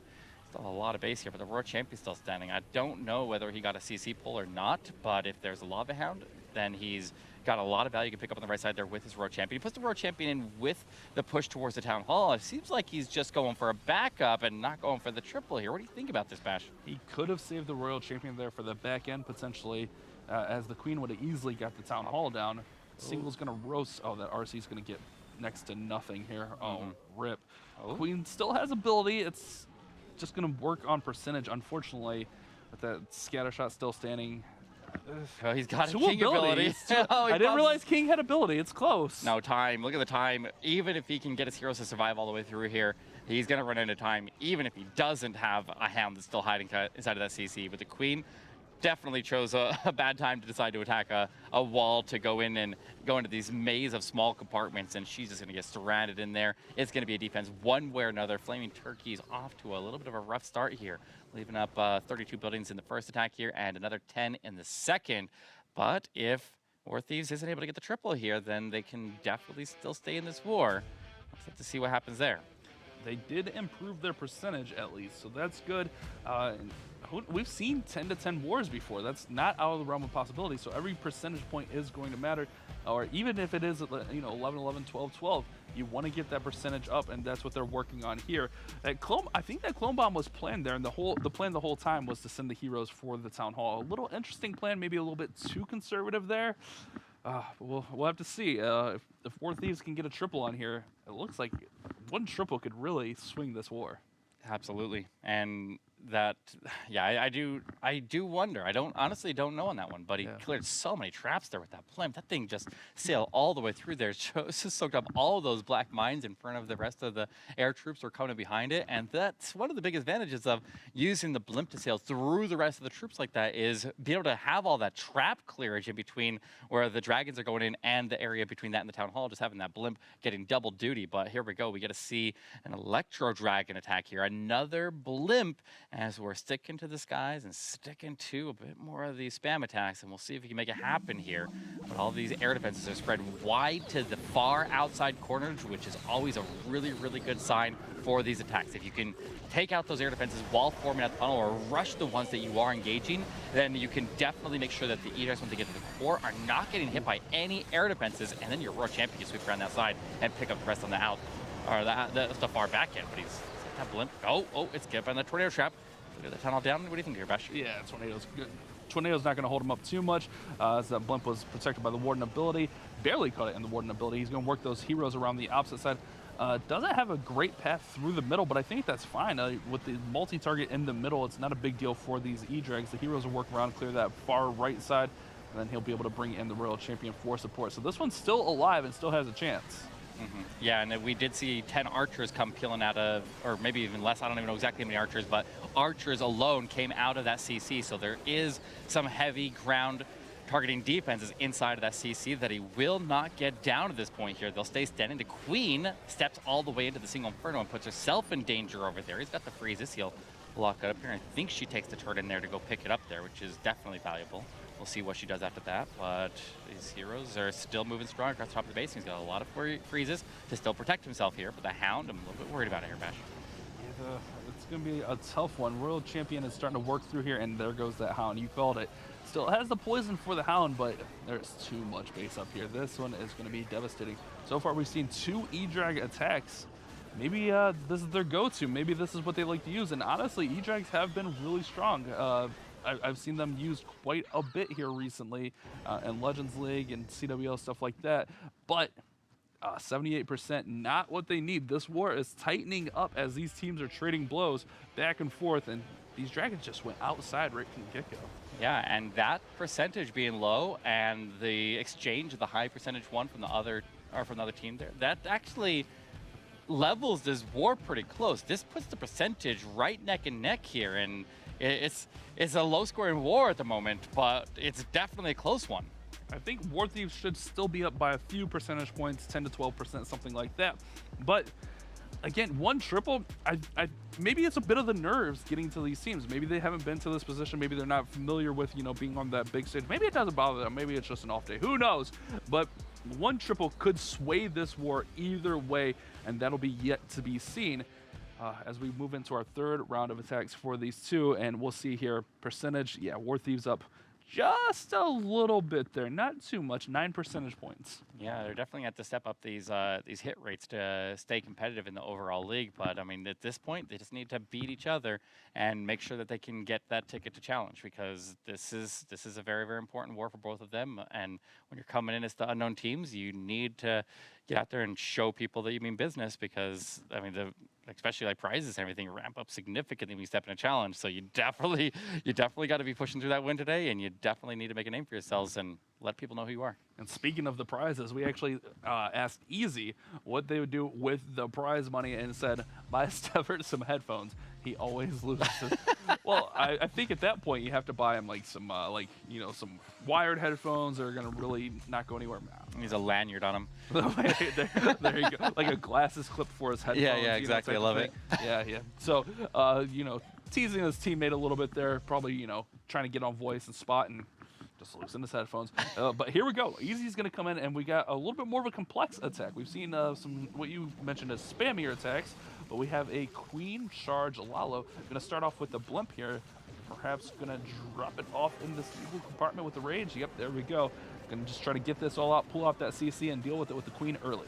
A big Tesla farm pops in the area there, but still makes it all the way in there with the blimp there. Got the most important part there, the CC pull, but also clears every single building between where the blimp was dropping and the edge of the base there, so we can have the Queen have consistent pathing. She will break off to the left, and she will be able to reach all of these Teslas over the wall, so they're not really going to cause any problems. And honestly, whenever you do a Queen Charge, if the Queen Charge on her direct path is going to find all the Teslas, that is absolutely ideal, because she can handle it better than anything else here. And if she can then push her way all the way to the Town Hall, which he's probably going to have to do, he's got a strong start here, but he's got a long way to go, because if you don't get the Town Hall against these anti-2-star center Town Hall bases with the Queen Charge, then you don't have the blimp to go and pick it up later on, since he already used it to set this up. Going ahead and starting that funneling just a little bit on that type side. We do see a balloon coming in, checking for any traps. We do have that wall breaker opening up that first layer of walls on that path towards the Town Hall. We do have a little double layer of walls. Remember, CC has been completely dealt with, so won't have to worry about that. We'll just have to worry about the enemy Queen. Here we go with more balloons and the King to finally push that Queen inside. And he's already got the funnel all the way over on the left side there to drive the King into the open compartment over on the far left-hand corner. And if he can get the defensive Queen to jump the wall, notice how her pad is touching the wall. That means that if he makes his approach there, she will likely jump the wall, and then he can reach her with his ability, and he'll secure the funnel. He'll pop his ability now and start to make his approach in, draws the attention of the Queen. That makes her jump the wall, and with her pad so close to it, she does indeed jump as expected. And now, with that compartment cleared out, here comes the wall breakers to give him access in the Town Hall compartment. But not only the Town Hall compartment, he's got all the scatter shots and the defensive road champion, and huge amounts of value across the middle of the base here, including the tanking value that the Queen will get while she makes her approach, and keeps that distracted while the Lalo comes in from the right side and makes the closest approach towards the defensive world champion. With 57 seconds remaining, Easy realizes he has to get going here. Here come those headhunters in to deal with that Royal Champion. Warden ability will protect them. The headhunter's going to seek that Royal Champion out and deal massive amounts of damage. She falls right there. Queen dealing with those scatter shots. She has no problem with that. Queen ability still in hand. Royal Champion still has ability in hand. This one's going to pretty much come down to time as we have to close off through the back end of this base. This could be a huge attack for the Flaming Turkeys if Easy's able to close this one off and get that 3-star. He needs to get this freeze to protect the balloons here. He has to get that multi-inferno down. He's got more balloons dropping in. He's got another couple balloons that he can drop in to the arch tower, but he doesn't have the pathing towards it yet. No, he does find a path. He gets it, pinpoint accuracy between the mortar and the cannon, and gets him to lock onto the arch tower, but the RC pops her ability, and unfortunately, it will not be enough time. What a beautiful attack here, but a little bit too slow. Very well executed. Good control all the way through, but not enough in the end here, Bash. That was a really well thought out plan. I think he realized the time was just under a minute. It's like, oh no, I might be a little bit behind here. I love the plan. This was a great plan. It seemed like everything went to plan, just had to get going just 3-4 seconds sooner and might have had a better chance at that triple. Yeah, that's rough.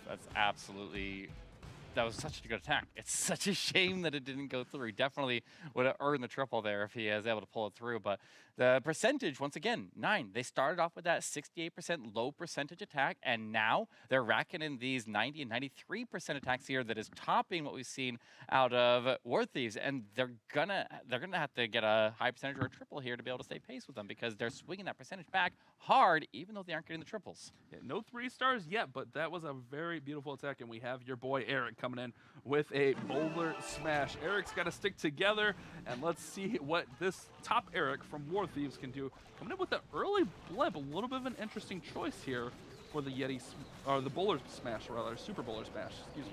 Exactly, but it is going to be set up very similar to how we just saw the last attack there. If you can go with the Yeti bomb and get some good value, but not pull the CC, I guess you could pull the CC or not. You don't have to for this attack here, but if you are able to at least cut the path and clear out every single defense on the edge of the base there and set up for the queen to go in, he's quickly making his way into the base here with this queen, immediately getting the support there from the Super Bowlers, the Ice Golems, the Warden, the King and the Witches working the outside. That will set the pathing, and we'll see exactly how they move through the core of the base here, but I think they jump right onto that Inferno and make their way in the Town Hall, and we'll see what they can do from there.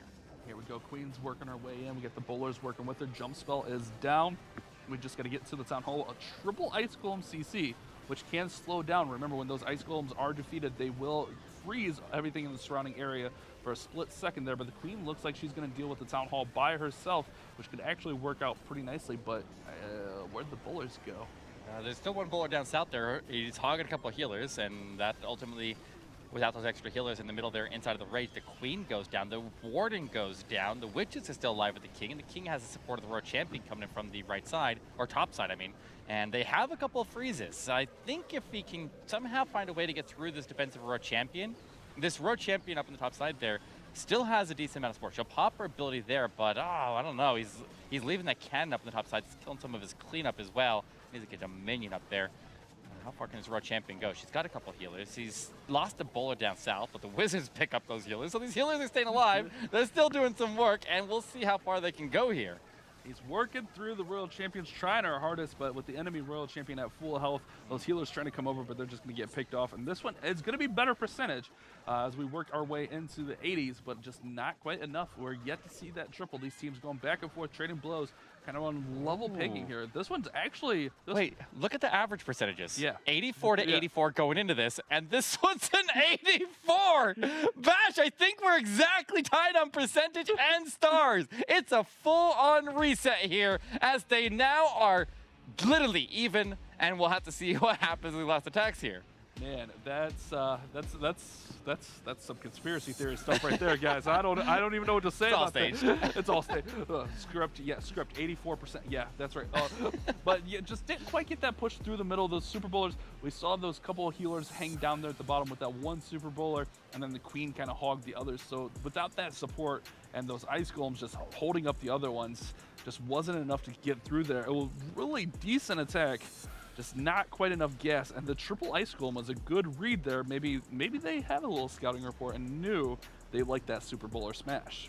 Yeah, but we know the Super Bowler smash is really good against these anti-2-star bases, and we see that the triple Ice Golem shuts it down. And then we saw in the previous wars, remember, we saw a lot of those bases that were running something heavy on ground. We didn't know if it was Lava Hound, we didn't know if it was an Ice Golems, but one way or another, that could have been what they were trying to stop, is this attack here, and they just made the wrong call at the right team, and they ended up getting the defenses, the triples in the last war. But now those Ice Golems are messing them up and stopping these attacks up. Eric, I did some quick maths here, and we are 100% even on percentage.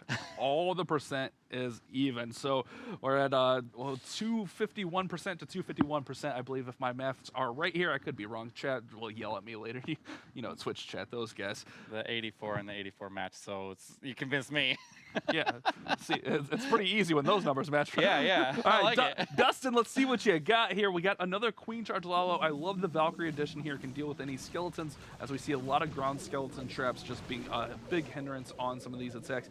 And an early blimp in here, gonna look to pool that Clan Castle again and maybe get this multi-target Inferno. Yep, dropping right in there. To get that Expo out of the way here, and the cannon, everything in there would be valuable, but the multi-inferno obvious is primary target there. The Expo is a secondary target, and he did get those. If he gets more than that, that's cool, but the Teslas have popped in the area, filling in the gaps a bit, and now we'll have to see if he can get in there with his Queen and have her go to the Town Hall, because saw that the Queen needs to take the Town Hall down in these anti-2-star center Town Hall bases. It's not a perfectly centered Town Hall, but it's the basic idea of the flow of the attack, because he will want the Lalo to go into the Eagle Artillery. But the Eagle Artillery staying standing is going to potentially activate on the Queen midway through her charge, and we'll have to see how he handles that, because he's dropping a lot of troops here, a lot of spells. He's burning...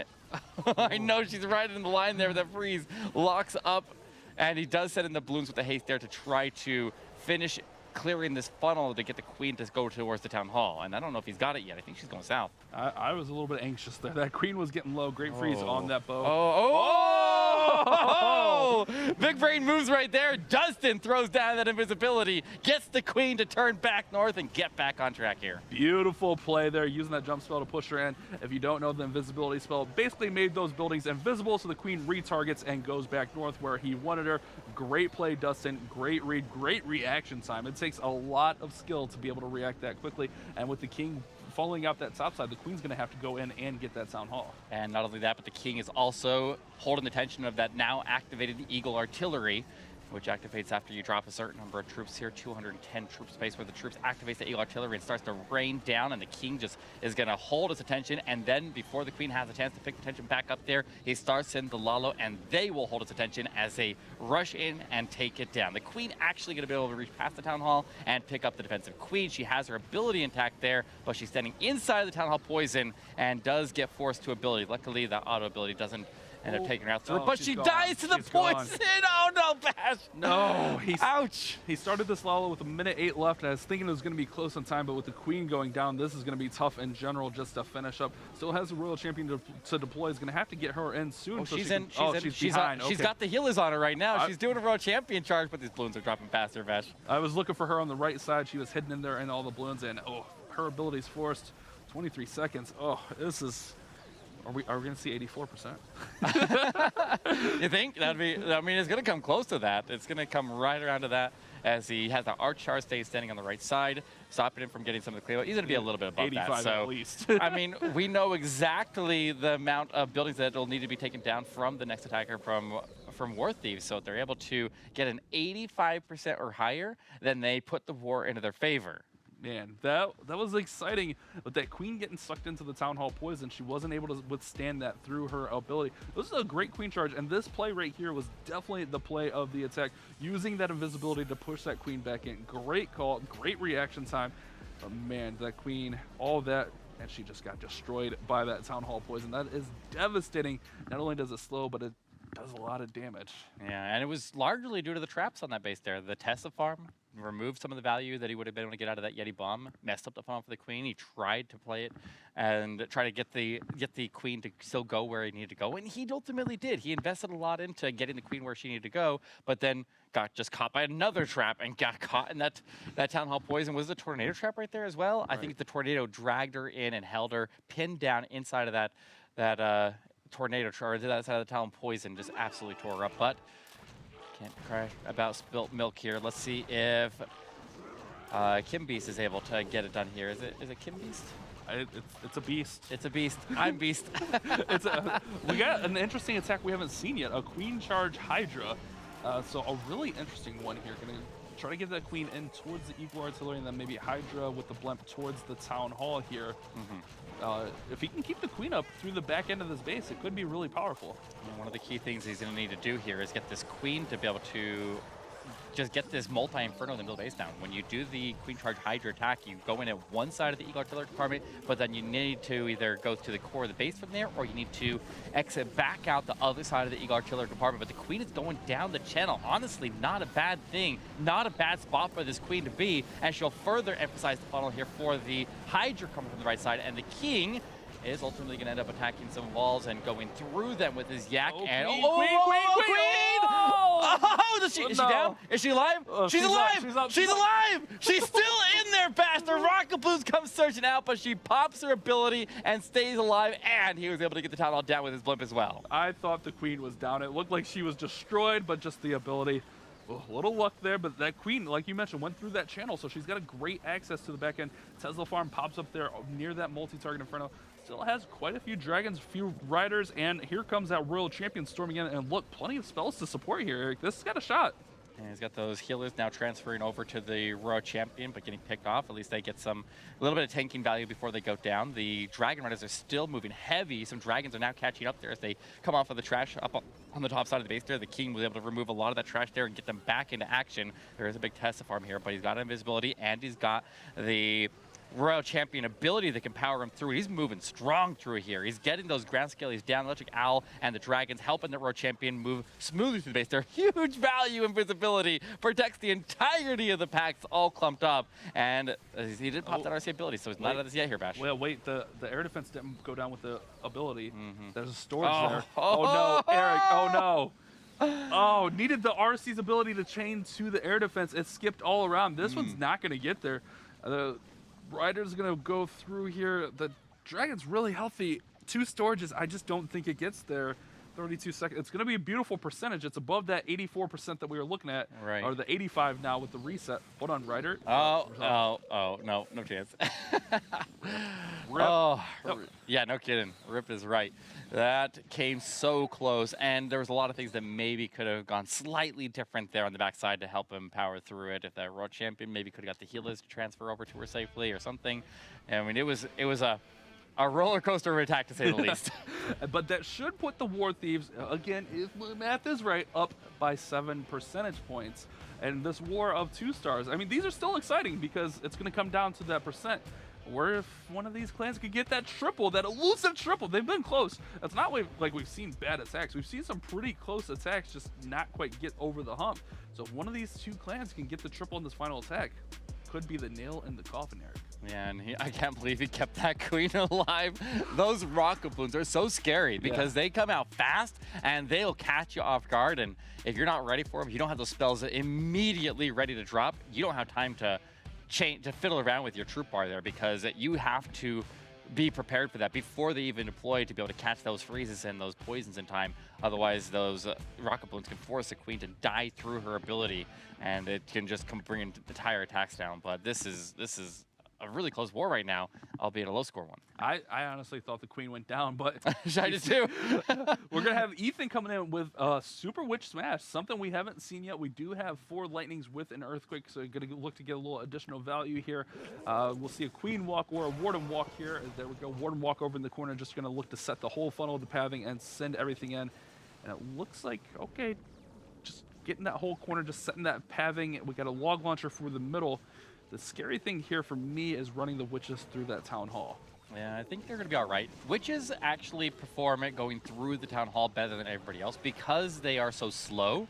They're able to sit back and use their range and take advantage of that and let the town hall poison fade. So he can definitely work with this. And he's already got the king deploying over the right side. He was able to get a big funnel there with a small investment from the lightning and a short warden walk here. But the siege burst drops on the right side here, and now he can start to punch his way in. And there's a lot of open corridors all the way through the middle base there. But look at this wall break. He's got the wall break going in, but it doesn't go all the way. And now how does he get to the town hall compartment? Does still have a jump, so can throw that in to try to save that. Oh, sure. Could push everything. And that core is just going to be so lethal. Single is locking on. It might be on the king, might be on the yak. Looks like it was on the yak down there. And everything just getting held up here. Starting to make our push into the middle of this base. And this is where things get tricky as we got 2 scatter shots. We got 2 multi-target infernos. And we'll have the Giga Inferno from the town hall activating. Tons of damage coming through. But will those big boys be enough to protect with the tornado going off? Things we're going to be looking for here is the healers. What are the healers targeting, and do they stay raged? There we go. Rage is that group up there. Make sure to offset the rage backwards a little bit there to make sure that he clips those healers, because the healers giving out that extra healing from the rage is going to make so that they have the protection for the entire pack here. He's able to clear out the core. Now keep an eye on the healers once again because he needs to hopefully keep them outside of the Town Hall poison. I think he's okay here. I think he's okay. He's cleared a lot, but the Eagle Artillery continues to rain down on top of him here. Well, only lost, it looked like 1 healer from that Seeking Airmine. We do still have a couple witches up, 2-3 witches there in the core with the Queen. Queen still has ability, World Champion still has ability. This has got a chance here. This might be what Flaming Turkey needs to get on the board. This could be the decider, Eric. We got a lot of defenses up here. Can Ethan get the job done for his clan and get the first 3-star of this war? I mean, even if they get the 3-star here, they still do not have the percentage advantage. So one way or another, this is going to go through. He's got the triple. Finally puts one up, but it's not over yet. He's still got a bit to go here. And the Super Witches get it done here. They are very strong, just like the Super Polars are against those anti-2-star bases. And he burned right through that defensive CC. Like, it was a lava hound, but he powered through it so quickly and made his way into the core of the base there. I love what he did here. I like the use of the zap to set up that watermark. It wasn't like the big investment to Zap to go after like major things like scatter shots and infernos, but just a small amount of lightning used to take out a couple of key placed defenses there to quickly form the funnel and control the pathing, because that's one of the biggest advantages of lightning. It's not always about the defenses specifically that you take down, but it's about the pathing that you create. It was beautiful. I was really confused what he was going to do with those lightnings, but it worked out so well. I was still worried about that core, but just powered right through there. Like you said, those witches have that little bit of range. So now War Thieves have to triple. There's no percent. You have to 3-star 100%. Oh baby, a triple, or else you're going down to that lower bracket. And remember, guys, this is not an elimination matchup. Let's make that clear. But the winner will move on to the mobile challenge, so you won't have to play anymore today. So that's pretty huge. Yeah, and obviously, once you get to the mobile challenge, it's a full reset, and we gotta get all the teams to rebalance, and just hopefully they have a good seeding as they made it in, and we'll see what happens there. But let's get ready to dive in, because the entire war comes down to this attack. Possum King controls the war in his... Is his blimp here? Is blimp getting caught by the tornado trap right as he enters into the base here? He puts a freeze onto it. How far is he trying to go here? He does not make it to the town hall. It looked like he was going after the town hall, but falls a bit short. What's in there? Is it super archers at all? Or is clone? Oh, he uses the clone to spawn the super wizards on the other side of the wall, but they immediately get hit by some traps on the side, and they do not survive. He's got one freeze and one rage, and he did not get that town hall down, nor that multi-inferno. He's in trouble here, Bash. That compartment was baited for the blizzard, and it worked out. He did get the clone. The blimp fell short, got the clone to go in there, but once that wizard popped up, it got blew to smithereens. Town Hall is now activated on the approach, which is going to be tricky. We got the king and queen and royal champion all working down through this bottom side. This is going to be a tough finish through here, as he already used his warden. Eric. No, he's not going to make it, Bash. It's too much. He ended up even sending a whole bunch of balloons to the right side to go pick up that multi, but Tessa's popped and redirected them and threw up that takedown as well. I mean, it is, when it rains, it pours, you know. And, oh man, this was rough here for Possum King. That blimp did not set him up the way that he wanted. He honestly has a lot of force here with the dragons, and had he not had to go in and take the town hall down, and he would have got the chains off of the town hall to maybe, I think the town hall actually chains to the scatter shots on both sides of it, which definitely would have set him up really, really nice. It was a really, really high value target, but the defender also seemed to identify that and trapped specifically against it and stopped that blimp from arriving on target. That was a great bait there. Even if the blimp lands there, it looked like there could have been even more giant bombs in there. Probably all kinds of traps just to blow up any super wizards. So unfortunately for War Thieves, they are going to fall a little bit short here. 68% 2-star, which means the Flaming Turkeys are going to move on to our mobile challenge. GG to them with a score of 11-10. But you see here that early commit from the Warden, and the Dragons just did not have enough gas. Absolutely, and that settles our upper bracket. That settles our upper bracket. Now it is the teams fighting for survival in the lower bracket if they want to stay in this tournament, and they definitely do, because this is their last chance to make it through. They cannot afford any more losses. They've had every mistake they granted to them that they were able to make up at this point here, and now they're going to have to go down there and deliver, and there's some tough teams down there, and they got some work cut out for them. Yeah, that was a tough, honestly, like, even though it was a low-scoring war, it was a pretty exciting war. We had a lot of great attacks, but Flaming Turkeys do get that 11-10 victory. And speaking of the bracket, we need to go ahead and take a look at our updated bracket and see what we have remaining, because guys, our day's not over. We still have elimination matchups. We see here Push and Flaming Turkeys move on to the mobile challenge, but we're going to see Omnipotence versus War Thieves in an elimination matchup, and then we're going to see the Night Shift versus No Chance Ice in an elimination matchup, and the winners of both of those matches go on to the challenge, right, Eric? They absolutely do, because there are 4 teams in the challenge right now. You have Chazmac, Empire Gaming, Fuzzy Wuzzy Wuzzy, War and Glory, now Push and Flaming Turkeys, but we have 2 more spots to go. And the winners of these next matches take those 2 spots and solidify our 8 teams. And this is going to be a good finish here tonight, guys. Make sure you stick around when we come back for some analysis and breakdowns of that last war. You guys are watching the Snapdragon Pro Series.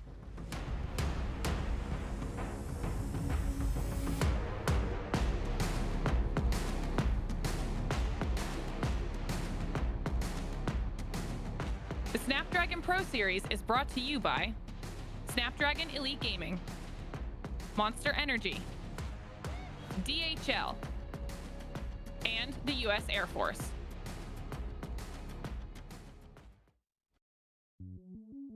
Welcome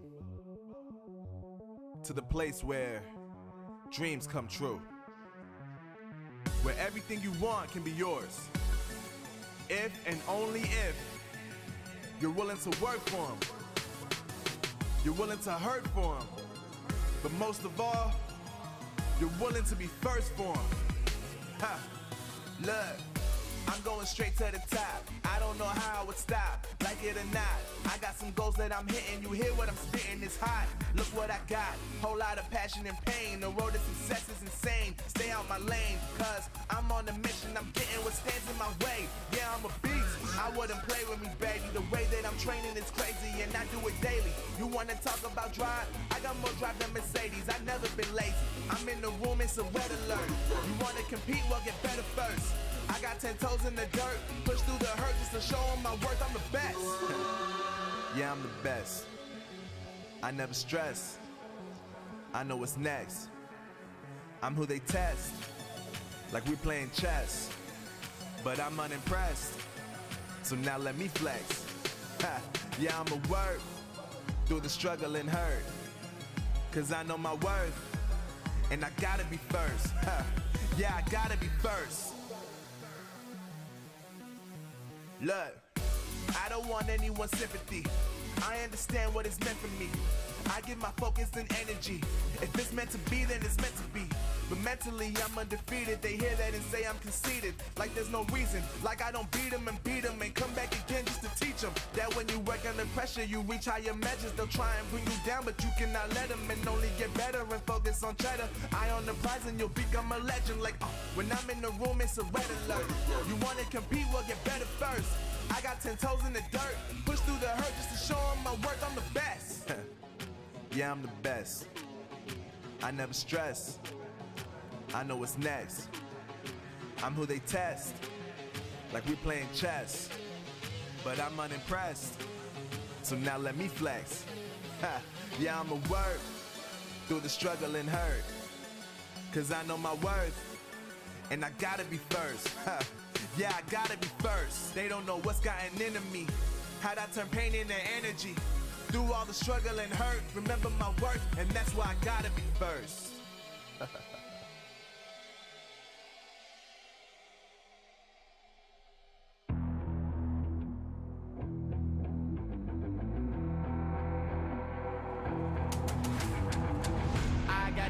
I'm on the mission, snap any minute, casually winning. Stop tripping on me, stop dissing on me. Yeah, I got a dream, can't take it from me. My fire's burning, now I'm always learning. Tell me where to go, man, I'm on a journey. Yeah, I can't explain it, I get excited. Keep it 300, King Leonidas. Strap in, cause it's gonna be a long ride. Working on me every single day and night. There comes a time when your worlds will collide. If it's holding you back, push it right to the side. Ain't got no time for no fear.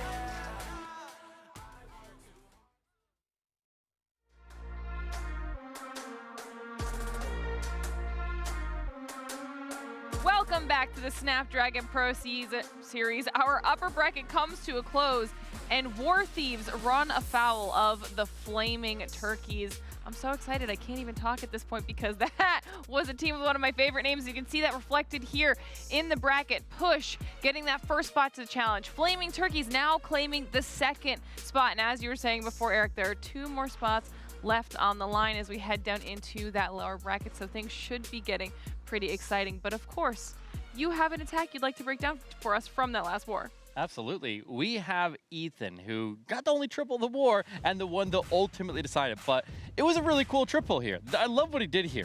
He needs to form the funnel when you're going against his anti-2-star bases to be able to get everything to go to the core. The Super Witches have a huge advantage of being able to sit back a little bit. They take advantage of the range and the tank can provide it from their big boys, and they can safely move through the Town Hall poison better than almost any other troop in the game. So with the funnel being formed here, with the lightning taking out this section of the base there, and the Warden then connecting to the lightning to the outside, that clears a nice path all the way in to be able to make so that all the troops are able to go and stay together as they break that out. But he's not done with the funnel at that point. So he already cleared out this area down at the bottom, and that forms the funnel on that side. The Warden, the Lightning form the funnel on that side, and he has a straight shot with the Warden pushing through with the Queen and the Super Witches joining and connecting to the Warden Walk, which automatically pull the Warden into the base. It's a very, very effective way to form a funnel and is a small investment on something that you need to do anyways, and you can get that funnel forming while the Lightning is going to use. And I like that he used so little Lightning to be able to set that up there. It was a very, very small investment for Lightning, which leaves a lot of rages and a lot of jumps here to be able to control and push him deeper into the corner and keep the group protected. But notice how every time these rages come down, they cover the healers. That is so incredibly important. As soon as he has the highest damage area of the base there engaged, he can then pop that ward ability, but it'll pop that ward ability to also support a king is also beneficial. You don't really get that in this attack specifically because the king is used more on the flank, trying to stay away from the healers and don't let the healers pull onto him. Keep him on the witches because they have a similar range to the Warden and the Queen. And so if the healers stay right there with them, then they will, under the rage, keep everybody nice and topped off and be able to allow you to move through high damage areas and break out the backside there safely. So he does end up with a bit of a split here as he goes to the backside, but after removing the majority of the threats, he still has the Royal Champion who comes in and reinforces at the bottom, pushes everybody up, and specifically when that Royal Champion deploys, she's coming in an area that drives everybody else towards the defensive king because she is going to be the troop that's left on the base there that has the least ability to handle that defensive Royal Champion. So being able to keep that Royal Champion alive by getting that king down, he's able to power through there. And with that RC ability, it's a clean sweep on the backside here. He had so much. He had the Yetis that I think came out of the flame or the log launcher. No, not the log. What do you call it? The siege barracks over on that right side. But there we go. That RC ability goes in late. He absolutely killed it, and he carried his team to victory. It was a huge, huge attack right there, and it definitely will help them and deliver them into the finals. They were delivering the challenge. But we have Glitter standing by with an interview, so we're gonna kick on over to her. Thank you so much, Eric. Fantastic breakdown. I actually have Ethan on the line, the 3-star that you just broke down. Ethan, first of all, congratulations on claiming that second spot to the challenge. How are you feeling right now? Pretty nervous going into that attack. There was very little time to prepare because we were trying to all make sure all of our attacks were going to work, but sadly they weren't a 3-star, but in the end our bases definitely held up well and won us the war. Yeah, absolutely. Okay, now I have a very important question. How did you guys come up with the name Flaming Turkeys? Please explain this one to me. Okay, so then our old clan name was named Flaming Hawks, and we're like, we need to put some more spaz to it. Like, we need to make it more energetic look. So then we changed it. We're just talking to each other, and we're like, we should try to name ourselves like, Turkeys. Yeah, Flaming Turkeys, and it was a great name. And then we made a logo with it, and well, here we are now. I mean, hands down, the best name in this split so far. So kudos for that. It has made me happy every time that we get to talk to you guys or about you guys. But I've got a question for you about going up against those anti-2-star bases. What is that like mentally? Because we saw a lot of that last split. We're seeing some more of it here. You know, what's it like going up against that? With the style of attack that I like to do with the Super Witches, I find that anti-2-star bases for me is like a free base. I don't like to brag, but it's definitely not as hard as like with queen charges because you have a lot of risk. But then smash attacks, you can always just have lots of time. Super Witches super slow, always ignore the poison, and it tends to be pretty easy sweep of those bases. Okay. All right. Now, I'm getting word that Easy says that you are the best player on the team. So how do you feel about being rated so highly? I don't know. I like the feeling of everyone cheer me on, but at the same time, I have to give it to my teammates too, because without them, we wouldn't be here right now. Absolutely, 100%. This is definitely a team game here. And so before I let you go, I want to give you an opportunity here to give yourself some shout out, maybe shout out some people that have been supporting you along the way. I would say just thank you to everyone in Realm helping with all the planning and cheering us on for this big war, because definitely first time we've been to like these type of big wars with like everything being streamed and with everything now, I'd say definitely say thank you to them. All right, I love it. Well, thank you so much for taking the time to chat with us, and congratulations again on getting that spot to the challenge. Yes, thank you very much. Okay, that was a fantastic interview. I love the creation of the name. They specifically were going for a more spastic feel with their bird choice. I mean, come on. You've got to love that. I mean, that's as spastic as you can get there. I think it was a good one. It was good. I like it. I like it. Okay, yet another really, really solid war in the books. But now it's time to move on down to the lower bracket. We have another war right around the corner, and this time it's going to be between No Chance Ice and Night Shift, and we'll start with No Chance Ice. No Chance Ice fielding Tony Gunk, which we definitely had that interview with him earlier, and he's a good guy. We got Dobbs Apollo. We got Exempt from that. There you go. I think that's how you say it, right? That sounds right. And Jared, yeah, he definitely mashed up a bunch of letters there, but they need to get this win here because this is the lower bracket finals, or I guess semifinals technically, but one way or another, this is the match that will set them into the challenge. So this is a huge, huge matchup for both of these teams and their last chance here. Yeah, Eric, you're doing my guys no justice on their names. Unbelievable No out here. Last chance? No, Second chance? just oh boy. Oh, Eric. Definitely, we've seen these guys quite a bit now. Tony Gunk here with the Super Bowler Smash. They know how to read bases. It's really, this one should be a pretty good war. Let's be honest. Both of these teams, we didn't see No Chance Ice earlier, but we've seen both of these teams put up some really good scores, and this one should be a really good one, Glitter. Absolutely. But then, of course, we've got to talk about the Night Shift. Absolutely. We got A Campbell. We just saw these guys in action. Puma, Stone, Chase the Ace, and Granny Clasher. And they put up a good fight. What was it, 13-15 in the war before there? And they definitely have met the bar here to make it into challenge, I feel. But they just need to get in here and win this one because this is the match. This is the match. There are no more second chances or the final chance ice the final right chance. here. Yes, the last chance, the final chance. The next chance. But this should be a really good war. We just saw these guys put up 13 with those last two attacks, though. Maybe taking a little bit of wind out of the sails. That'll be, I mean, you never know. Each war is its own thing, but maybe No Chance Ice was able to take a little bit something away from that moving into this next war. I like how many times you guys have changed their names around. Okay. It's okay. Now we do have a little bit also of their head-to-head record for how they've gone up against each other, and Night Shift is actually 2-0 right now, up against No Chance Ice, which gotta feel good heading into your last opportunity to get one of those two remaining spots to the challenge. So we'll have to see if they are able to pull this one out. Now, today's just full of surprises, okay? Because I actually have an announcement that I'm going to be making right now. And this is huge because the Snapdragon Mobile Challenge Season 1 Finals will be taking place live in person. We've got top teams from North America, Europe, the Middle East, North Africa, and India who will all be competing for their regional challenge championship in Poland. Okay, this is going to be so, so cool. The top teams, which will be one team from NA, one team from India, and two from EUR MENA, will then go on to compete in an international showdown to determine which team will secure that golden ticket and a spot in the World Championship. I am so excited for that. Come on. That is wild. I love it. I love it. And that definitely sets the tone there for going into a World Championship, you know, like bringing all the best teams across the world and give them a chance to get that ticket. That's huge. That is so huge. I'm excited for that. You hyped, Bash?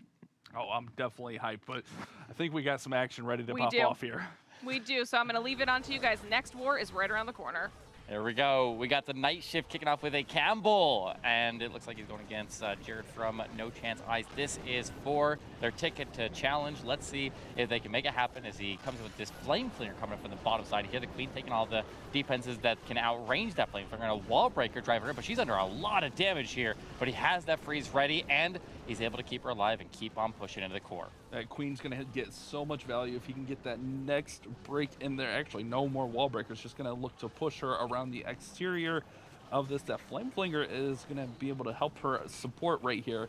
She's raged up. A lot of damage incoming as we got both scatter shots. Bow goes down. Tornado trap spinning. Queen, how are we dealing with the Town Hall here, Eric? I think he's got to get the Town Hall down with the Queen. Okay. She goes straight to the scat. She does kind of go inside, but the scatter shot does quickly turn onto his heels. He freezes it, and it's shaky here, but he still has it mostly under control. The Queen will lock on and take the Town Hall down, and he will also get down this Royal Champion in the process. Barely got that Queen in there. Used the invisibility on that storage that was right there to just sneak her in just a little bit further. Wasn't anything crazy, but it was enough to push her in towards the Town Hall. I was worried that she was going to go around. That's why I asked you, what's going on here? But here we go. The Flame Flinger pops, which means the Lalo's going to start from this bottom side. Royal Champion's going to go ahead, pop her ability, does not get the scatter shot. And there we go. Freeze on this single. Lalo's flying. Yeah, unfortunately, that freeze came down after he already popped his ability, and he loses his Queen right here. It was a scary charge, but he's able to at least get the Lalo set up here nicely, and we'll see what he can do with it. He's still got that ward ability. He's got one haste, but a lot of the balloons have broke to the outside. He drops in more balloons to try to correct their path and get him back into that Multi-Inferno. He's got the Dragon Rider that comes out of his Siege Machine there and will support, but how much? Oh, he's got those Headhunters as well. They got the defensive Queen down. Yeah, he still has a chance here, Bash, but this scatter shot's going to be a bit troublesome on the backside. I think it's weakened a little bit from the Royal Champion. I don't know how much, though. It's the only defense. Oh, no, there's an Archer Tower. Excuse me. Warden's going to go over there. Oh, come on, Warden. Get back on there, Warden. Warden's Take it down. He's at least tanking it. And Electric Owl's right there as well. He will turn on it now. He's got the cleanup all around her. The balloons are down to the last little bit. Oh, my gosh, it's so close. But he gets the scatter 6 shot. seconds, 5. Oh, no.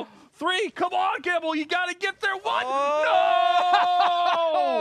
no! Oh, the 98 time fill. Oh, Bash, that hurts. That hurts so much there. The roller coaster of that attack all the way through. The Queen, that was a beast of a Queen charge, to say the least, and they almost got enough for the Lalo to get through, but just a little bit short there. He tried to even correct the path of that Queen to get her to go after that scatter shot, and I don't know. He started the Lalo in from the right side, and he already had the Royal Champion down on the right side. I wonder if the Lalo coming in from the left side would have set him up a little bit better, because then he could have got quick access to the Royal Champion, or the defensive Royal Champion, or Queen, whatever it was. The other hero that was still standing on that side, and I don't know. That was a tough call. That was a really tough call, and he kind of was forced to start the Lalo to go support the Queen, and he didn't really know where she's gonna go. Yeah, he supported put the Lalo in with those CC troops that came out of the Flinger, kind of supporting that a little bit. But you're right, man. It was so close there. Such a heartbreak. 98%, and maybe if that Warden didn't get distracted onto that Archer, it's hard to say. I think he just needed the Queen to get redirected that invisibility and go the other way. But no time to cry about it now. Let's get into Tony Gunk from No Chance Ice coming in with their opening attack, and he's got a lot of skeletal spells. He's got a Clone, 1 Rage, and a couple of single Inferno spread throughout the middle of this base with 1 multi up top, though. Let's see what he can do.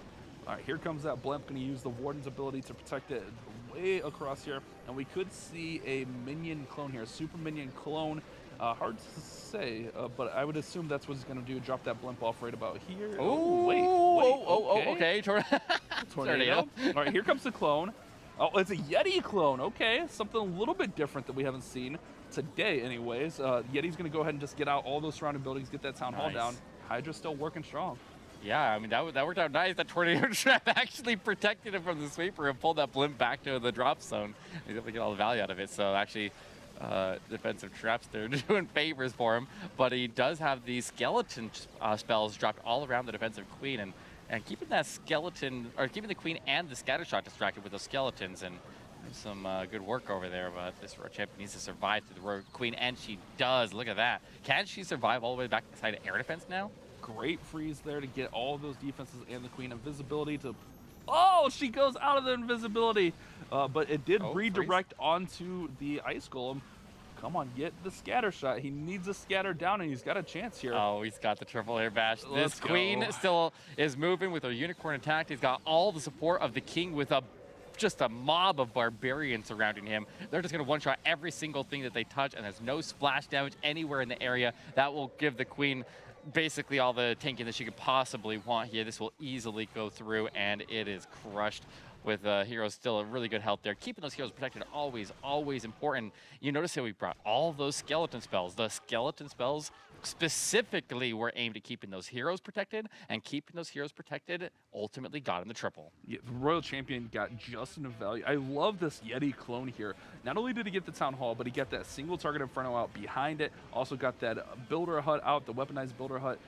Look at the spread on this Hydra. Normally you see a little bit of a tighter Hydra, but this spread out Hydra worked out really nicely. And here's those skeleton spells you mentioned. Just enough to distract the Scatter, the Queen, and that Expo so that the RC could sneak in and get that value. Yeah, and getting that defensive queen shut down there because she is such a big threat there to the Royal Champion on the backside, like we've talked about a lot. And this queen can just make or break these attacks here, but locking her up there and getting this Royal Champion to go all the way through that invisibility. I mean, it didn't cover, but it gave just enough to be able to redirect the scatter shot off of the Royal Champion and over to the Ice Golem. So he got a lucky break with that one, because if that Ice Golem wasn't there, he probably wouldn't have made it through potentially. But might have made it through anyways, because he still had a decent amount of force there with the Dragon and the Warden right there. But it's hard to say. It's hard to say. That Dragon was pretty low health. It would have been tight. You're right. It's hard to say. But No Chance Ice is going to go ahead and slip into the lead there with that 3-star. I mean, 2 buildings. 2 buildings. Yeah, that's just what I was going to point out. Yeah. We weren't far off on that first attack. That could have very easily been a 3-star. So we might be back in for another real exciting war here. Oh, rock, paper, scissors. Rock, paper. Well, Tony says he has a special ability. Want to check out what that's about? Oh. He says, let's load up here. It says, I can live. I can live off of ramen and Taco Bell. I mean, I guess he likes his Taco Bell, I guess. Not even surprised. I wonder if he's a chicken or a beef ramen kind of guy, because I'm assuming he's going instant ramen here. Tony, let me know. Send me a DM, brother. I need to know. Are you a chicken or beef guy? I mean, I don't care either way. I like them both, but I got to know. Puma's in! All right, Puma, what you got for us? Another, it looks like, well, we got a clone. I was going to say Kill Squad Lalo, but we got a clone spell in here. We see another clone Yeti. We got what are we? I don't know. He's got the log launcher here, so that's obviously not going to be the clone. Or maybe it is. I don't know. Maybe he's. I honestly don't know what this is. I've seen maybe some people going with the clone to support a Lalo if they just have so many spells that they don't know what to do with them, which tends to not be the case, but sometimes it is. With these Sui Hero Lalos, you get a lot of spell support for the balloons. He's got the skeleton spells giving the protection for his heroes, but he does quickly get his log launcher to get targeted, and he never gets the walls open in the core of the base, and he clones the Yeti. I was going to wonder this is a bit shaky because he didn't protect that log launcher, and it did fall before opening up the walls of the core. I was going to wonder if we were going to see like a mid-clone off that log launcher, but I think he wanted to get those Yetis into that multi-target Inferno, and then maybe even clone them over the wall to that single-target Inferno, rage them up, and obviously the Yeti mites would have taken care of them. But now that clone was essentially wasted. Could have maybe saved that for the balloons to get a little bit of extra value. Going to have to deal with the clan castle with the queen here, which shouldn't be an issue, but that Royal Champion's just going to hold things up even a little bit longer. Yeah, at least he's getting those Yetis to provide the tanking for the queen to be able to drive through that channel. I mean, it's actually working out okay. He's still not able to pull this off. I am a bit worried about this multi-inferno in the middle, because he's going to have to just hang out nearby it for a very, very long time. But he has his queen ability. So the queen ability will get the defensive Royal Champion out of the way there, and we'll see if the queen can survive past that. But there is a ground expo a little bit deeper in the base there, and I think she is doomed. But he will push his way through the town hall. He activates it right at the time that he reaches it by reaching 50%, and he will now sail past, but we'll see if we can do it into this backside here, Vash. Unicorn's getting ready to fall, so Queen will have no more healing support, but she has quite a bit of health. But as you mentioned, that multi in the middle is going to be a little bit of an issue. Good free spell there on the scatter shot to protect a little bit. Queen's getting roasted by the single, and this one, oh, it's going to be tough to circle back. He's got a lot of loons. Does he have enough gas in the tank and visibility? Need some pathing here, Eric. I'm liking that these hastes are lingering around here to get him through the single Inferno and protect the Warden. Oh, he does not get the Warden takes out the single. Hold up, you can still get this. Warden is still alive. But the balloons go to the outside there. He can overwhelm this with the Warden. He's not out of this bash. He's got 30 seconds. He still has an invisibility as well. And he's got a lot of small light troops here. But that Warden hits like a truck. And he is going to make his way in. And it goes invisible. Okay. Come on, Warden. Come on, Warden. Come on, Warden. Oh, he's got a lot of stuff here supporting. He's got the distraction. Warden! No! Wait, the head on his. The head is the balloon. The balloon. No! That multi-inferno just shredded his entire army. Everything that stays standing is gone. Oh, Eric, you called that multi in the middle going to be an issue. And he definitely wanted to get that down with those Clone Yetis. No doubt about it. And that ends up being the deciding factor. Got great value out of the Queen with those Clone Yetis, but imagine if those Clone Yetis go in there, get that multi down, get that single down. He's got clean sailing through there. Crush, like not even close. And I believe his last attack was pretty close like that, just barely off. If it didn't 3-star, it was really close. Look at that. Oh, the Heartbreaker, 99% Puma. My heart breaks for you, bud. That was such a close attack. Yeah, no kidding. And that stacked in on top of the 98% that they already have. That is not where they want to be here, but no chance Ice. We'll see what they can do here, because if they can give them up a defense here, then they could maybe swing the percentage advantage. But both those are so high percentage. They are so close to triples there, just barely falling short. Eric, you can't get much higher than a 99%. You're right. I can try, but well, I mean, without 3-star. Yeah. I mean, we'll see. I have faith that you could do it, actually. I give everything 110%. Oh, Dobbs is in. We got Queen Charge, Lalo, a big array of spells here. Oh, Queen Stab. Queen! Oh, no! That Queen ability will carry him through the defensive Queen, though, so it's not going to go to waste, but that is going to hurt his overall Queen Charge and remove his backup at his later on. So going to go ahead and continue with the plan. Get that Queen charging towards the Town Hall. We talked about this on Queen Charges. Queen Charge Lalo specifically trying to get towards that Town Hall with the Queen, but it's going to have to be extra careful and extra cautious with that Queen ability right down. We have the Headhunters coming out in the Lava Hound meeting him as well. Got a couple, or just one expo on him. So as soon as he's going to end up having that Queen turn south here. She will walk the bottom line of that compartment that she's in and then circle back around and go to the Town Hall. So she's going to make a near pass to that single Inferno, which does worry me a little bit there, but he's got the King going down south there. He's going to be trying to dive in to get the scatter shot down, while the Royal Champion takes advantage of the Queen and the King tanking everything in the area, will potentially reach in there, get the Eagle Artillery down, but the defensive King is right there. Oh, she doesn't go there anyways. He's at Eagle Artillery up, and here comes the Lalo coming in opposite of the Town Hall. He is banking on this Queen, taking the Town Hall. Without a Queen ability, he's gonna have to be ready with those freezes.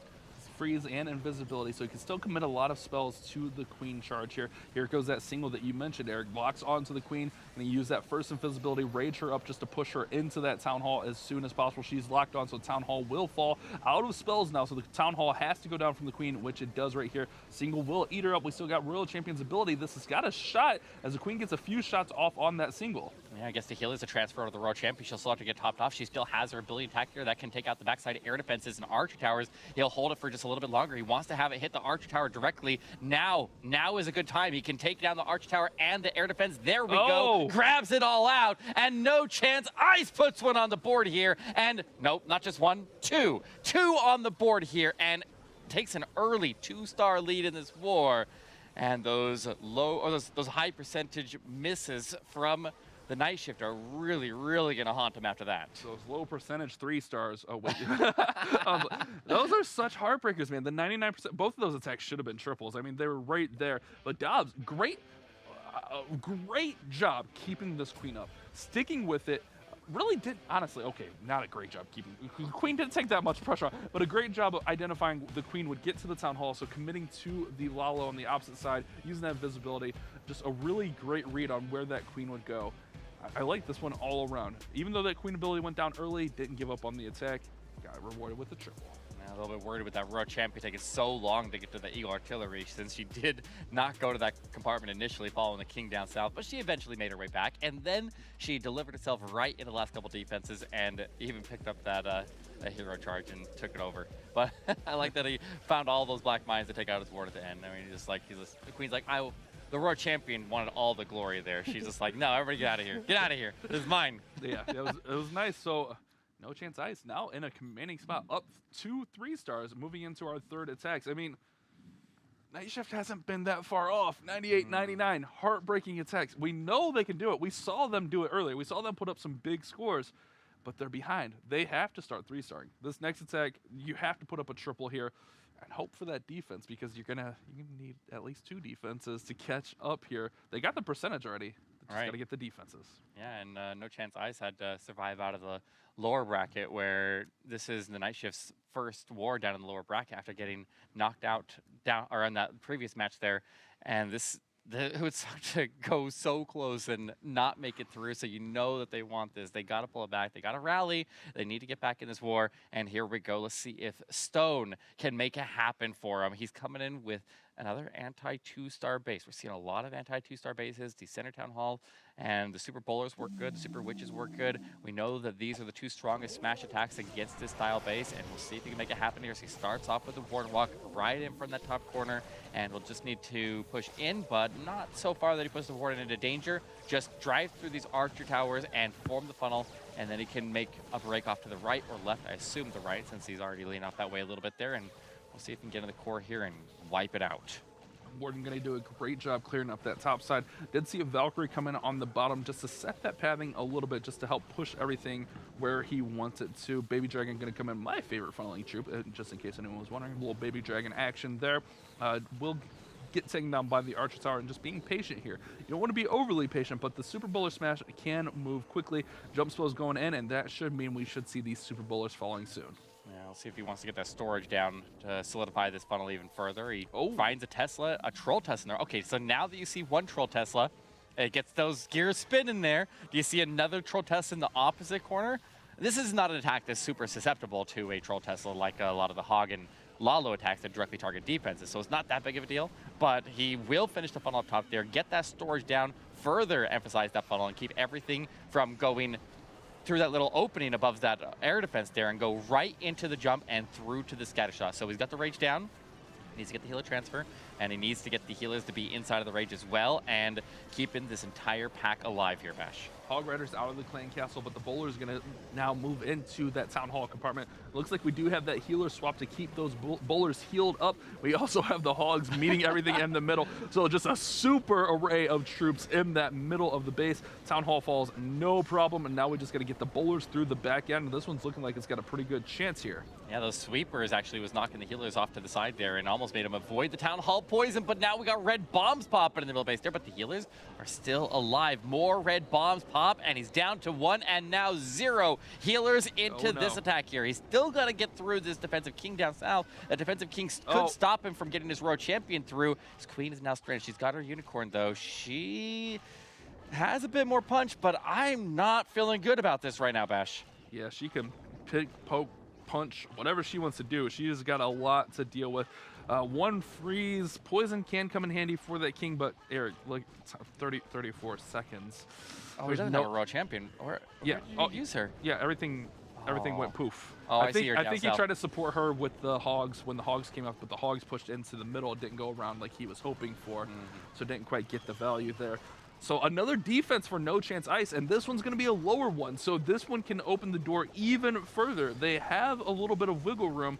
You think they're going to, keep trying to triple, obviously, but if they do falter, they have that wiggle room now, with this one going to be barely at 80%, just over 80% as time expires here. No, just right at 80%.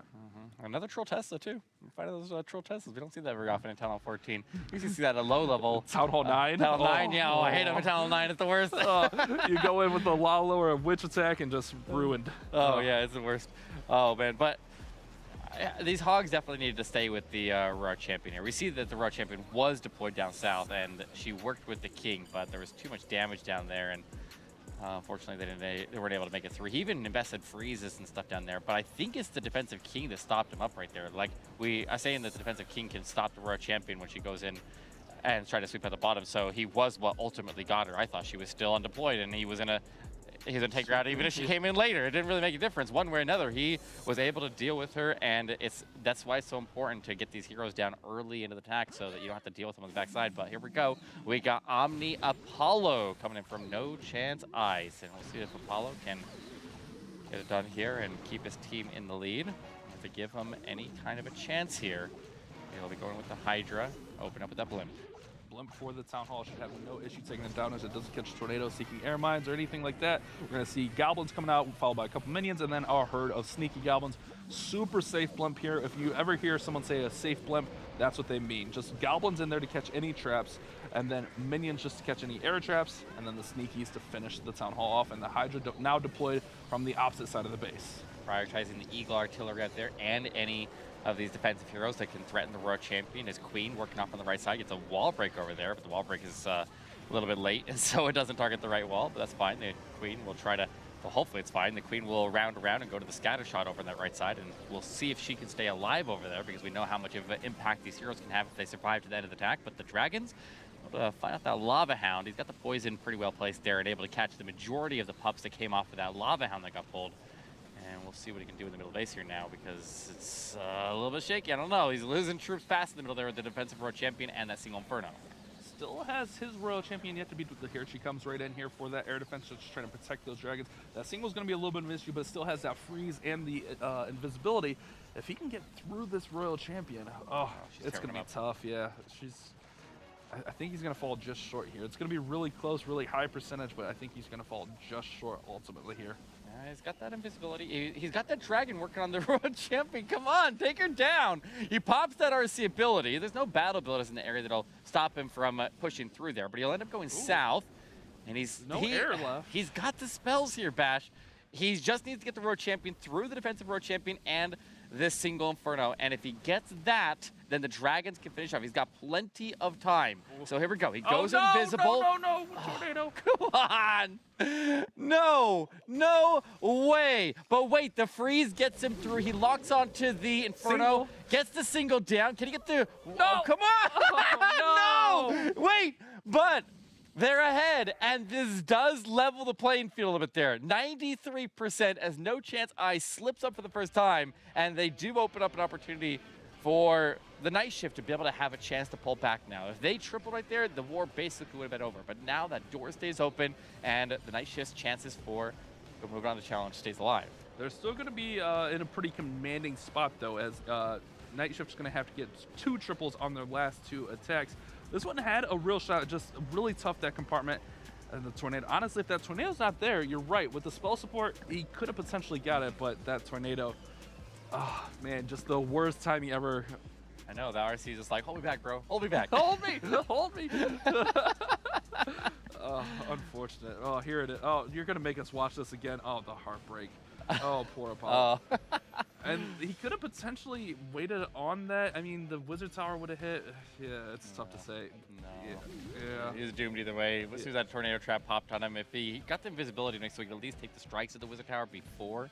But he made the Wizard Tower invisible, trying to get access directly into the Inferno, and it was the right call. It was, but at the tornado trap there, then it ended up swinging it, and it turned it into the wrong call, and maybe so that he had no chance of making it through. But heartbreaker. But there's still really good position here. Man, Night Shift's got to be feeling like kind of, I would be mad personally. I mean, 98, 99. Right. The 80 was a little bit of a falter, but they should be right in this war. This one should be neck and neck. But they have to answer. You can't let that get to you mentally. You can't let that, get you down. It's going to be up to Chase the Ace with his Lalo. And it looks like we might see a Blizzard. We do have 4 No, Skelly Donut. Oh, wait. Yeah, you're right. He's got 2 skeleton spells, 2 bat spells, and the invisibility for this one, Bash. He might be going for both of the Infernos and the CC up at the top of the base here, I think. Oh, no, we're going to go... Going after the CC and the multi-Inferno. I don't think he goes after more than that. He's got the other skeleton spell and the other bat spell, and if he's not using them for the Skelly Donut, what is his plan for those? But he does get his primary targets, and now I'm kind of curious what he has planned here for us. Yeah, I mean, we've seen skeleton spells be used to protect heroes, primarily the Royal Champion. A bat spell you can use to support... an air defense. Yeah, a little, yeah. Like that right side air defense. Honestly, that right side air defense, honestly, is a really good spot for a bat spell and a couple of wounds. But we'll see what he does here. He's got the King and the Queen separated here. So the King will go into the scatter shot and get the defensive Royal Champion out of the way there and finds a Tesla farm. He had the Ice Golem. He was able to handle that. And he should be able to clear out the rest of that compartment. And the Royal Champion will finish the compartment off there. Where the Queen is under a lot of damage here. Does she have the support to get into the Town Hall? She has to hold on to her ability, and he rides it all the way down to the line right there, Vash. Right to the line with the invisibility. Uses that. The bat spell went in. Did we miss the bat spell? Must put it. I don't know where he put it. Honestly, I'm not sure. Maybe trying to distract a little bit. I didn't see the skeleton spell either. Well, rip that. Town Hall does fall. Queen gets the Town Hall down. They must have supported the king and the world champion. That's my guess. Had to. Stone Slammer's going to come in from this battle side. I'm going to look to finish the Lalo through here. We'll have that deep Queen pushed in there, but he does have 3 headhunters. Yeah, he's going to put the Lalo and the Stone Slammer from the left side, and then the Warden deploys from the right. So he doesn't have to go through the king with the headhunters, and he can pop that early ward ability. Let the Slammer run the inner path there to go after that multi-inferno in the middle because it can handle that best, and then let the Warden support the other Lalo to go in after the defensive Queen and the scatter shot there, and they handled that like a champ. And this is looking really, really nice here. Got that other sweeper down. There's tons of balloons alive. The Warden's still alive and kicking here, and he's got another haste to get him into the Wizard Tower, and he's got a freeze for the back end of the attack here. This is looking really, really nice here. Bash and that Dragon Rider surviving as well. Exactly what the Night Shift needed here. Chase the Ace coming in clutch when his team needed it the most. It was a beautiful Skelly Bat donut there. To get down not only the clan castle, but that Inferno right there. We're going to see this Wizard Tower finished off, and this one was great. Well executed. I still want to see it. We're going to have to watch. Maybe we'll see it on the replay. I want to see where that extra bat and skeleton spell came in. Use that Queen to get that Town Hall down, and this was just a really nice attack by Chase. And Night Shift now right back in the war. I mean, obviously, No Chance Ice can keep the pressure on with another 3-star and really put things away, but that's what Night Shift needed. And with Chase to Ace with the miss in the last war, it's definitely a feels good moment right there for him to be able to pick this one up and keep his team alive. As I believe it was his attack that ultimately started the downfall of them after they ended up having that defensive perfect war. Oh man, that was rough in that last war there when they ended up losing to get knocked down to this lower bracket. But they're staying alive here. This is a really, really clutch moment. He definitely has given his team a chance here. They will try to now get the defenses that they need, and they desperately need them right now. They have to get a defense here. Honestly, if they get a defense here, depending on the percentage, we could be just about reset. Well, I guess not no, quite. that's true. You need 2 defenses and a triple. You know that 99. You know, I was thinking still. No, I mean, No Chance Ice. You're in the driver's seat. Just go 3-star. Win the war. Come on. Just 3-star. It's easy. It's as easy as that. Tony Gunk, go get you a taco and cheer your boys on. You already got your triple. Someone order this man a Mexican pizza right now. Wait, I think those are out of stock. I hope he's not a fan. It's not even Tuesday, but I don't think that stops him. We got Exempt from that coming in for No Chance Ice with a Queen charge into Lalo. And we'll start off with this Yeti Blimp going in to go after the defensive Queen, the air defense, and the multi-inferno there. The Yetis will step forward there into the defensive Queen. No ground skills in that compartment, stopping her up there. They don't get her down, but they do clear everything else that was in that compartment. He still will need to go in there and handle her at some point, but at least he'll... Oh, whoa, Queen! Oh, no. What? Oh, no. No, are you kidding me? Oh. This is exactly what Night Shift needed. This is potentially a massive defense, and he's going to go into full recovery mode here.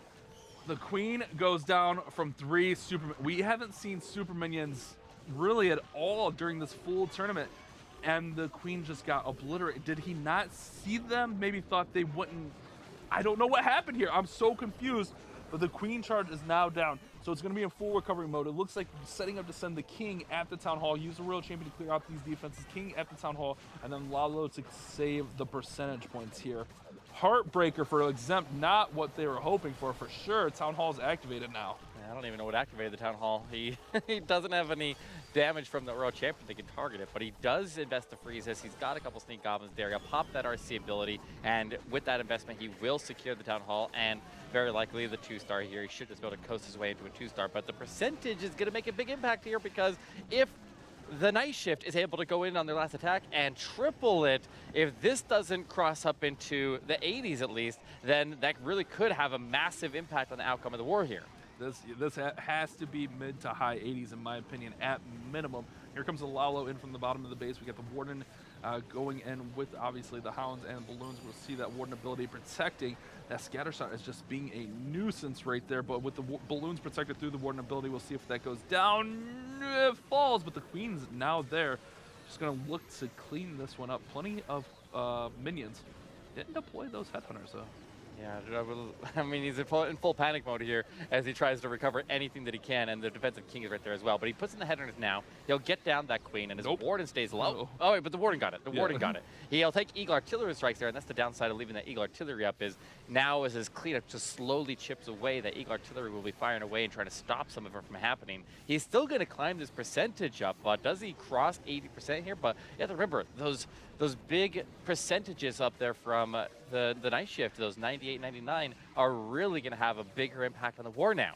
Man, this is devastation. That Queen, I would love to see what would have happened if he would have got the Queen through here, but not going to cross that 80% threshold as these minions are going to get obliterated right here. Oh man, what a heartbreaker. Eagle shot goes up. Oh, I thought the Eagle would get 2. Might be able to get 80%. 3, 2, what? Get it. Okay, 80%.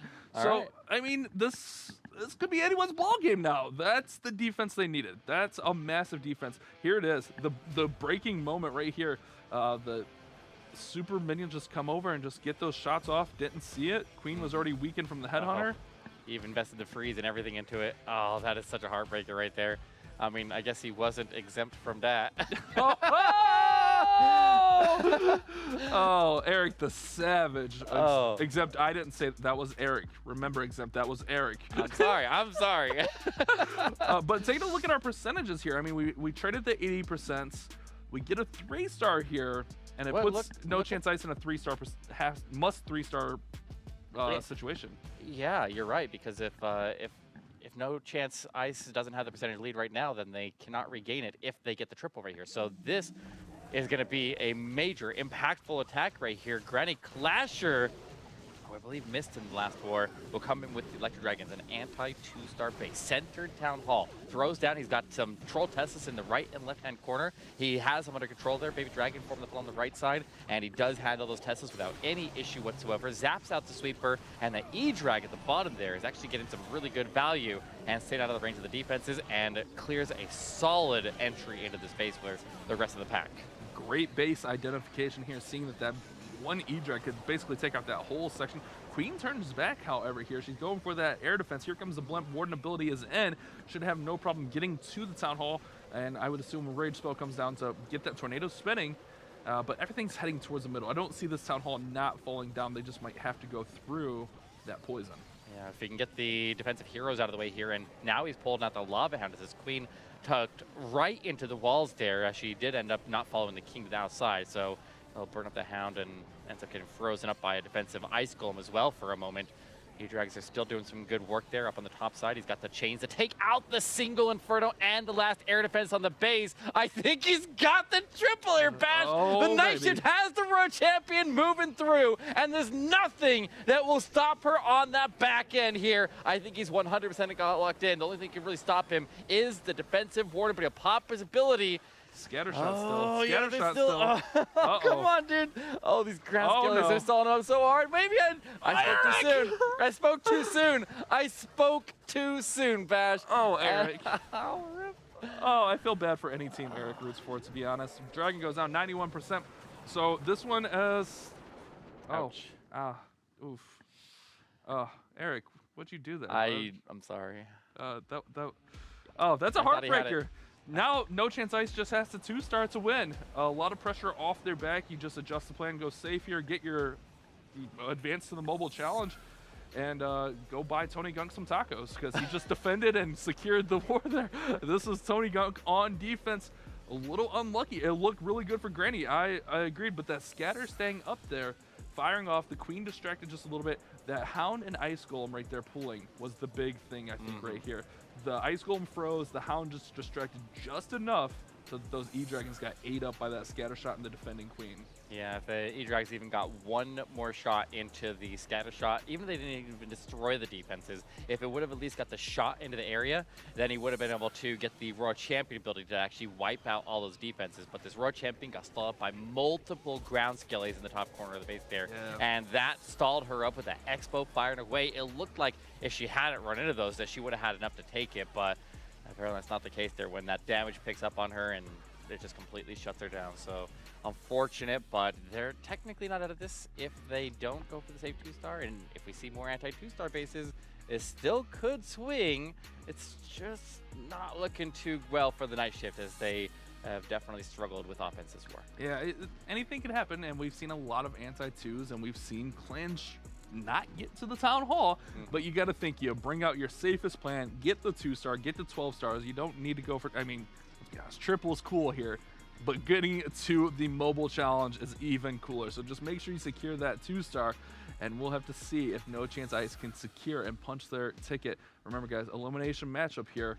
So if Night Shift loses, they're out of our mobile final here. Yeah, but you also have to think that there was only a minute or so between when that attack ends and the next one has to go in. So if he's changing the plan on the fly, like, he was prepped to go after the triple. Like, he had to have been prepped. He is going to be going in with some dragons, but dragons are a strategy that he can. It looks like he's going to go directly after that town hall, secure it right out of the gate here. He's not taking any chance. I would say he's taking no chance. Ice. Ice. Super safe blimp here with the goblins. We talked about that just a little bit ago. Zapped out that Inferno behind. And with the Hydra, you can easily run up to 50%. Heroes will trail along the outside here.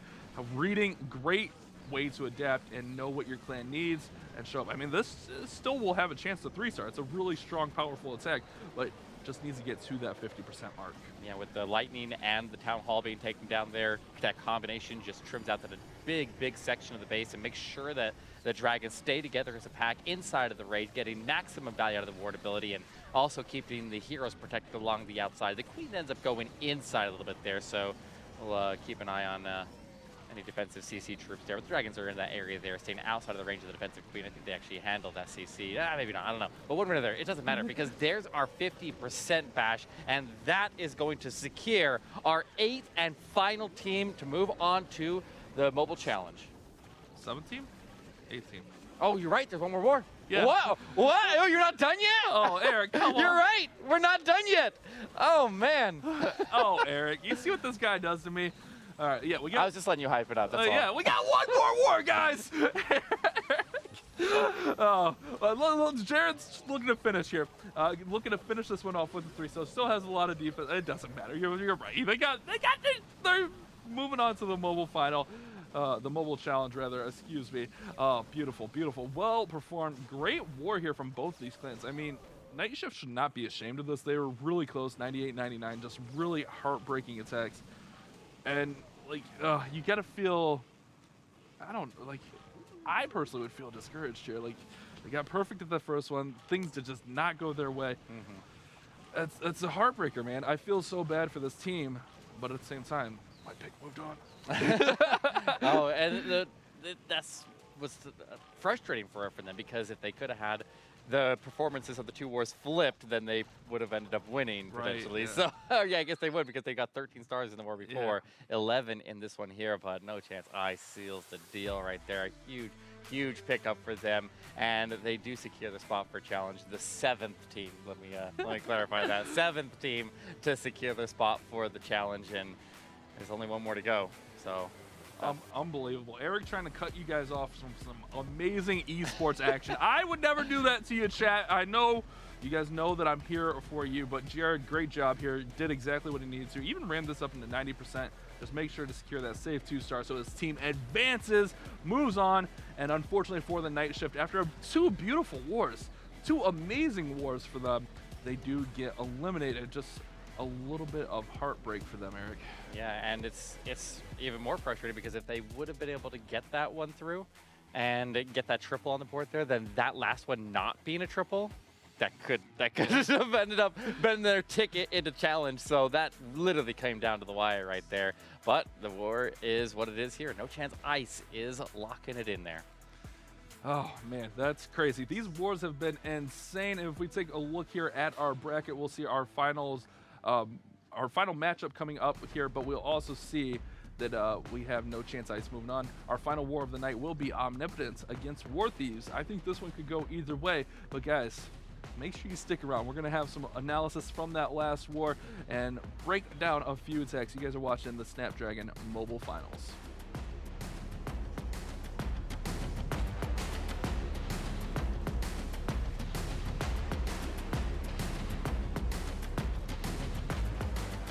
The Snapdragon Pro Series is brought to you by Snapdragon Elite Gaming, Monster Energy, DHL, and the U.S. Air Force. Welcome to the place where dreams come true, where everything you want can be yours, if and only if you're willing to work for them, you're willing to hurt for them, but most of all, you're willing to be first for them. Ha! Look, I'm going straight to the top. I don't know how it would stop, like it or not. I got some goals that I'm hitting. You hear what I'm spitting? It's hot. Look what I got. Whole lot of passion and pain. The road to success is insane. Stay out my lane, cause I'm on a mission. I'm getting what stands in my way. Yeah, I'm a beast. I wouldn't play with me, baby. The way that I'm training is crazy, and I do it daily. You wanna talk about drive? I got more drive than Mercedes. I've never been lazy. I'm in the room, it's a red alert. You wanna compete? Well, get better first. I got 10 toes in the dirt, push through the hurt just to show them my worth. I'm the best. Yeah, I'm the best. I never stress. I know what's next. I'm who they test, like we playing chess. But I'm unimpressed, so now let me flex. Ha, yeah, I'ma work through the struggle and hurt, cause I know my worth, and I gotta be first. Ha, yeah, I gotta be first. Look, I don't want anyone's sympathy.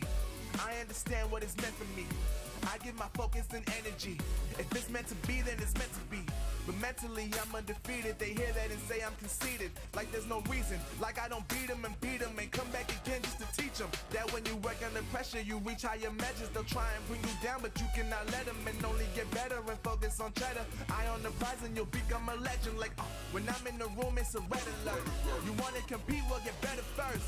I got 10 toes in the dirt, push through the hurt just to show them my worth. I'm the best. Yeah, I'm the best. I never stress. I know what's next. I'm who they test, like we playing chess. But I'm unimpressed, so now let me flex. Ha, yeah, I'ma work through the struggle and hurt, cause I know my worth, and I gotta be first. Ha, yeah, I gotta be first. They don't know what's gotten into me, how'd I turn pain into energy. Through all the struggle and hurt, remember my worth, and that's why I gotta be first.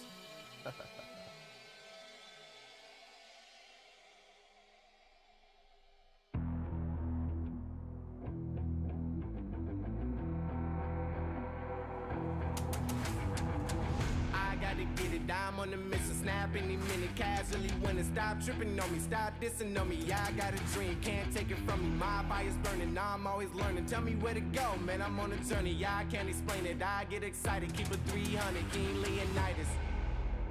Strap in, cause it's gonna be a long ride. Working on me every single day and night. There comes a time when your worlds will collide. If it's holding you back, push it right to the side. Ain't got no time for no fear.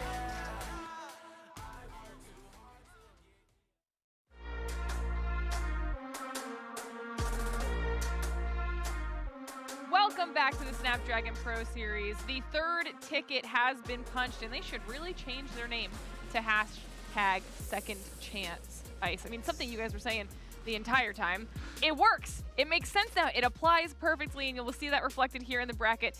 No Chance Ice now being the third team to join Push and Flaming Turkeys there in our challenge qualified teams, which means, of course, there's only one spot left. But before we get to that, it's time, Bash, yet again for you to break down another attack for us. That's right. And of course, I'm going to go with my guy, Tony Gunk.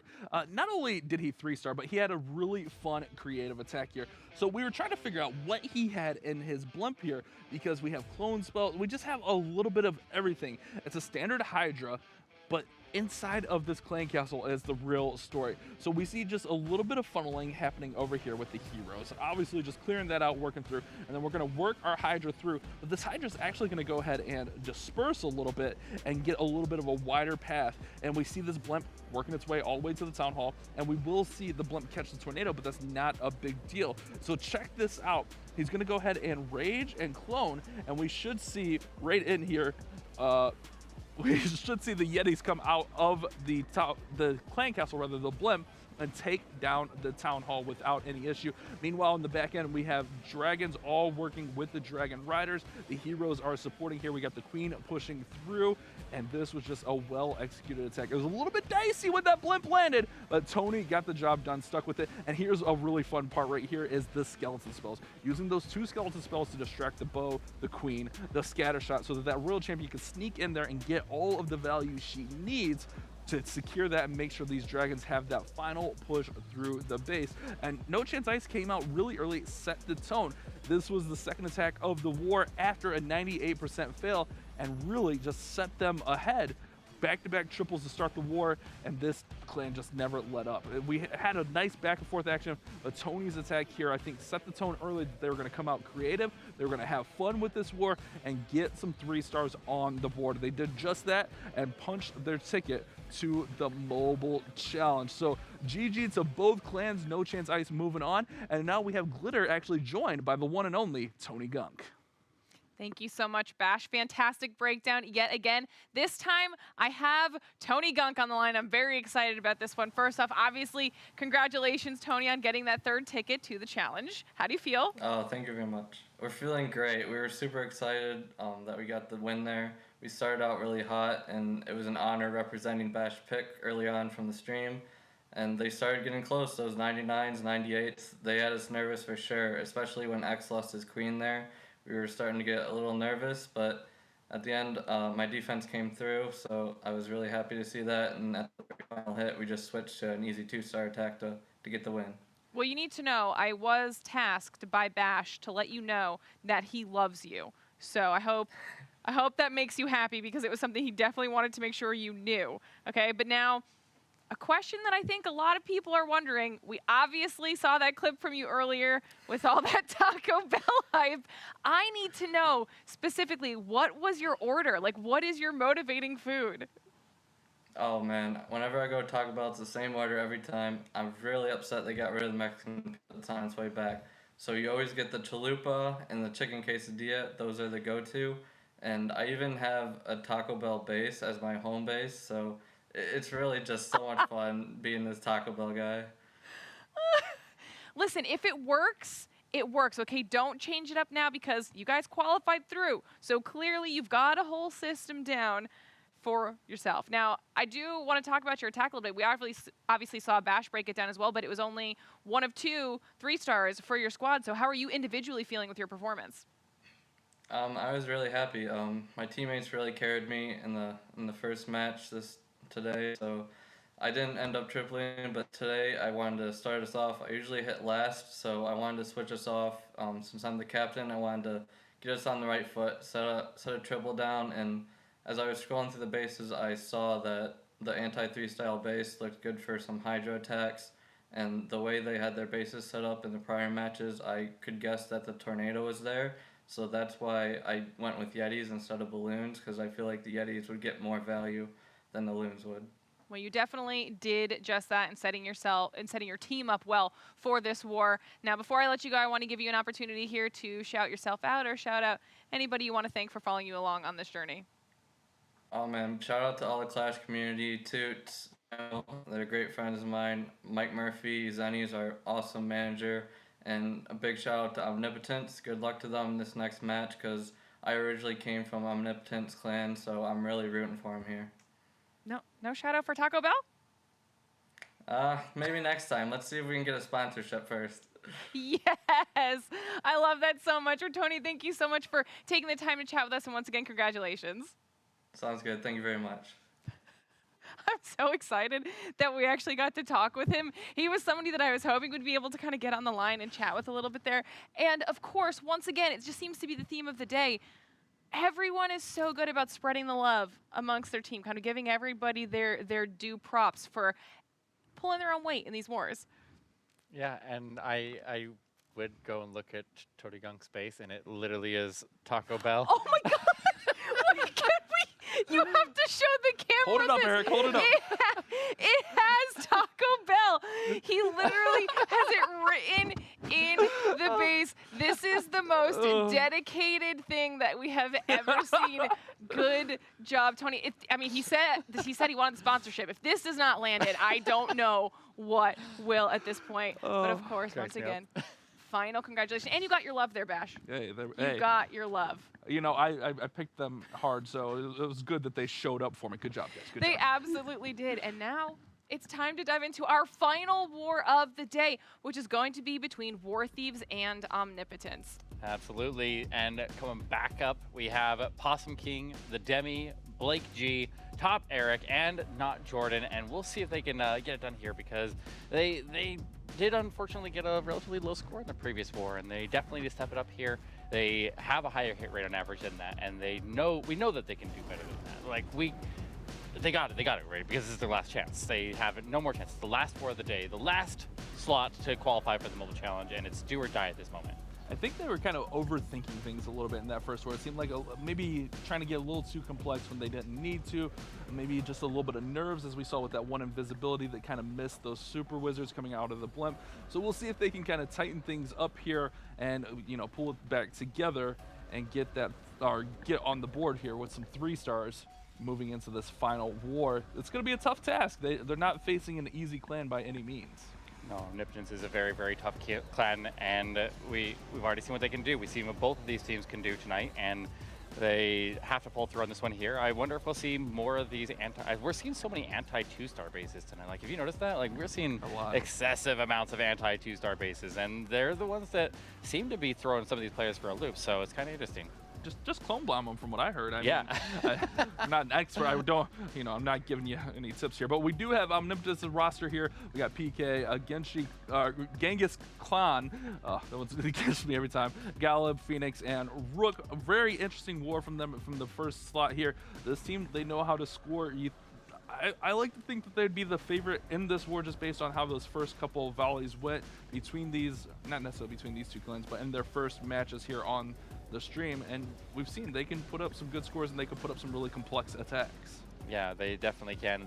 I personally, I don't want to call anybody as my favorite because that's a jinx, but we gotta avoid that. We gotta be careful with that. No, Omnipotence, I'm so sorry. I didn't say anything. I didn't say anything. We're good.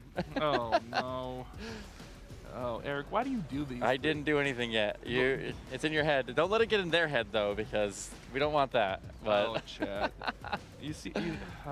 Unbelievable, Eric. But this should be a really good war to close out our night. Remember, elimination matchup, winner does move on to that mobile challenges. We had 4 slots available tonight. So a lot on the line for this final matchup. And looking at the hit rates, these clans are pretty close here.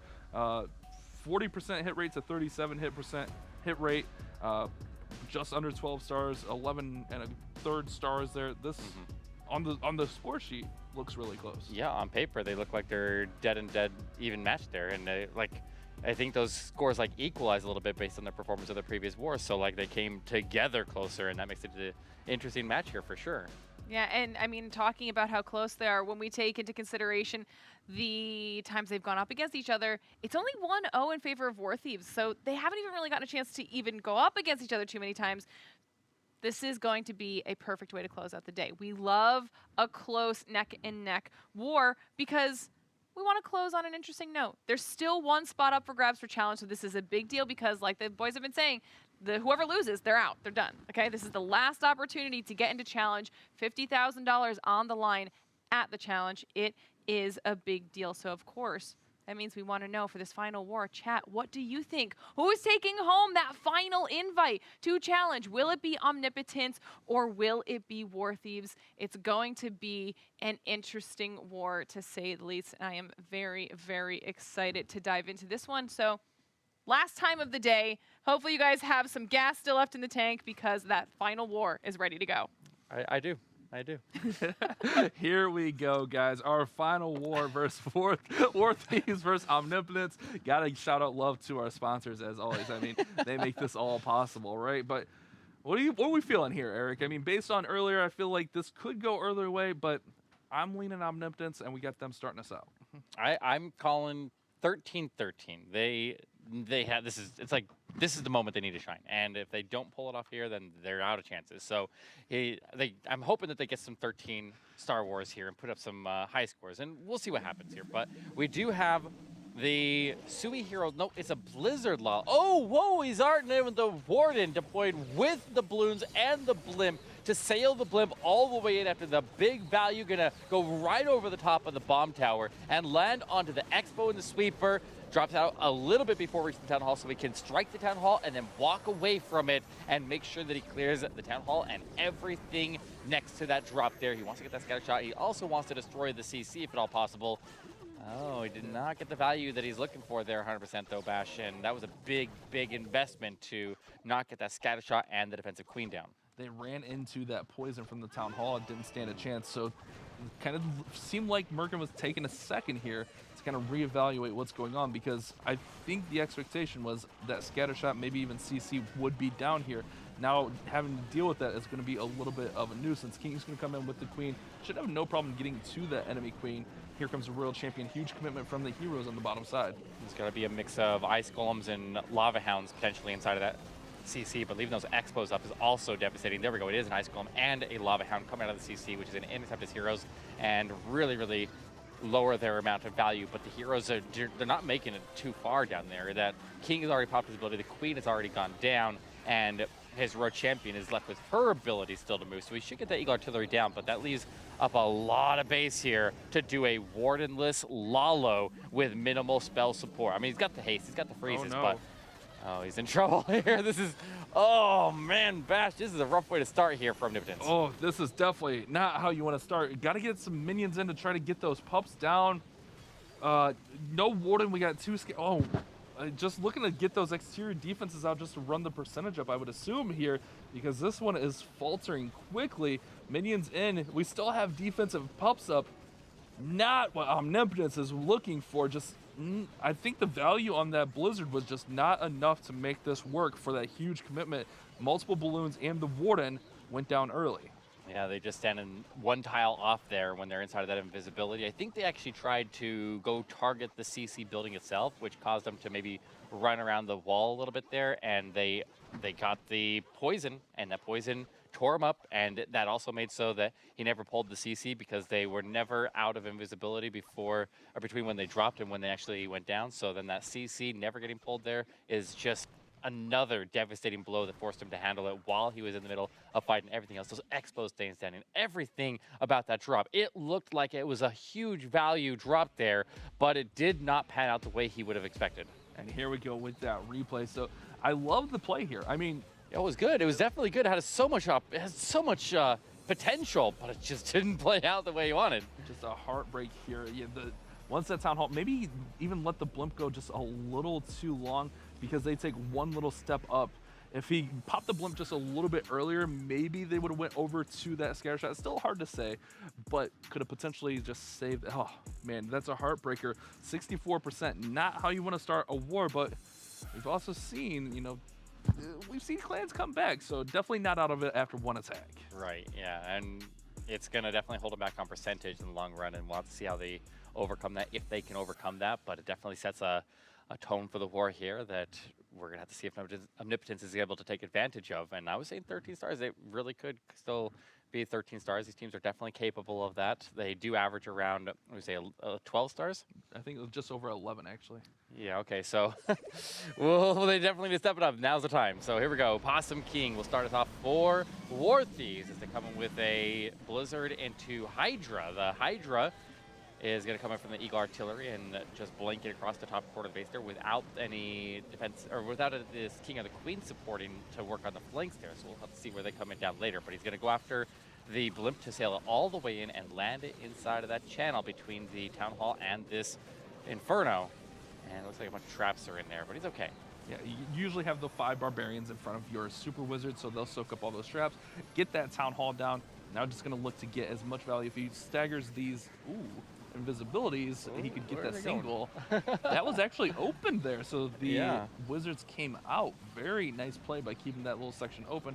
Dragons are working around. That right side is tough, but still plenty of spell support with both heroes having their ability and Royal Champion yet to be deployed. I don't know if he ever got a CC pull or not, but he's still holding on to a poison right now. His Royal Champion can come into support, but he has to get this defensive King under control, and he's got to get the defensive Royal Champion under control. Now we see the CC pull. It's archers and a Lava Hound that come pulling out of there. He can power through the archers quickly with the poison, but he needs to pop this Hound quickly and have the poison still around there to clean up the pups. Get that Inferno down with the Dragon, and here comes the Royal Champion. She deploys directly into the single Inferno up at the top there, and that is going to push her pretty quickly into the defensive Royal Champion. And we'll see if she handles that, but he does have enough to get through that single Inferno because it was already weakened up there very quickly, and will actually join it with other heroes, and there's still some chance here they can pull through. Good freeze on the enemy Royal Champion, so his Royal Champion doesn't get taken out, lose too much health there. Queen's still got ability, Royal Champion's still got ability. I mean, let's not cop this one out. I mean, at minimum, the percentage is going to be way higher than Omnipotence's first strike was. Royal Champion's ability goes off, skipping through there. Queen's still got ability. Eric, this could go. It's a long shot still, but it could get there. Yeah, that a couple of ground skellies stop him from getting that Expo down, and that's going to make the Queen have to duck inside of the base there to go to the Expo. And she'll have to loop up and around there. She doesn't have to break any walls to get to the defenses, but she will eventually have to break some walls to go into the storages. So that time taken away at a minimum. He has no wall break, and the Queen ability drives him through to get the defenses down. I wonder if some of these archers survive and carry out the right side of the base here, because he will take all defenses out, but looks like a couple archers split off to the right. Can he get this bash? There's a small chance. He's got 25 seconds for those archers to chip away. If she gets the... I don't... Oh, bye-bye, Queen. Yeah. Queen decided whether or not this would even be close, and she said, no, thank you. Yeah. Heartbreaker. Although she could go outside and up and around if he had a few more seconds. But, man, that's a heartbreak. Oh, wait, hold on. Where's she going? She's going. She can reach it. There's no time. Yeah. There's no time. She won't make it in time. Oh, yep. Right through that hole that let the super wizards in. Oh, 99. Those 99s are such heartbreakers. Possum King, I thought you had it. Great plan. I love the mid-attack blizzard there. Just falling a little bit short. Great job sticking with this one with the heroes. This one looked like it was over, but those heroes got massive value. Yeah, they did. They definitely picked up a lot there and got him most of the way through the base there, almost able to deliver it, but it is the defense, and that defense, when the other team has that defense as well, that's a lucky break for them, and it does keep them still very viable in this war to be able to make the comeback from that low percentage start. Oh man, this one's still anyone's ball game. Omnipotence needs to bounce back way down on percentage. 35 percentage points down. That's a third of a whole attack here. And we're gonna have Genghis Khan coming in with a Queen charge Wallow. It looks pretty straightforward here. We'll see that Queen coming in right there towards that 12 o'clock position. Is he gonna try to push her all the way through this base towards the town hall? Potentially, but he's dropping right into a lot of damage here. Big test farm, but he rages up, gets the blues down, and preserves his Queen ability. Doesn't have to use any freezes. Actually hanging through this Tesla farm without any issue at all. It's actually going to work to his favor that he found it so early. And his Queen, Queen, okay. Okay. He quickly corrects her path with that invisibility. She was looking like she was about to walk on him. But that correction of path there will get her right back on target, and she'll go where she's supposed to go.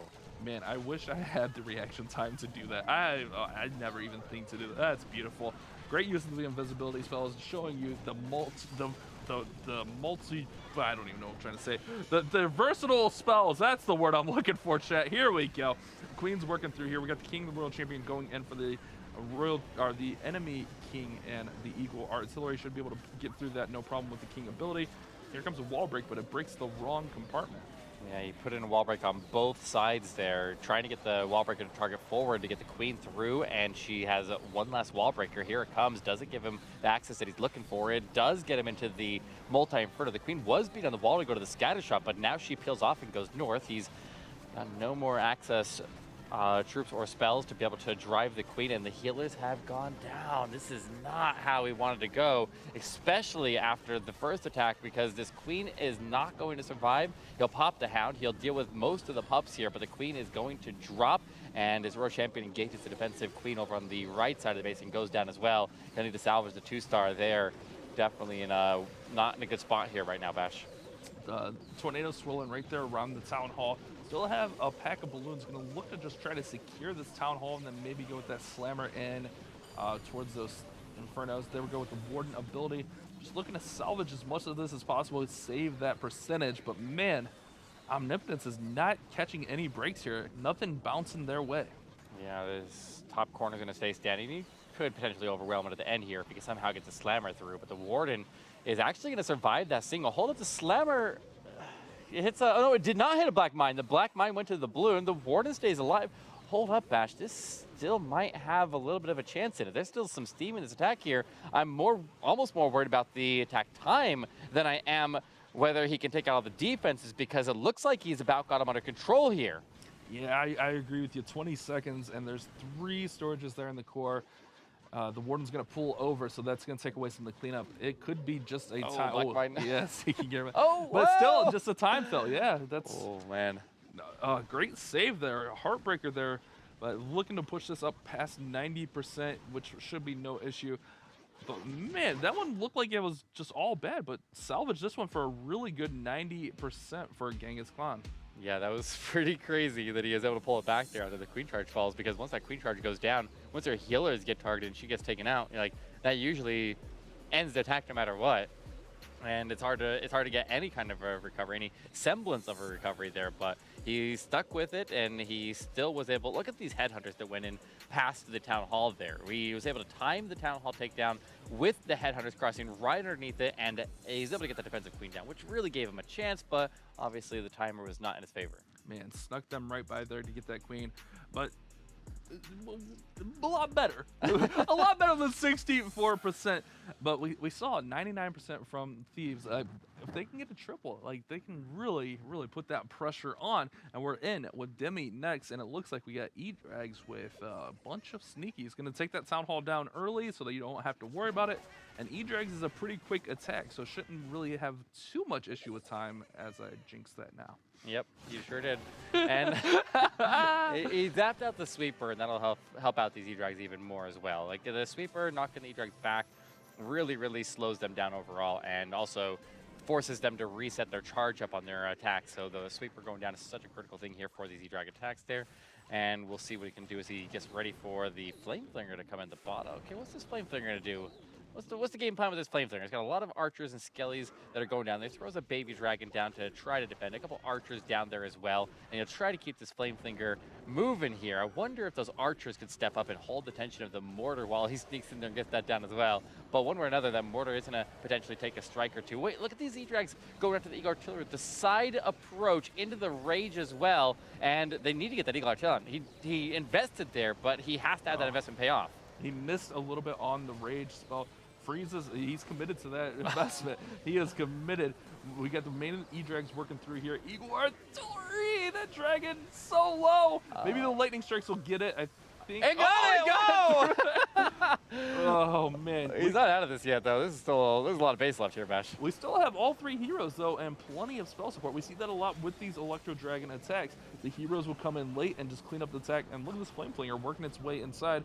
Potentially another Electro Dragon, and there maybe even some balloons.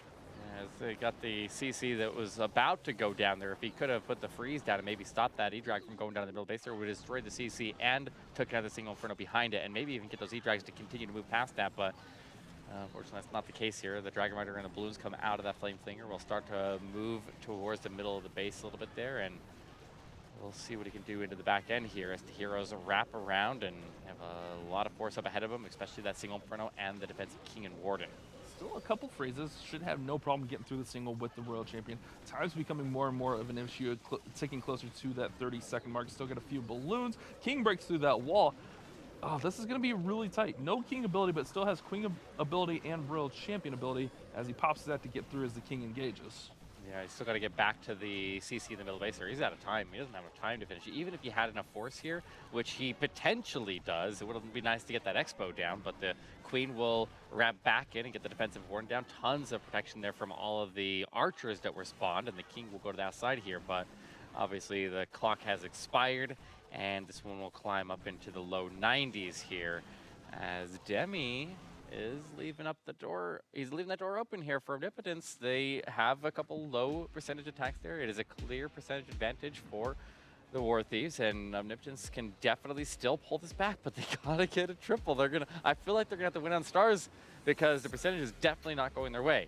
I think I would agree with you there, as we see a 93 there from Demi and that 99 earlier from Possum, and with that 64 early in the war, you have to get some stars on the board. You got to get a triple on the board. This is a really nice plan, just kind of didn't get there. I think if he moved that Rage over just a half a tile to get that Electro Dragon on the Eagle, could have got that down a little bit quicker, maybe could have set up pathing a little bit quicker. Hard to say there, but still, I mean, keep them where they need to be as far as percentage go, 93% there. Yeah, no, they definitely had some really close attacks there. That definitely had some potential. It almost was able to go through triple. It's kind of fun when they're doing those surgical E-drag strike squads to go in on the flank of the attack there to set up that funnel, and it unfortunately didn't pay out for them, but it's a cool idea, and I'm sure if they were using it, then it's been paying off for them in the past. It just didn't work out right there. Yeah, like I said, I think he was just a little off on that Rage, but we're going to have Gallup coming in from Omnipotence. Looks like we got a super bowler smash. Looks pretty standard as far as composition goes. I do see a regular Golem in there, which we don't see a ton of. Just going to help provide a little additional support through the middle of this base, I would assume. And also a big advantage of using the Golem over other troops is not only does it give a lot of tanking while you're waiting for the healer transfer to move forward to the bowlers, but it also holds the tension of the Eagle Artillery itself. So the Eagle Artillery strikes will tend to strike at the Golem before other targets anywhere on the board because they're such a heavy troop. So we'll see if it's able to hold the tension while he puts the Flame Flinger working in parallel with the Warden. But the Warden having to power through the defensive King, and he'll be slowed up there for a little while, but overall, them working together does end up getting some cross protection here, and that Flame Flinger hopefully can get in there, get some value, and hopefully it doesn't get sniped off too early by one of those Expos. Got a couple witches over here on the bottom side just to set the opposite funnel. Great identification. There's only a couple archer towers over there. Here comes that King just to set that pathing, and everything's going to be looking to go right up the middle as that King's getting ready to fall. We should see there we go, Golem, the Queen, and the Super Bowlers all bouncing in right now. Right through the middle of the base, we do have a jump spell, which will open that up, but the Flinger's going to go down to that, but ooh, great identification, and freezes the bow that was on the Flinger. Yeah, now if we can get, and now it transfers over to the Golem there, which keeps the Flinger alive and gets a couple more shots out of it. We'll see if those shots actually have an overall impact on the attack, but he did end up taking a lot of damage very quickly to that Flame Flinger, and now he's into the core of the base here. The Super Bowlers will get the Town Hall engaged and should go down right there. You got the Word Ability active. The healers need to step up inside of that right there, and hopefully do not step up into the Town Hall poison. Invisibility there, and they're standing inside of that poison. That poison is to be taken away at their HP pool, and we'll see how many of them survive at the back end. And they are fading quickly. Here comes that Royal Champion in from the right side as we're keeping an eye on the healers. We do have Hogs coming out, and those healers are dissipating. Everything's gone in the middle. It was like Houdini. The middle of the base just disappeared. Now it's going to be all on this Royal Champion and the few Hog Riders on the top side to finish this one off. With the enemy Lava Hound, it's going to be a tough task. Yeah, that Lava Hound, he needed to deal with the Lava Hound with his Queen. He cannot fight the Lava Hound on the backside there, and it is going to ultimately stop this Royal Champion from making it through. He'll rage up to try to get the single Inferno down. That also didn't work. Hog's Eye out here. He'll throw down whatever he can to pick up whatever percentage he can, but Omnipotence, they've had their chance multiple times now, and they haven't been able to connect. So this one also ending under 90% by the looks of it, or right up at 90%. And they needed to deliver this war, and they are struggling here. These bases from War Thieves are just shutting them down. Man, great identification by War Thieves to run these bases. Whatever they saw, it is working. Omnipotence is struggling. 89% here for Gallup to finish that one out. And their highest attack, I believe, is just the 90%. So they are struggling really, really hard. We saw this look really good through the middle. The only issue was those healers got everything kind of got stuck there in the middle of that Town Hall poison and just faded. That attack went from looking really good to poof, it's gone. Yeah, and that's the disadvantage of the bowlers, because they hit hard, but they move fast. And when you move fast and you're going through the Town Hall directly like that, it can be a negative, because like other troops like Super Witches would slow it down a little bit there, give the poison a chance to fade before they park their healers on top of it. And that can be really, really helpful to keep the healers alive, which ultimately keep the entire attack moving. So it's going to be up to War Thieves to really, really put that foot on the gas. They've been close. They've been so close on their couple of attacks, but it's going to be on Blake here with a, Queen Charge Hybrid, one of my personal favorites. I love using this attack. I think it's just because it's a pretty simple attack. It's not like a complex Queen Charge into the base. Usually just, getting out the Town Hall or setting pathing with the Queen and then creating an alleyway for that Hybrid to work through. And he's going after a very threatening area here, to say the least, around this Town Hall, though. He's going to have to wait for the Queen to decide which way she wants to go, in the right or the left. She's got wall breaks, and I wonder if he even attempts to wall break it here, but he gets down the defensive King, gets down that defensive or Grand Warden, and the Queen will end up breaking south here, but wall break did come down, and just trying to get the wall breaker to die in a key position here to open up a little bit wider access for the Queen to be able to navigate through that area. Ooh, oh, goes the Queen ability, and that's going to hurt him because he still has the CC up ahead there and the single Inferno, and if you check the range on those, you'd be able to see that the single Inferno and the CC would have the same engagement point there, meaning he's going to fight the CC before he has, or while he has a single Inferno locked onto him. So if he doesn't go in there and pull it with something else, like right about now, and get the CC drawn out early, then he's going to potentially have that single Inferno just rip his Queen apart over there. And we got the Queen working through here, but I really quickly want to take a quick second to thank Snapdragon Elite Gaming. When winning matters, think Snapdragon Elite Gaming. That CC is pulling out here, working into the Queen. She doesn't have as much on her now, so she'll be able to work through, deal with the CC, and then potentially go back over for the Town Hall. Looks like he's going to start that pathing up top with the Siege Barracks and the King. Remember, you get a P.E.K.K.A. and Wizards for free out of the Siege Barracks, and then your Clan Castle troops. So a nice little unit to support the hybrid as we get the Hogs and Miners. Now, hopefully the Hogs and Miners don't get too close to the Town Hall and get melted, which is happening as I say that. Rip the dreams. But still has Warden ability, still has plenty of spell support.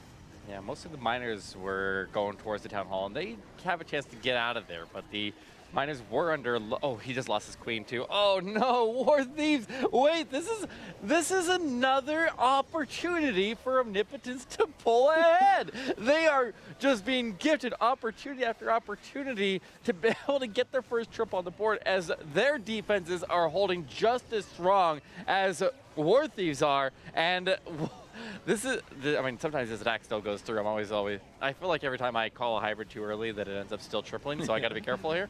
But this one doesn't look like it's going, though. This one is shut down, and the percentage is going to be relatively low as well, as that Eagle Artillery stays standing, and the only thing that he has left here is the Royal Champion sweeping around. She'll pick up a bit more here, Bash, but there's no chance he pulls through on this one. Like you mentioned, another great defense for Omnipotence. I mean, this is a back and forth war. I mean, we talked about War Thieves bases giving Omnipotence problems, but it's also been the same way. I mean, we did have that 99% and a 93, but still not able to get over the hump here for the War Thieves, as we finished at a 76% 2-star, and we just couldn't get that Queen to engage into the Town Hall properly. Oh, and that cost him.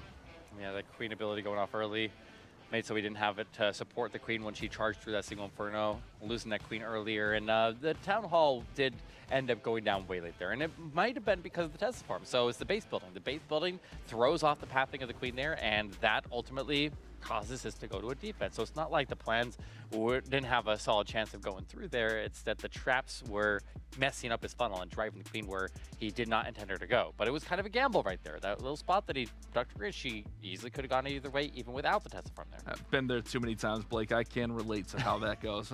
It's just a sad story. But this is still anyone's ball game. No triples on the board. I mean, the percent kind of swayed one way, but one 3-star could win this one as we go to our 4th round of attacks for each team.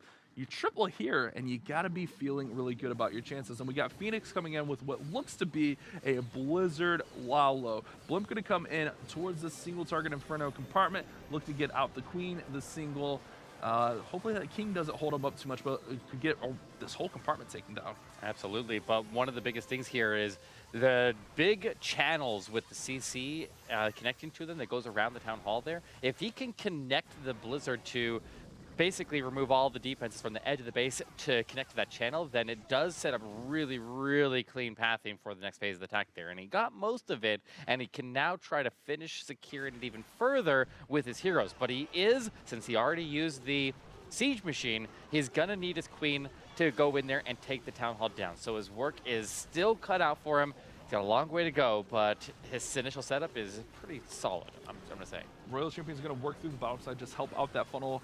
I think we also have a sneaky goblin getting, oh no, that was Lassie getting down that gold mine just to help that pathing even more. So the queen should just go right in here.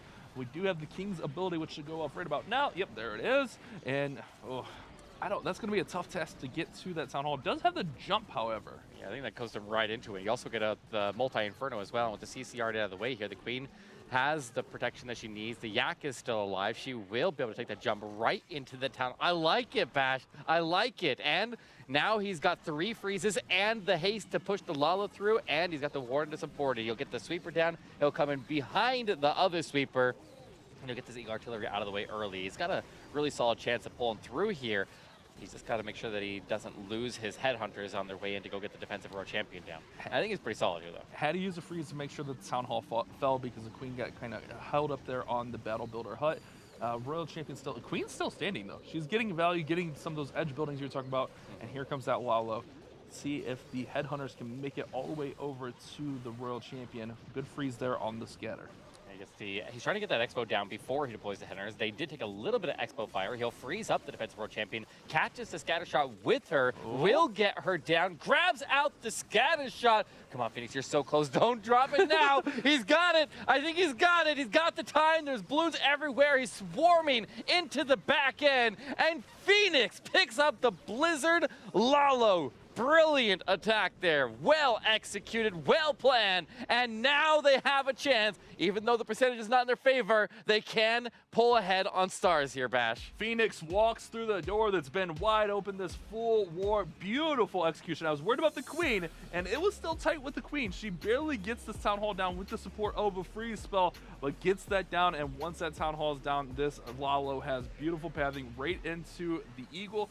Great patience on those headhunters to get them in there and get down the defending royal champion. As we see here, took a few shots from the bow, but they get in there, get that royal champion down, and secure the first 3-star of our war. Absolutely, and that Expo could have killed those headhunters, but the patience there, the delay, giving them just enough time to get to the Expo, make sure that Expo goes down so that they don't get picked off, and it just worked out great. I don't know if he even needed that freeze, but it was better safe than sorry. Better safe to at least get the 2-star and not end up with a 1-star, because that would have been really, really bad there. But I mean, even that freeze was well invested, because that queen kept on going even further and picked up a Wizard on the backside as well. So that definitely helped out. But this is now putting some pressure down on him. Yeah, the way this war is going, you make sure that's how it goes down. All right. At any cost, make sure that you don't want to leave it to chance. So I love that investment there. Great use of the spells all around to support that one. And that's what we've been looking for. You've called it multiple times, but now it's going to be on top Eric with a super bowler smash to come through this base. We got a couple of jump spells, so looking to get straight through this base. Setting up the warden pathing here at 9 o'clock, maybe go right through the middle. Yeah, usually when we do a warden walk on the town hall side of this style base with these box bases, we would then flank the town hall. But all these defensive heroes in that town hall compartment has me really, really worried here. That's gonna require a lot of support there around that town hall, and all those heroes are gonna pull them into the town hall poison. I'm kind of worried about this entry. I'm a little skeptical about whether this has a chance to work on this base, but I guess we're gonna find out. Maybe you see something I don't. Well, it's all in now. This is gonna be dicey for sure, as the CC will get pulled as he's passing through there. We should see that first jump spell coming in right there just to get through the middle. I was gonna say could have maybe even kept the Super Bowlers away, but I guess with him going with the barracks, doesn't have the blimp to commit to the town hall, so it's just gonna have to go right through it. And here come those clan castle troops, and that queen, like you said, pulling those troops towards the town hall. Town hall takedown and what happens with the defensive heroes next to it are going to be one of the deciding factors of whether this has a chance to go through. But he's got the support of the siege barracks dropping out those hogs down to the bottom of the base there. The king does push all the way across to the Eagle Artillery, the Multi-Inferno, so they are clearing out this section of the base there. He did lose all the super bowlers at the Town Hall, so the Queen and the Warden are going to continue the charge along that edge of the base and try to get the Town Hall down and see how much further they can go after that. But there's still a lot of base, and now we see a big test of Farma popping up in the top corner. Oh, man. The Hogs out of the barracks did a little bit of work with the Royal Champion. Got down the Eagle Artillery and an Inferno there. Queen's ability is pop, but this one is fading quickly. Skeleton Spell in here just to support. But the Queen Queen went down there, so that Skeleton Spell is in vain. Maybe even better used to help protect the Royal Champion. And another low percentage attack it's looking like. Yeah, that's unfortunate, but this war it started with War Thieves just like leading the whole time, but it swung back hard, and Omnipotence controls the war as we go to the final set of attacks here. This one climbs right up to about a 69%, and we'll see what he can get from here. If he can get that another building or two, or if he sits right here at 68, he's throwing down the super wall breakers, throws in the last archer, and 68% will be the final on that one. Oh, man, heartbreaker for top Eric. You called it. You saw that right away. The base building was meant to pull those troops in towards that town hall and keep them there. Keep them there to get melted. And look at this. Man, those poor bowlers. I like those guys, too. It's a shame. But they got melted. That's a very good read, as Eric saw it right away. I would have never seen that at all because, well, I don't use super bowlers. I failed with them enough to know what causes them to lose. Oh, there you go. There you go.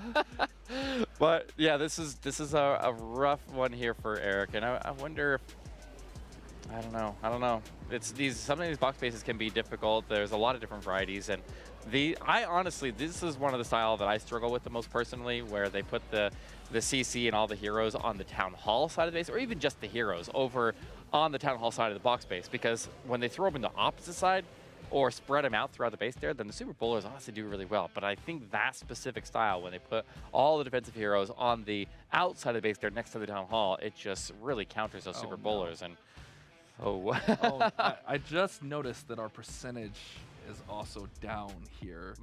So War Thieves fall behind on percentage there. So this is going to be an uphill battle. Obviously, if Omnipotence 3 stars here, war is over. They will move on.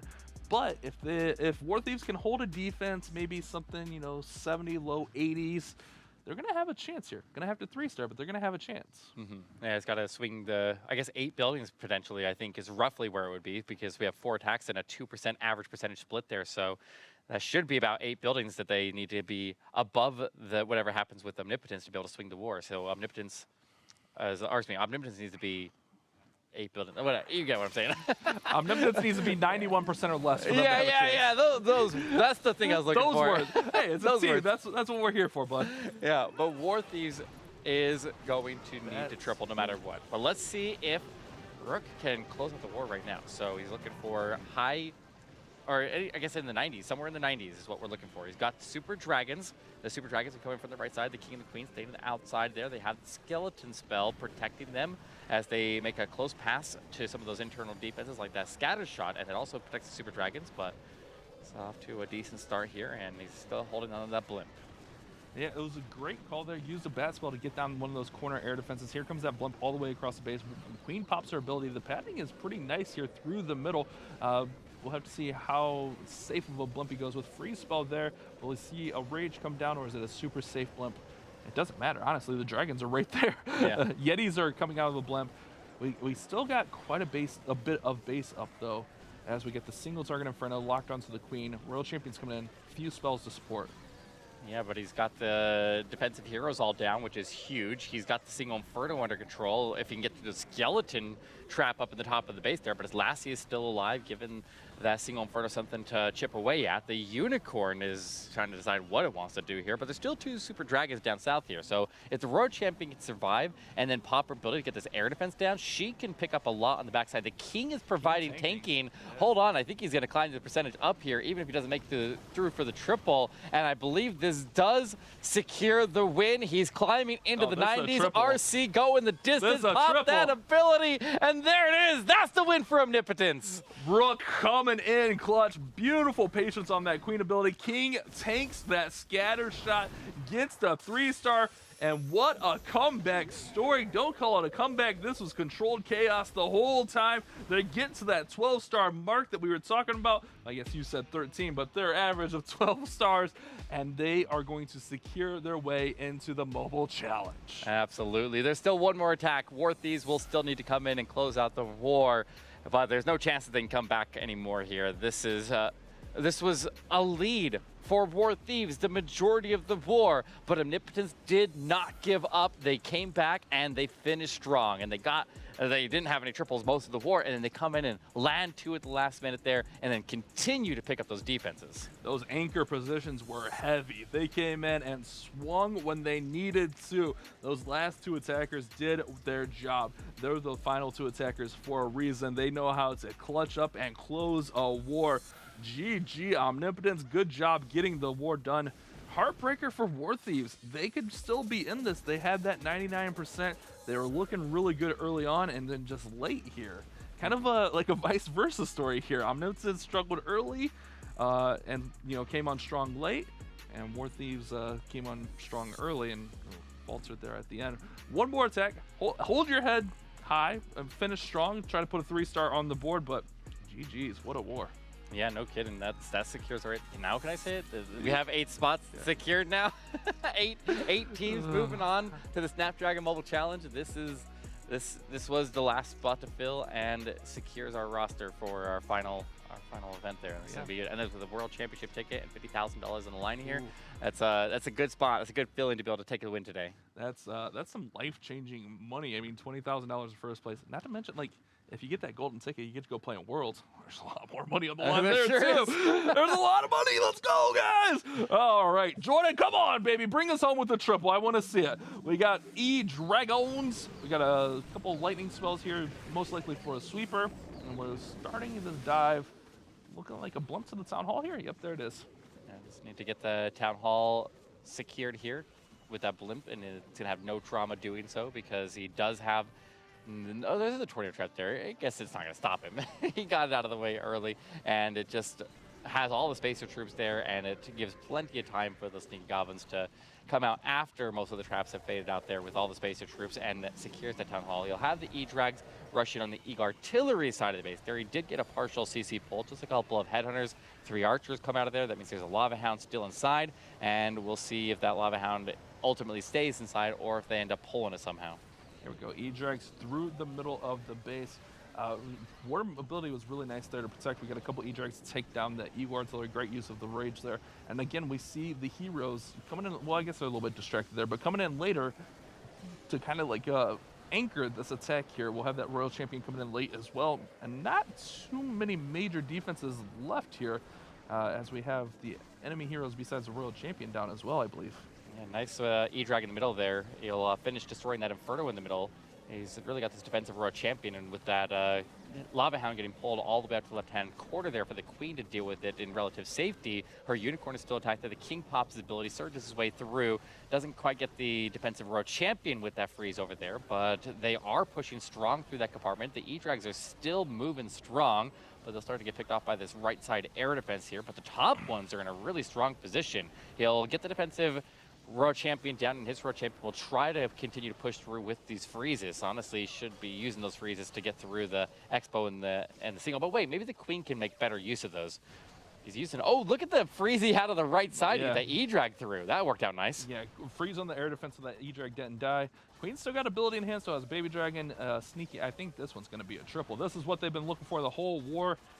Just Bash. a heartbreaker. It came way too late. Bash, if they would have got the defense, this triple right here would have been the winning triple, and that is just a slap in the face here to War Thieves as they came so incredibly close here, but he's going to end up popping that Queen ability, powering through the last couple of buildings, swags a couple of freezes and a handful of extra troops there, but unfortunately, it's for nothing. They still ultimately end up taking the loss there. A heartbreaker for War Thieves, but a big win for Omnipotence. They came out and they showed that they could hang with some of these big boy clans, some of these more known clans. They were one of our wildcard teams that we didn't know a whole lot about, and they put in some really good work today. Hold your head high, guys, because you did a really good job. Just come back next season even stronger, but GG to both clans, and congrats to Omnipotence moving on to the Mobile Challenge. Absolutely. And we're back with Glitter. Glitter's coming back. We're done with the wars, Glitter? I know. I was hanging out here listening to you guys. We made it through the whole day. So shout out to you two for absolutely crushing it here, casting every single one of those wars. We got some really, really good games in today. So I feel like this is a great way to kind of close out the second split, close out this entire first season, really. And now we get to look forward to the challenge. So if you guys are somehow just showing up right now, we'll do a quick little review on what happened throughout the day, because we now have those 4 final slots filled for challenge. And you'll see here on the bracket, it's going to be Push, Flaming Turkeys, Omnipotence, and No Chance Ice as those last 4 squads. It is going to be a doozy of a challenge, Eric. Yeah, and they're going to be joining Chasmac, Empire Gaming, Fuzzy Wuzzy Wuzzy, and War and Glory. These are like basically all the top teams out of North America made it through. There was a couple fun ones that I thought were going to make it through that didn't today, and some of these underdogs definitely slid by and now have a chance to make a name for themselves. That's pretty exciting. Yeah, I mean, that was kind of the chaos that we saw even in the split 1 ladder too, Bash. I mean, there were so many unforeseen outcomes, which is what I love so much about this entire Snapdragon Pro Series, and we've mentioned it a few times, but it really is the era of everyone. Anyone can show up, sign up for these ladders, and have an opportunity not only to make a name for themselves, but we've mentioned a few times, lots of money on the line if you make it to challenge. Lots of money. $50,000 plus a chance at that golden ticket with more money on the line. Give me that goblin money. Let's go, guys. So GG to all of our clans. Great performances by them. It was a fun season of open finals here.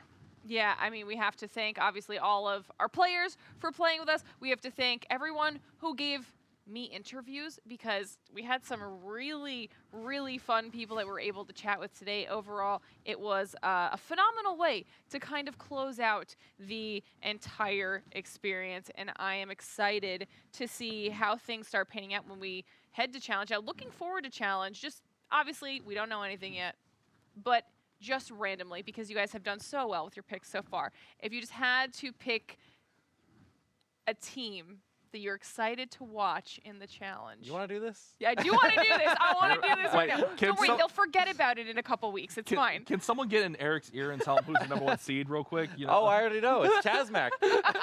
So I'm calling Chasmac. Let's go. Oh, boy. Oh, unbelievable. And I think for me, an exciting team was Push, so I'd like to see them do something in the challenge final, or the challenge.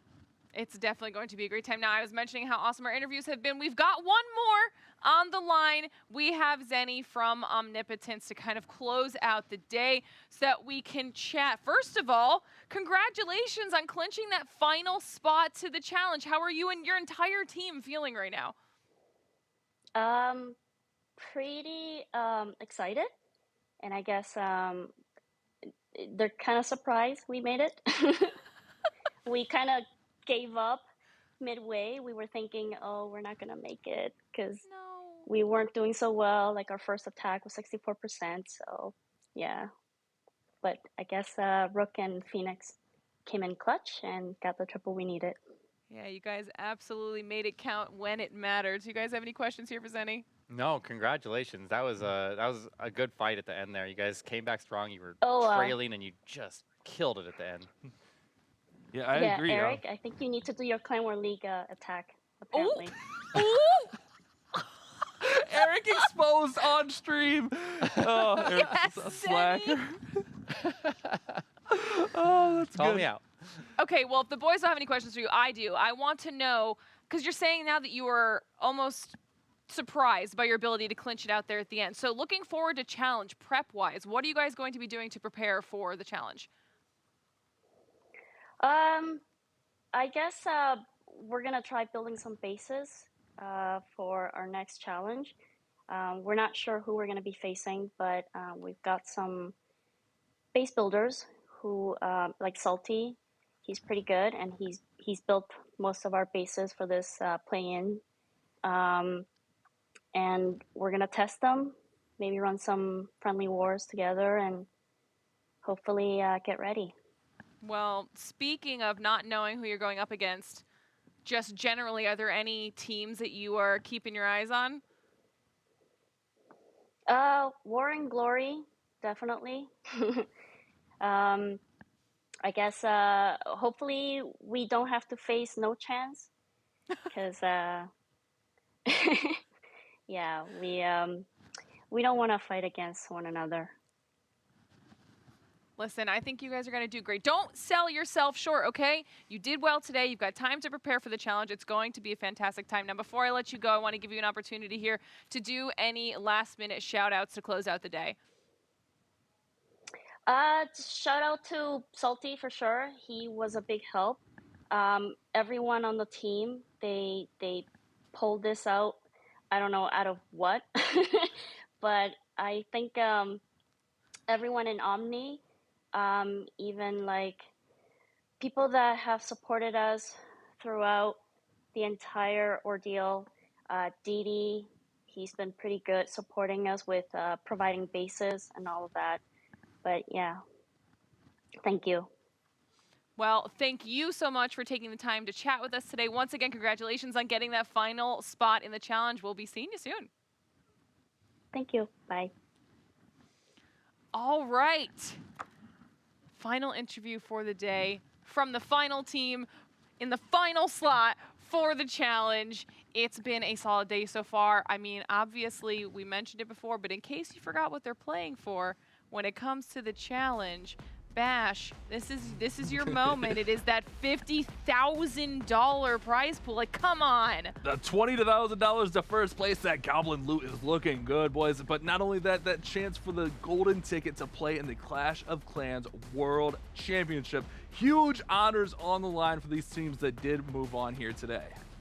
And it was a solid day, to be sure. So before I let all of us go, I need to get some final thoughts from you guys. Eric, what was this second split like?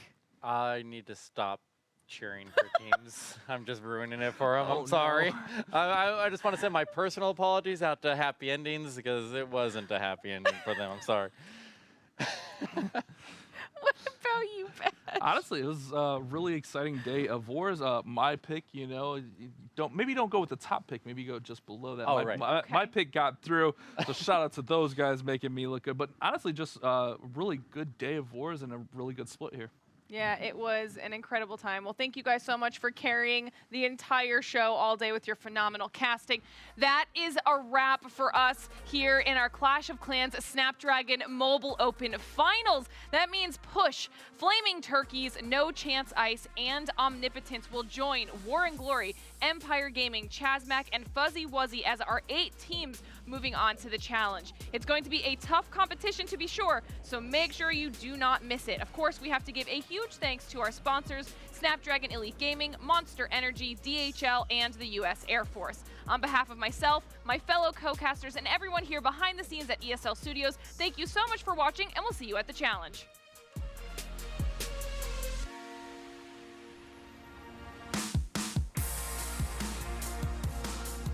Was a good time. He can take down the Arch Tower and the air defense. There we go. Oh. Grabs it all out, and No Chance Ice puts one on the board here. And nope, not just one, two. Two on the board here, and takes an early 2-star lead in this war.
it. I'm on the mission, snap any minute, casually winning. Stop tripping on me, stop dissing on me. Yeah, I got a dream, can't take it from me. My fire's burning, I'm always learning. Tell me where to go, man, I'm on a journey. Yeah, I can't explain it, I get excited. Keep it 300, King Leonidas.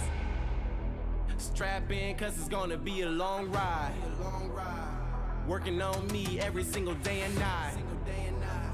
There comes a time when your worlds will collide. If it's holding you back, push it right to the side.